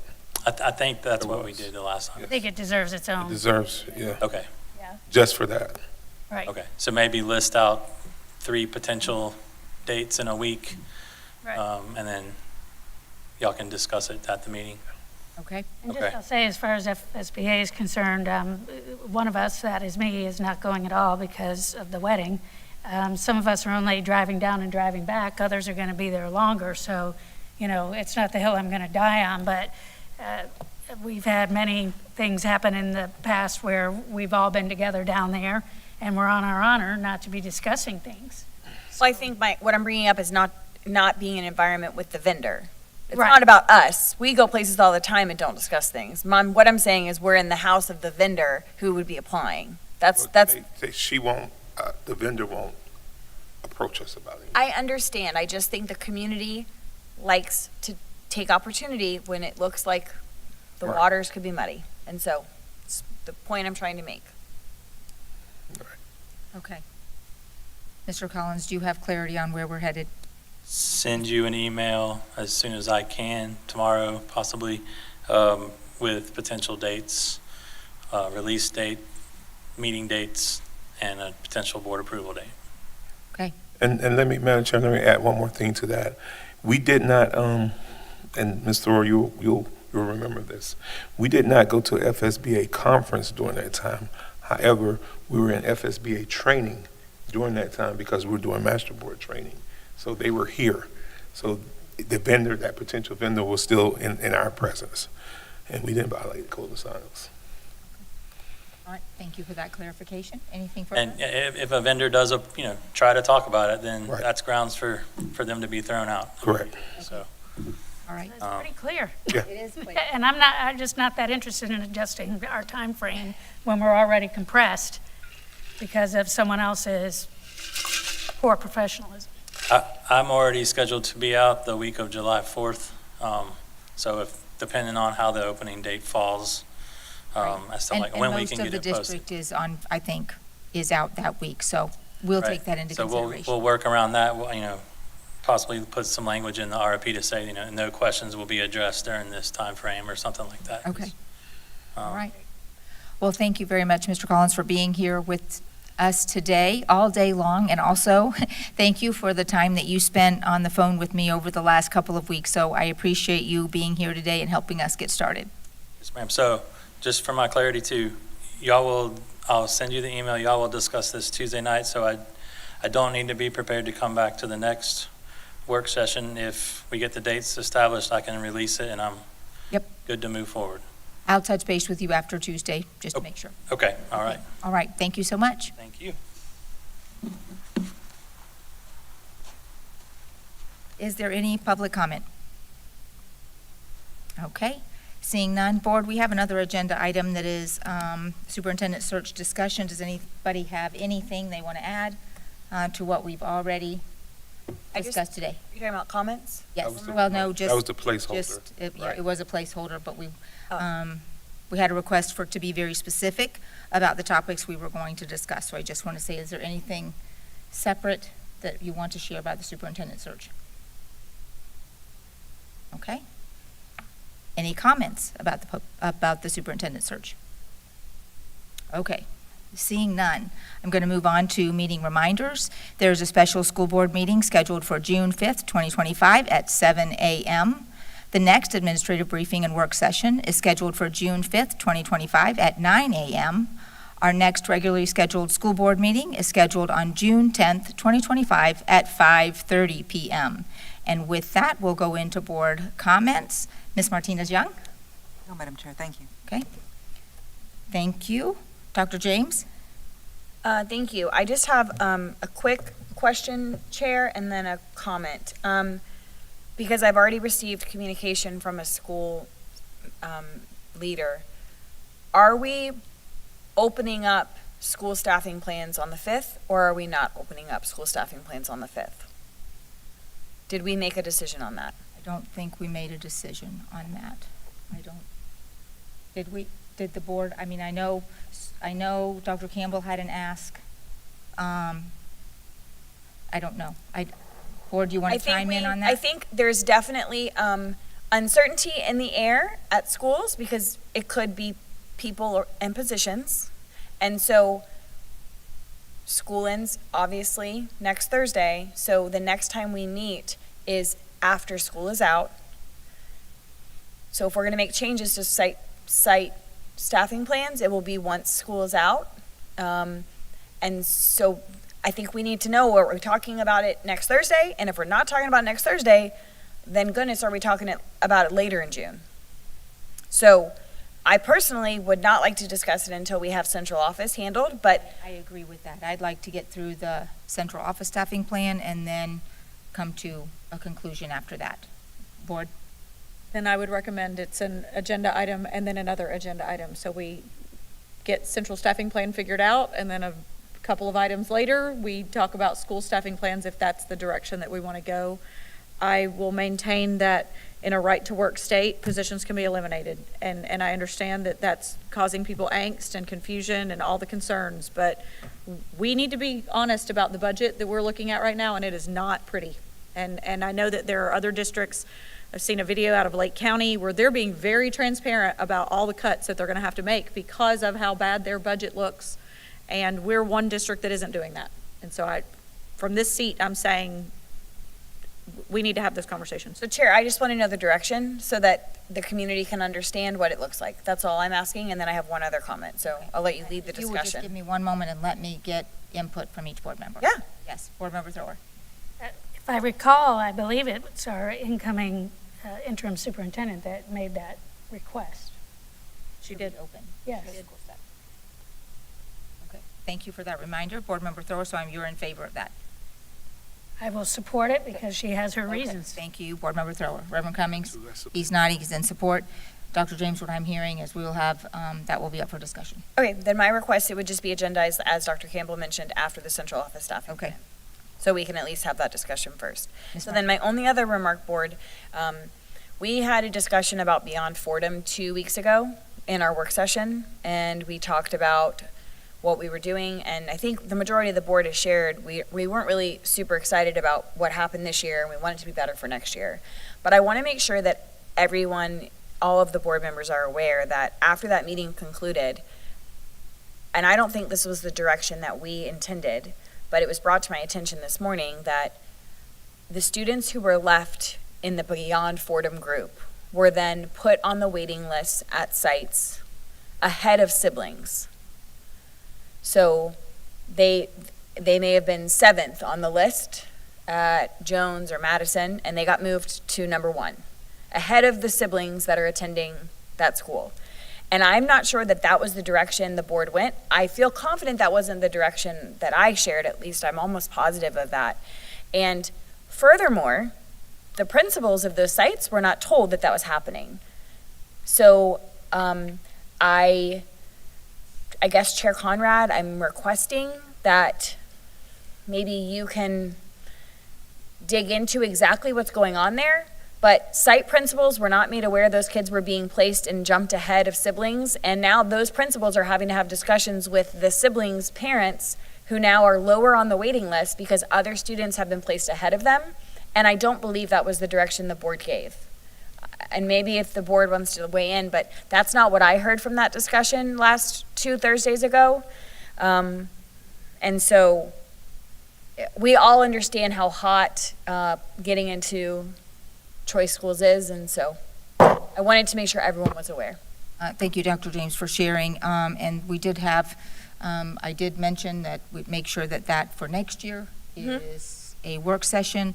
The last update I received was with Dr. Brewer, and I'm trying to recollect. I don't believe that specifically was shared, but that what I was told, board members, is that they were on a waiting list, and so they were working on getting them into their third choice. That was the last update I received as the chair. So I will follow up and ask that you all be briefed on what is happening there. Okay, thank you. All right, Reverend Cummings? Comments? Oh, no comments? Other than graduation, we're in graduation season. Yesterday was good at Hillcrest. Yesterday was good at Hillcrest. Westport is Saturday morning. Not Westport, Bellevue. Bellevue is Saturday morning. And again, the biggest, and we can't change it, but getting a lot of heat about Vanguard and Forest at the same time. We have to do better. We cannot divide families. Right. We can't do that. I agree. That's it. All right, thank you, Reverend Cummings. Board Member Thrower. Thank you. I'll just quickly echo that, as always, Hillcrest was just one of the most heartwarming events. Their graduation always is. And it's especially poignant, this year as I was reflecting that I think it was my 21st graduation. And so it's getting to the point where I don't recognize as many of the kids as I used to. They're there a long time, but, they grow up for sure. So continue to do what you need to do. Students, your time's really winding down now. I think I said we were in the home stretch at the school board meeting, and now we're at the 8th pole. But I'm getting messages that kids are making it happen. They're still making it happen, and they may have to change graduation colors, but they're going to walk. So my heart and prayers go out to them and their families that they're able to get it done. That's all. All right. Thank you, Board Member Thrower. Dr. Campbell. Thank you. I just have one comment, and it's hopefully not going to belabor us, and we can determine if we want to have this conversation another date. But I actually mentioned this a couple of weeks ago based on a conversation City Council was having, and I'm going to give you the biggest ironic thing that happened this week, Board, while we've been talking all of this money. On Tuesday at 11:23 a.m., somehow I inadvertently got the invoice for our CEP membership. So I know I had brought it up. City Council was talking about the CEP and if they were going to pay all the money and somehow it was sent to Allison Campbell instead of whomever normally gets it. So I don't have any idea how that happened, but I thought it would give us at least the opportunity to say the cost that the school board has been paying. Actually, it comes, I think, through Marion Technical College's budget. MTC pays for it, but we obviously oversee that budget in part as well. We have to approve it. It is a $5,000 semi-annual membership, so we are actually paying $10,000 a year to be a member of the CEP. I don't know if while we're having cost-saving measures and we're talking about it and we're opening everything up, if we also want to say, what does it look like if we were only at a $5,000 level or at a $7,500 level, or if we're cutting. I just wanted to open that up to the board. If we want to bring it up for a later conversation, we certainly can. I don't know what those other partnerships levels look like, but I don't know if we need to pay $10,000 to pay to play. That's just my input. So I think we'll add that to another agenda item. I can share with you that I know that it has been discussed with Dr. Gullett and Mr. Smallridge, spent quite a bit of time discussing it last year, and the value, of our technical college. And anyway, so there's a lot to discuss there and a lot to unpack about, are we getting the most bang for our buck? So If I can just add one thought, what I will tell you, only because I have my business has a membership that I have looking to make changes on personally. When you pay monthly or semi-annually, you're going to pay the money no matter what. So the only time to cancel is at your renewal.